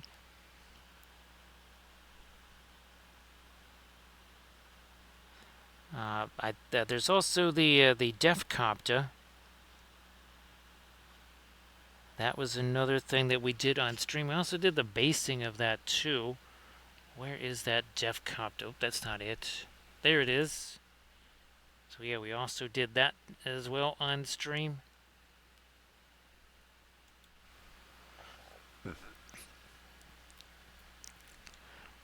So recoil basically, if you have a guy with a sword here, the only way you can support him is with a spear. But you can't have two spears behind him, so you can have sword, spear, and then pike. So pikes are the only thing that allow you to go 3 deep. Now, I believe only, I think Uruk Hai and I know that the Easterlings have a phalanx formation there. So the advantage is you can go 3 deep. Well, the disadvantage is with some armies, well, if you get trapped, that's going to be very bad because you're literally trapped in between your buddies.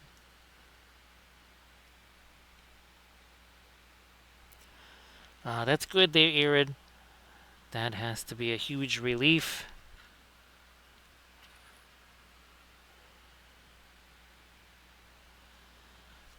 So yeah, recoil the Easterlings. They can go 3 deep, and again, if they lose a fight and they all get pushed back, instead of all being pushed into each other and trapped, and everybody starts dying, they basically just make room for each other because again they're well trained and well drilled.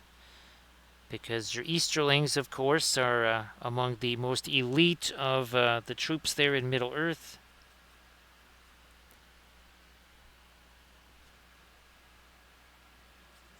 There, yeah, that was going to be a little too light for some of our stones there. That's a little too much also. We'll just do some blending brush on that.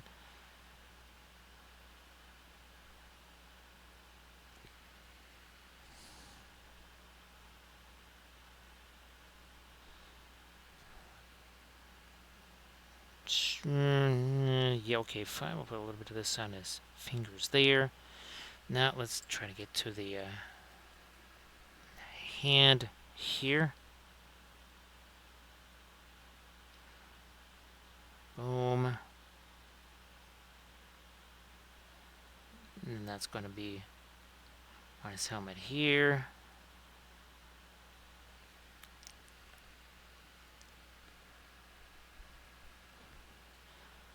Can we make that a little lighter? Sure we can.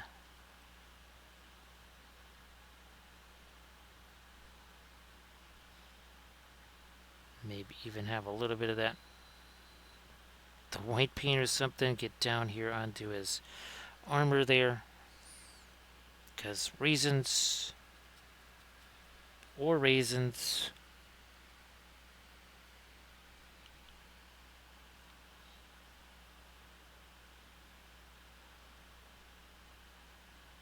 So yeah, glad that you had that little relative bit of calm there, Irid. About time for sure, right? Again, I don't want to jinx it by saying anything, so I will just keep silent there. Don't want to jinx anything.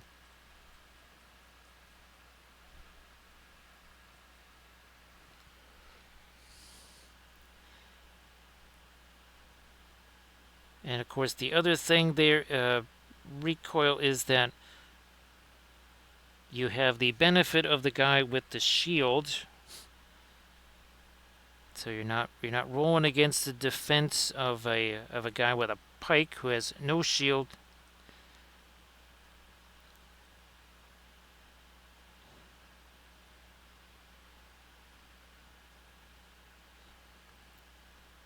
And obviously, the pikes are going to, if you're doing a cavalry charge into a bunch of pikes, especially ones that have like the phalanx rule and other things, you better win that fight, otherwise that cavalry is probably not going to be around for very long.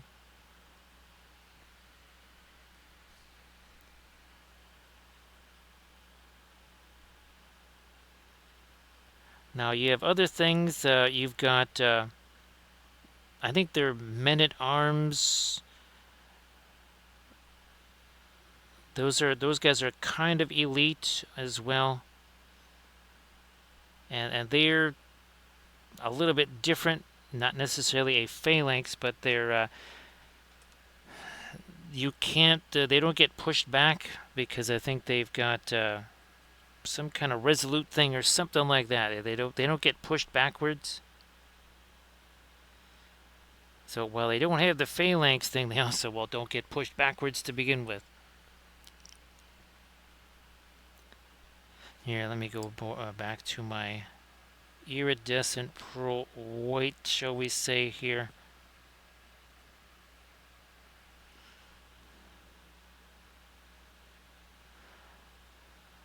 We need to catch ourselves a couple of more lighter things up here on the armor.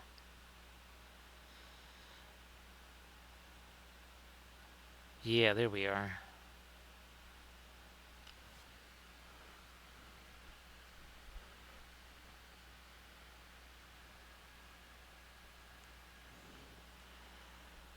We'll get our... Yep, a little bit more of that light over here.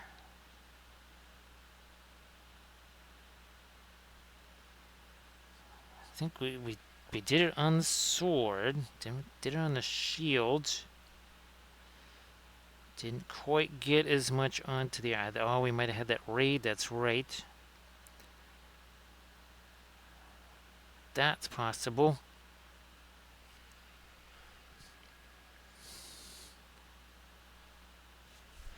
So yeah, I think Lurtz is probably going to be one of the guys that we paint on stream tomorrow amongst our other Uruk Hais. That's another one. What was the last one that I had never actually had a chance to paint? Oh yeah, King Elisar. Never had a chance to paint him in all these years of doing MESBG. Now this is first time I'll get a chance to paint Lurtz. And this is the first one of the Schlurzes there that actually looks like him, because the printing goes ever on when most of the other ones just look like some generic orc captain or something. But yeah, Papal 3D, his stuff essentially looks more like the movies than the GW figures.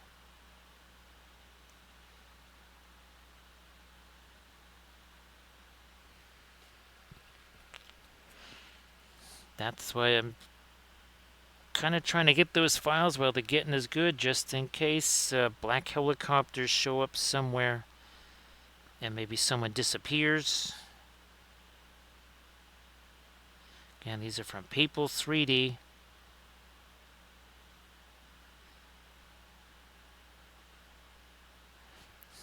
A little more of this, and then maybe we still haven't done our latest rust yet. But I wanted to see what some of these other lights are, and the skin tones and the claw. I want to see what some of that looked like first. Alrighty, we got our essentially Terra Rosa, Venetian Red, Mars Orange, whatever he wants to call it there. We're going to maybe even fire in a little bit of that Mars Yellow deep into that. That'll make it even lighter. You don't necessarily need a full pinline wash effect for this.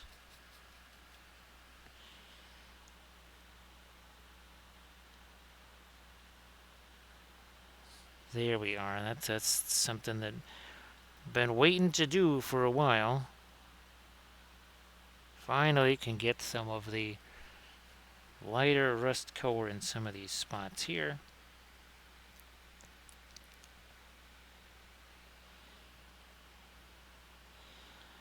I remember when was that last year or something, Rico? Maybe it was a year and a half ago that came out. It was super expensive, that's for sure. I have not painted that. But it's from the movie scene, right, Recoil, where they're kind of hiding under the tree roots there. I know a few people, Recoil, they had that at Adepticon in the Golden Demons, I think. Well, obviously under the Lord of the Rings category.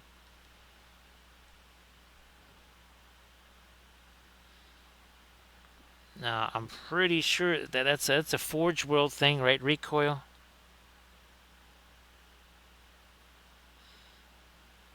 Oh yeah, big difference now with this lighter rust. And we get a little bit more of that Mars yellow deep in there.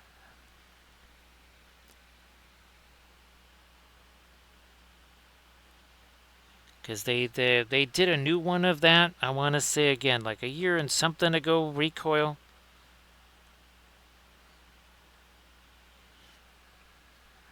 And the whole idea was, I think you could actually take the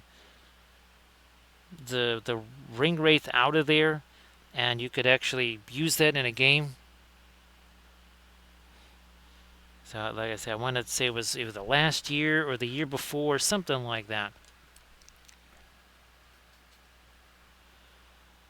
Oh, we already did him. Let's go back this way then. All right.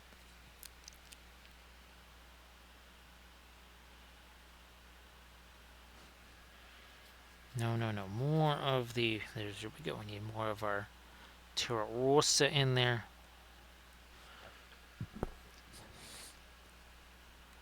Now we have none on that side. And then we can always, with the dirty down, try to do some blood effects on these two.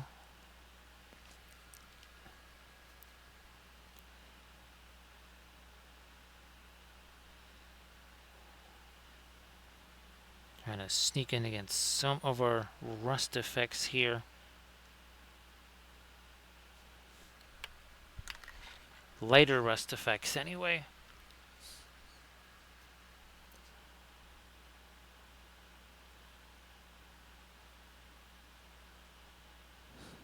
Oh yeah, the Greaves here. Get some on that.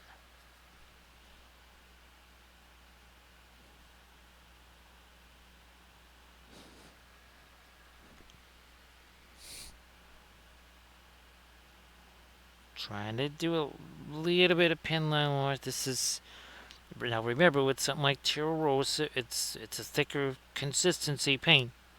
If you want to do a pin line wash with that, you will have to get more thinner in there.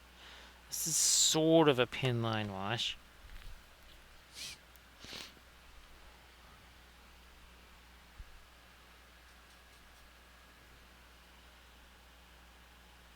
Not quite, I mean it is, but it would, yeah,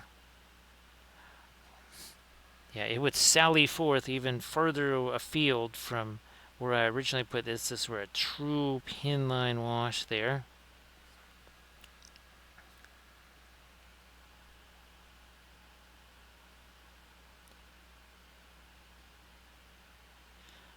Alright, there we are. Greaves, yeah, let's get a little lighter rust action on these two here. Boom. Boom.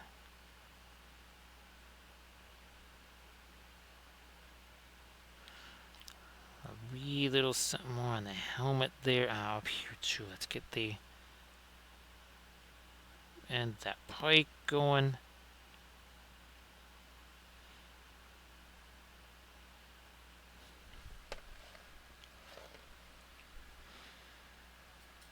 I think we've got two of our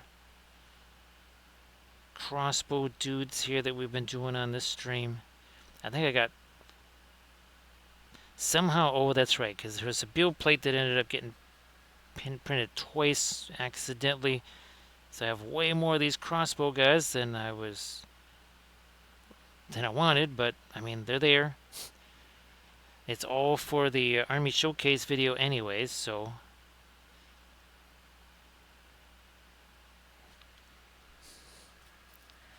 we start breaking down more of our paint in here. That was starting to get a little peaked. Now we've reinforced that a bit more. Got not too much with the lighter rust color. I think up here on the staff here again, you can see that just gonna flow into some of those crevices.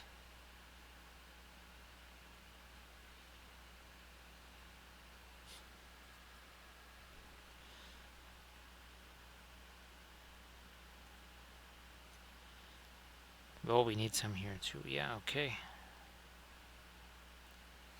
Good enough.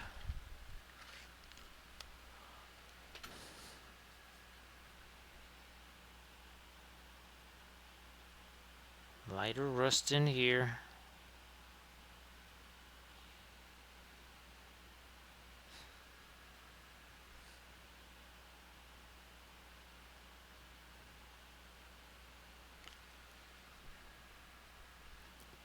Some on the helmet there.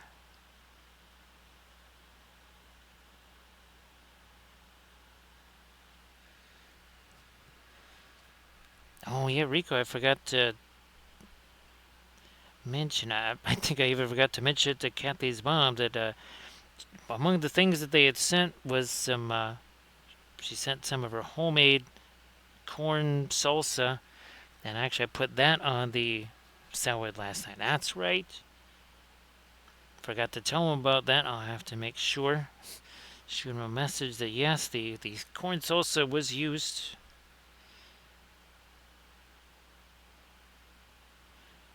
Let me get a little bit more of this in here with the again with the later rust. Another crossbow guy.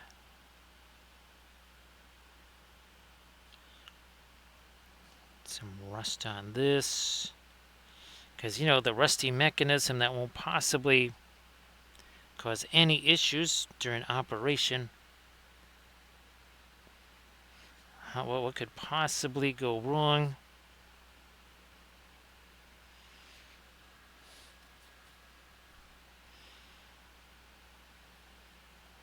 Some of our lighter rust getting into there too. Let me try some of that right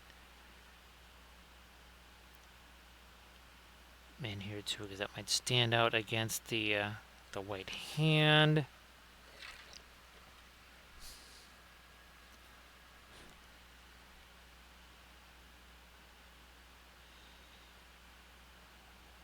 Yep, we need that on the shield. Let's get to that. Shield here. Lighter rust.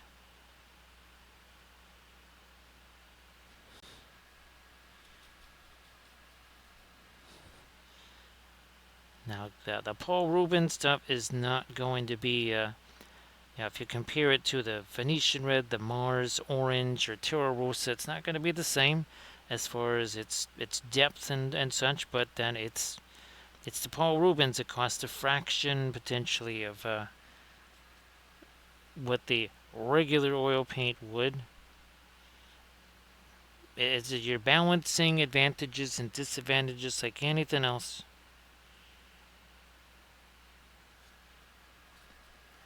I need these things to be as dry and as fast as possible because I gotta take these off of these. To take these off of these things so that I can make room for our guys, later today. Because let's see, it's about 3, it's getting closer to 4.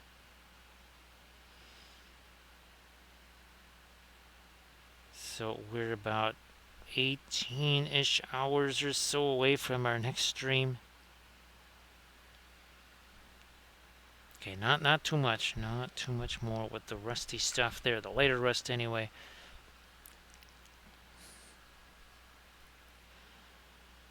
This first one I didn't quite get as light with the rust. Go back to them here super quick.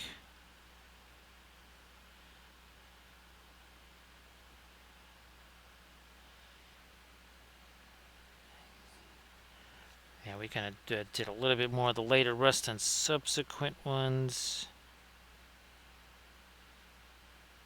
Now we're getting him caught up too.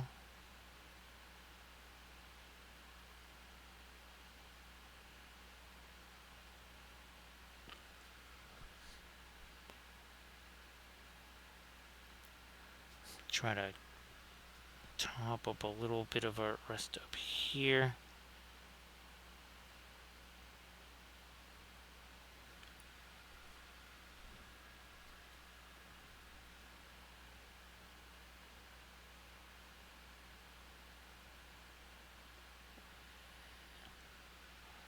there, Lord Dave. Well, Lord Dave, you've been cranking away the miniatures there. Lord Dave, if you want to share your Facebook, share that Facebook post with your latest creations on there. That'd be sensational. And those are looking really great there, Lord Dave. It's kind of weird to be able to do the true metallic metal on stream for the first time in a very long time.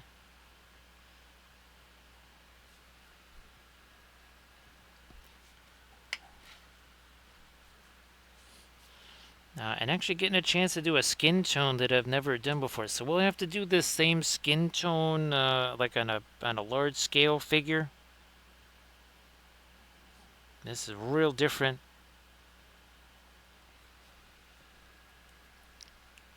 So yeah, I think I saw in your post there, Lord Dave, that these days at 3:30 is the new 7. As far as it tends to wake you up there.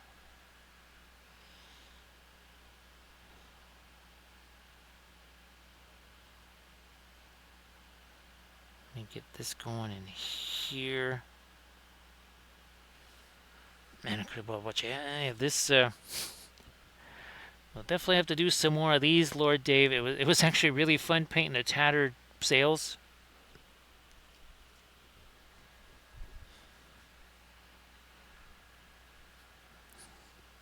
Yeah, that was a new little fun thing that I never had a chance to do before.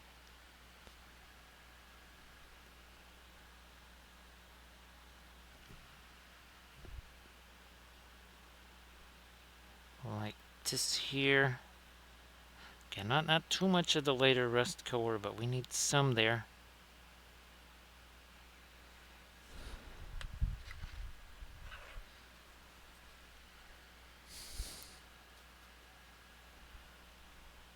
Nah, that got a little too crazy with the metal medium / iridescent pearl white there, so we'll take some of that away.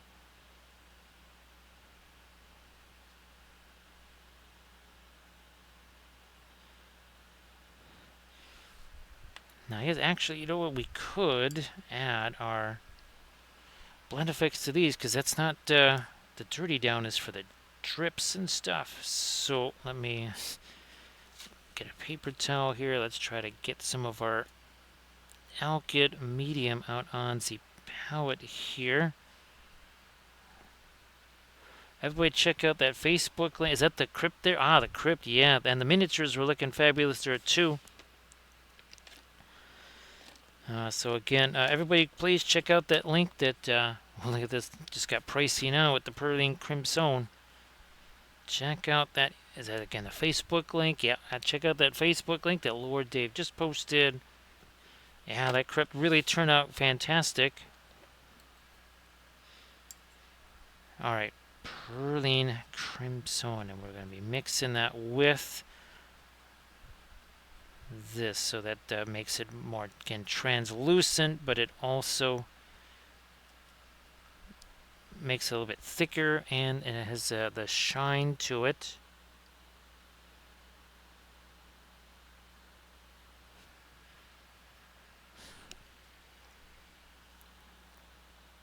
So again, here's some blood stuff going on.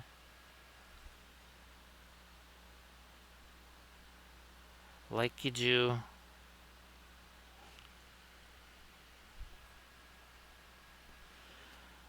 Actually, hopefully, Lord Dave, that's kind of almost a little bit liberating there. Because you're not like, okay, you know, judge this, judge that. It's like, nah, I'm just doing it for kicks. Doesn't matter. Just doesn't matter.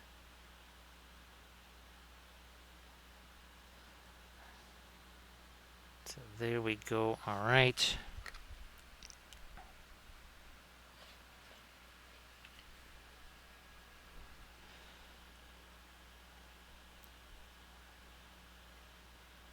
Oh, I still haven't had a chance to look into those 3D printable rat lines there, Lord Dave.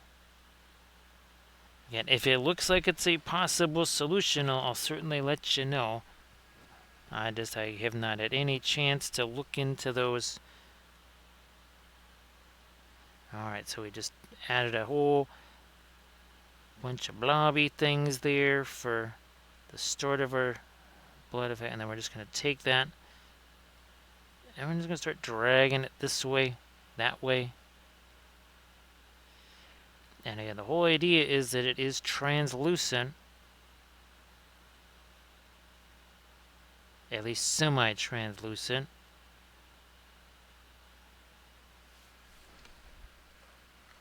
Where's our eye? Here's another sword guy here.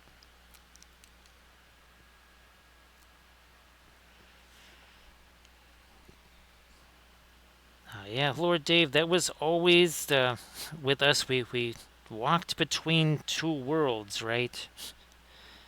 Actually, even more than two worlds. It's almost more like four worlds. Because there's all the terrain stuff and everything too, in addition to there's the contest painting and such. So again, there we've got a little bit of our little bit bloody effects there, and maybe, who knows, we get some of that on the base here too. Since it looks like he's a running. And oh look, that's really going to show up there because we have the weathering powders there, right? So now we've got this super shiny thing going on right next to the very, very, very, very dull weathering powders.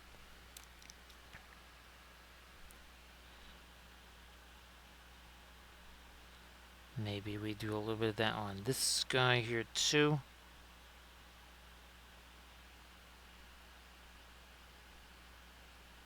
Just like that again. Something super quick. Where's our other sword guy here?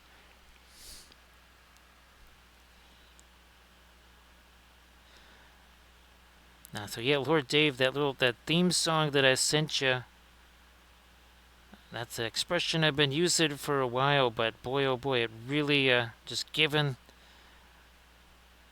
some of the attitudes or whatever. I'm telling you, Lord Dave, you would enjoy this. Just if anything, you're like, you can essentially just create a tune based on whatever. You're like, you know what, this has been kind of irritating. I'm gonna write me a little tune here.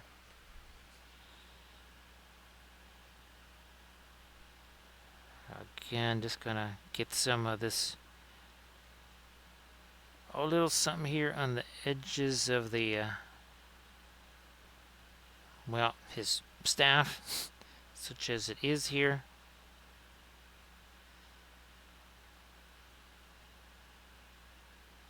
Let a little bit of that work its way down our little skelly friends there.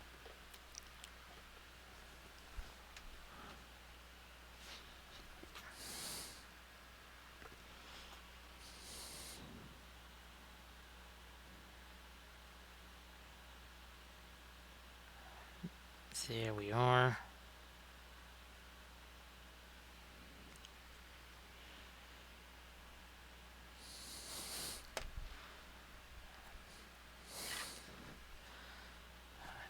Now let me get a little bit of the black in there. A bit of our Mars black and the pearling crimson. That really is going to be a coagulated blood type color there.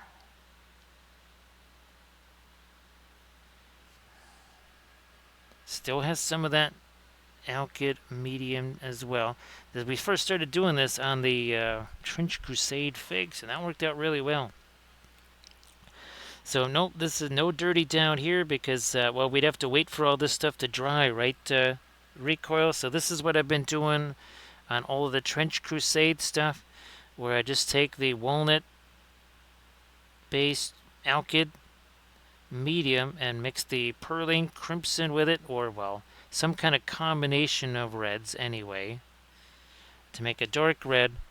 And again, there's a couple of different things. It's we also used it in one of our Patreon episodes. What the heck? Oh yeah, the It was the remember the two War Crow guys. That's right. Because yeah, unfortunately, we'd be waiting a while here.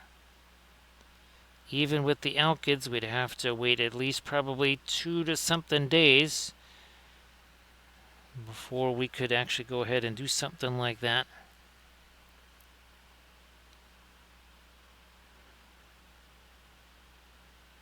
So again, you can see it's got a little bit of darker red in some places. We could even maybe even put that a little bit on the shield there, whatever.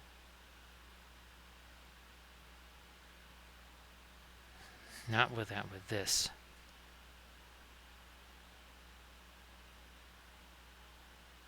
Yeah, there we go.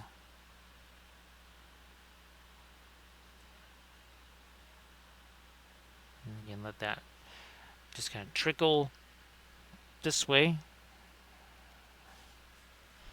Maybe we'll throw a little bit more of it up on the top there.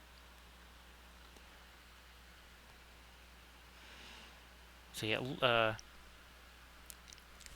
yeah, Lord Dave, it's the last chance, the last time I got to do it. I think you saw me. It was we're showing the, well, there was this, because that's all TMM right there. That's where we took our iridescent pearl white, and you can see, look, the one on the far right, that's mixed with Egyptian violet. There's a phthalo green one. There's a quinacridone magenta one. Oh, look, there's a Prussian blue one.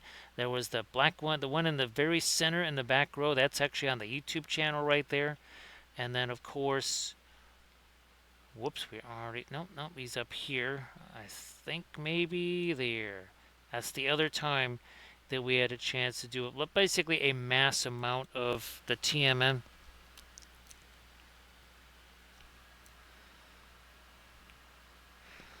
Yes, recoil, I think we refer to it as the taint, right? Yes, we refer to that officially as the taint.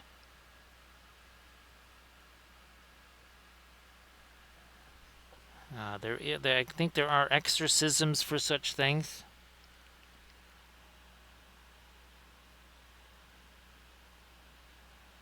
I'll try to throw a little thinner tendrils of our bloody stuff there. Alright, which way are you going? That way.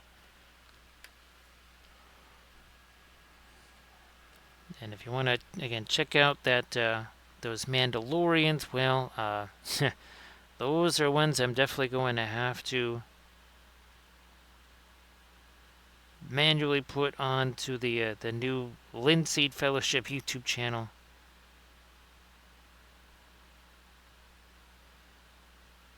Yeah, I'm going to actually get a little bit of the bloody stuff on him too, because why not? So all it is just the, and again, Thranduil, there's a whole bunch of tutorial videos on it. It's in the Trench Crusade Army Painting series.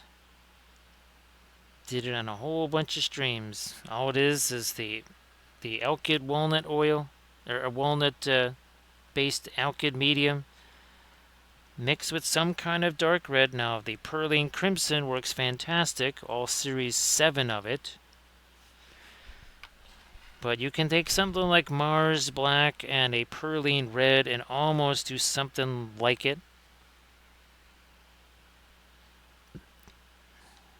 No, we won't do that there. We might do that here, though, because that might add a little something there.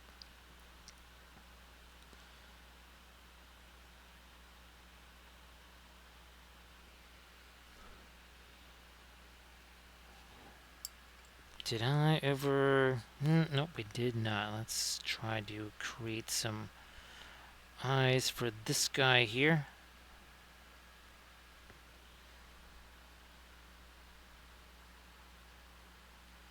There.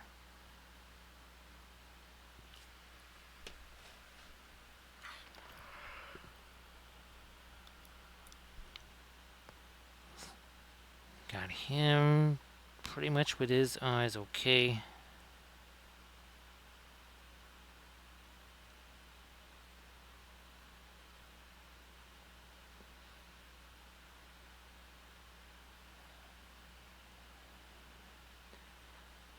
And that was kind of an accident finding out about that, because I was did some videos with the walnut-based alkyd oil, and that was a big disappointment for the stuff I was trying to do with it.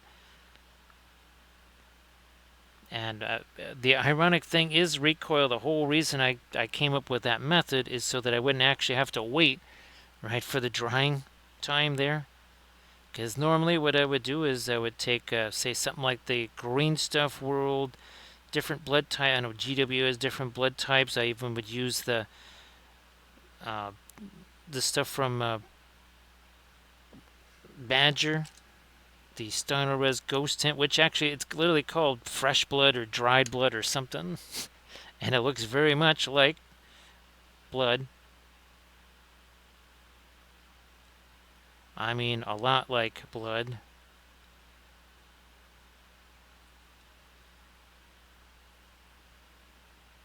Let me take some of this darker stuff right in there. And again, it has the translucency. It's got some of the shininess. All things that I did not want from the alkyd medium as far as, you know, the regular painting goes. But for blood effects, that works really well. It's actually just the perfect thing. Again, it's like the oil version of blood effects.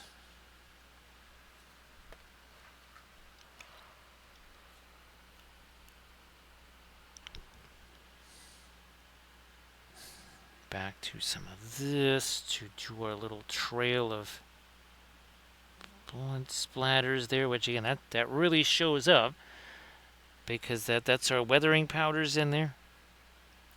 And yes, we added weathering powders while the oil paints were still wet, because they are going to set now and dry when the oil paints dry, because they're basically fused together now.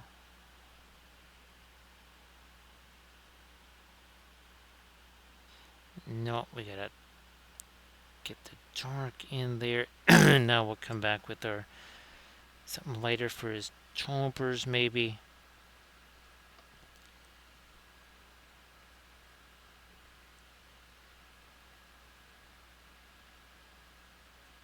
I mean, it doesn't have to be walnut-based alkyd medium. This is what I happen to have. Could be any alkyd medium, doesn't matter.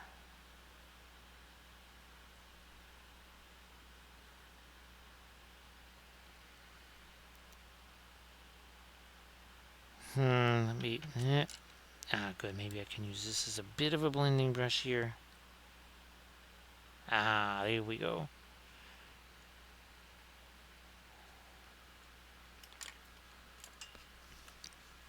Some more like it.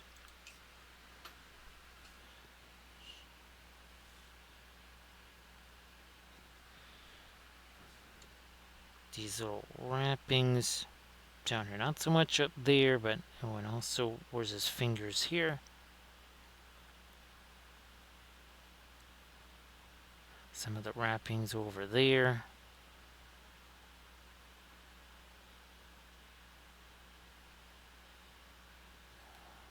What about, let's change this around here. Let's take this and some of the Payne's gray. Get that into his, and the skin tones there, and maybe now more of the violet-ish skin tone here.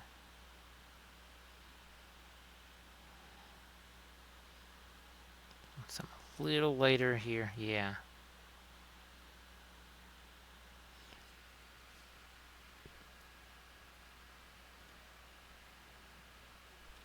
Got again some of the, if you had the like the Mars violet, that would also work, I think, for this skin tone that we've been doing on these guys.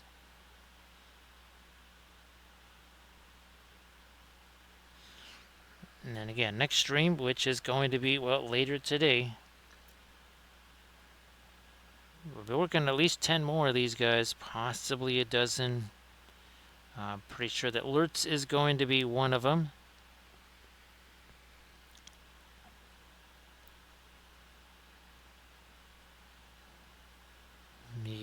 try to... Yeah, I think we're good there. Actually, that might just be his actual neck there.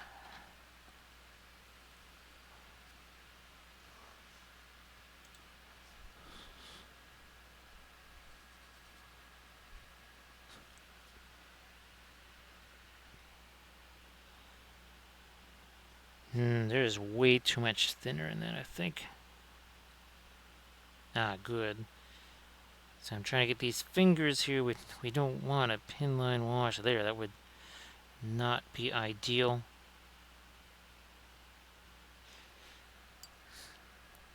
Some of the Van Dyke brown here.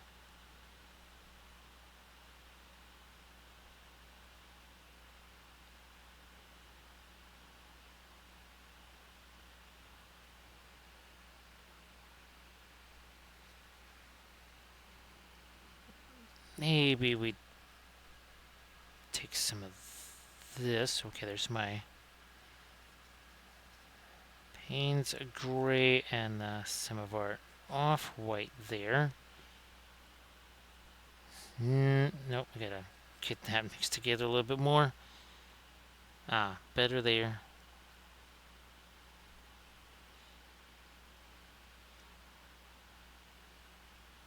A little bit of non-rusty color or muddy color here on these rocks. Then again, these bases, all the ones that I used here, these are from Papal 3D as well. He generally has some kind of basing that goes along with each of his releases, aka armies. Now it's going to be much simpler, and there's not that many bases. Essentially each figure has a base. I certainly mixed them up. I have no idea which of these figures. Now maybe some of them are the figures are matched to the bases that he sculpted, but I'm guessing probably not a lot.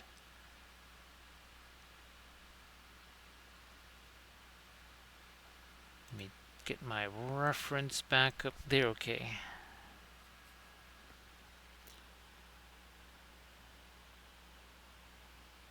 And we got one other one of these that... No, that... oh, that was it. That had skellies on it, but not so much those rocks. Speaking of which, we're going to try and get some of the... Again, that bluish gray. Now, I mean, blue is a relative term. I mean, it's nowhere near blue.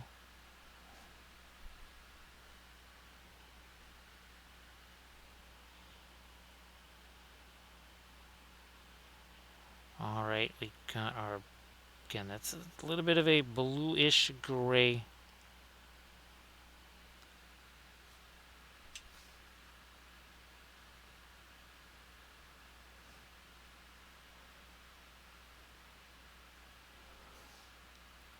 Let me see here.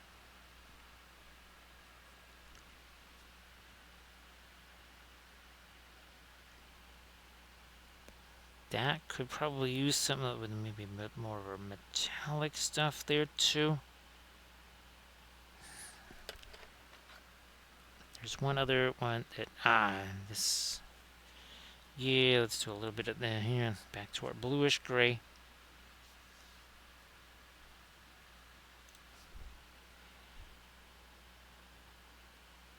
A little bit of that here.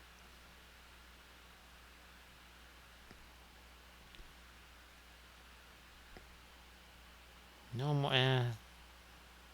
Why not as big of a rock as I thought it was. This is the part that I need to get some of that on right over here.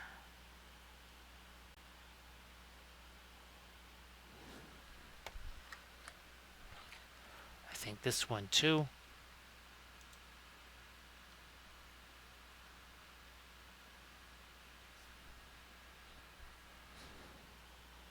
Yeah, let's get a little bit of that again. Some bluish gray. Yeah, that's... Shouldn't just be that big old blob of light on there.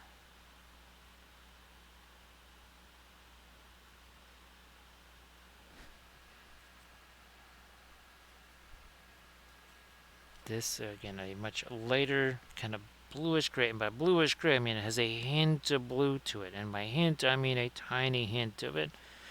Not tons of it.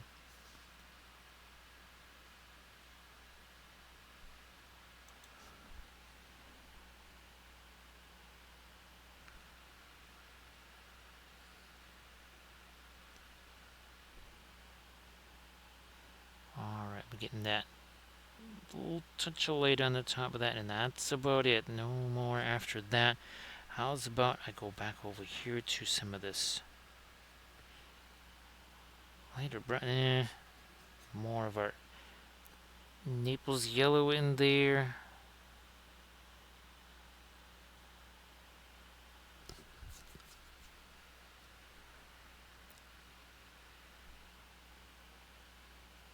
And I want to make sure we leave the, again, that's our weathering powders in there.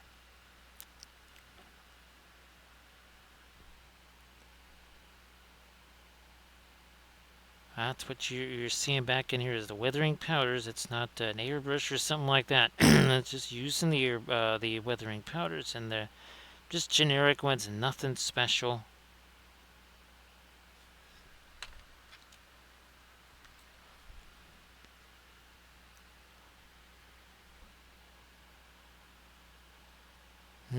Too much. Can take that away, especially since we also have the powders right there.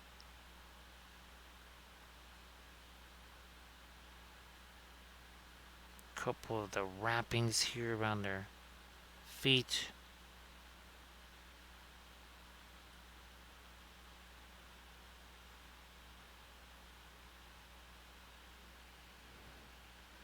So yeah, we got blood effects going on here. We got the skin tone, the rust effects, all the different stuff.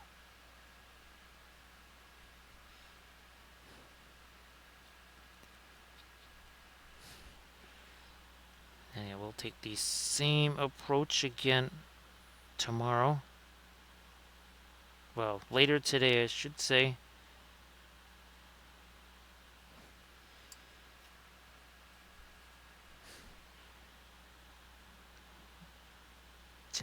There we are.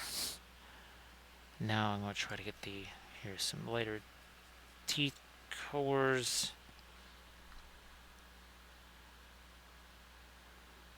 Well, that wasn't quite where that was supposed to go, but that's where it's going to go anyway. We'll just do that.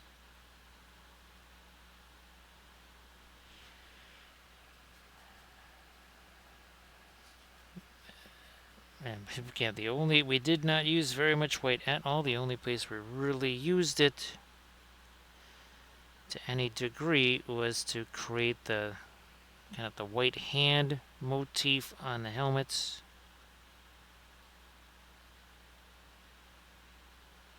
So I'm doing that light first. Now we'll come back with the dark stuff here. Let's get some of the Van Dyke brown on that brush.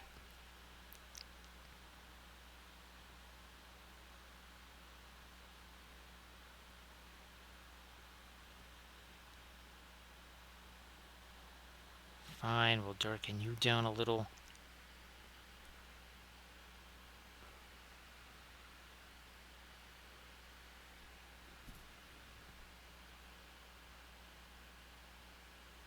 Well, let's do a quick little review here of our 10, count them, 10 Orkies. And zoom out here. Oh, you can kind of see them lined up here. We'll push them down this way. So yes, we can confirm that there are indeed 10 of these guys. And we've even added blood effects to them. We've added all the stuff to them. And we'll be doing at least 10 to 12 more on our next stream, which is, again, coming up just kind of like hours from now. But there we go. Worked out just fine. Very fun. So what we're going to do is we're going to head on over here to our little raid thing. We're going to say thanks to everybody for all the bits and the subs and the follows and the cheers. We also had some raids. So thanks so much for the raids too. Appreciate that. There. Alright, so we just was taking away a little bit of the blood effect over there. So see you later there, Recoil. Thank you so much. See you later there, Camda. See you later there, Arid. And see you later there, Thranduil. Glad you had a chance to check out the stream here. Hopefully you were able to snag some info too. And see you later there, Lord Dave. So thanks, Camda. Appreciate that. Here, we'll get our raid countdown underway now. So yeah, this was pretty wild.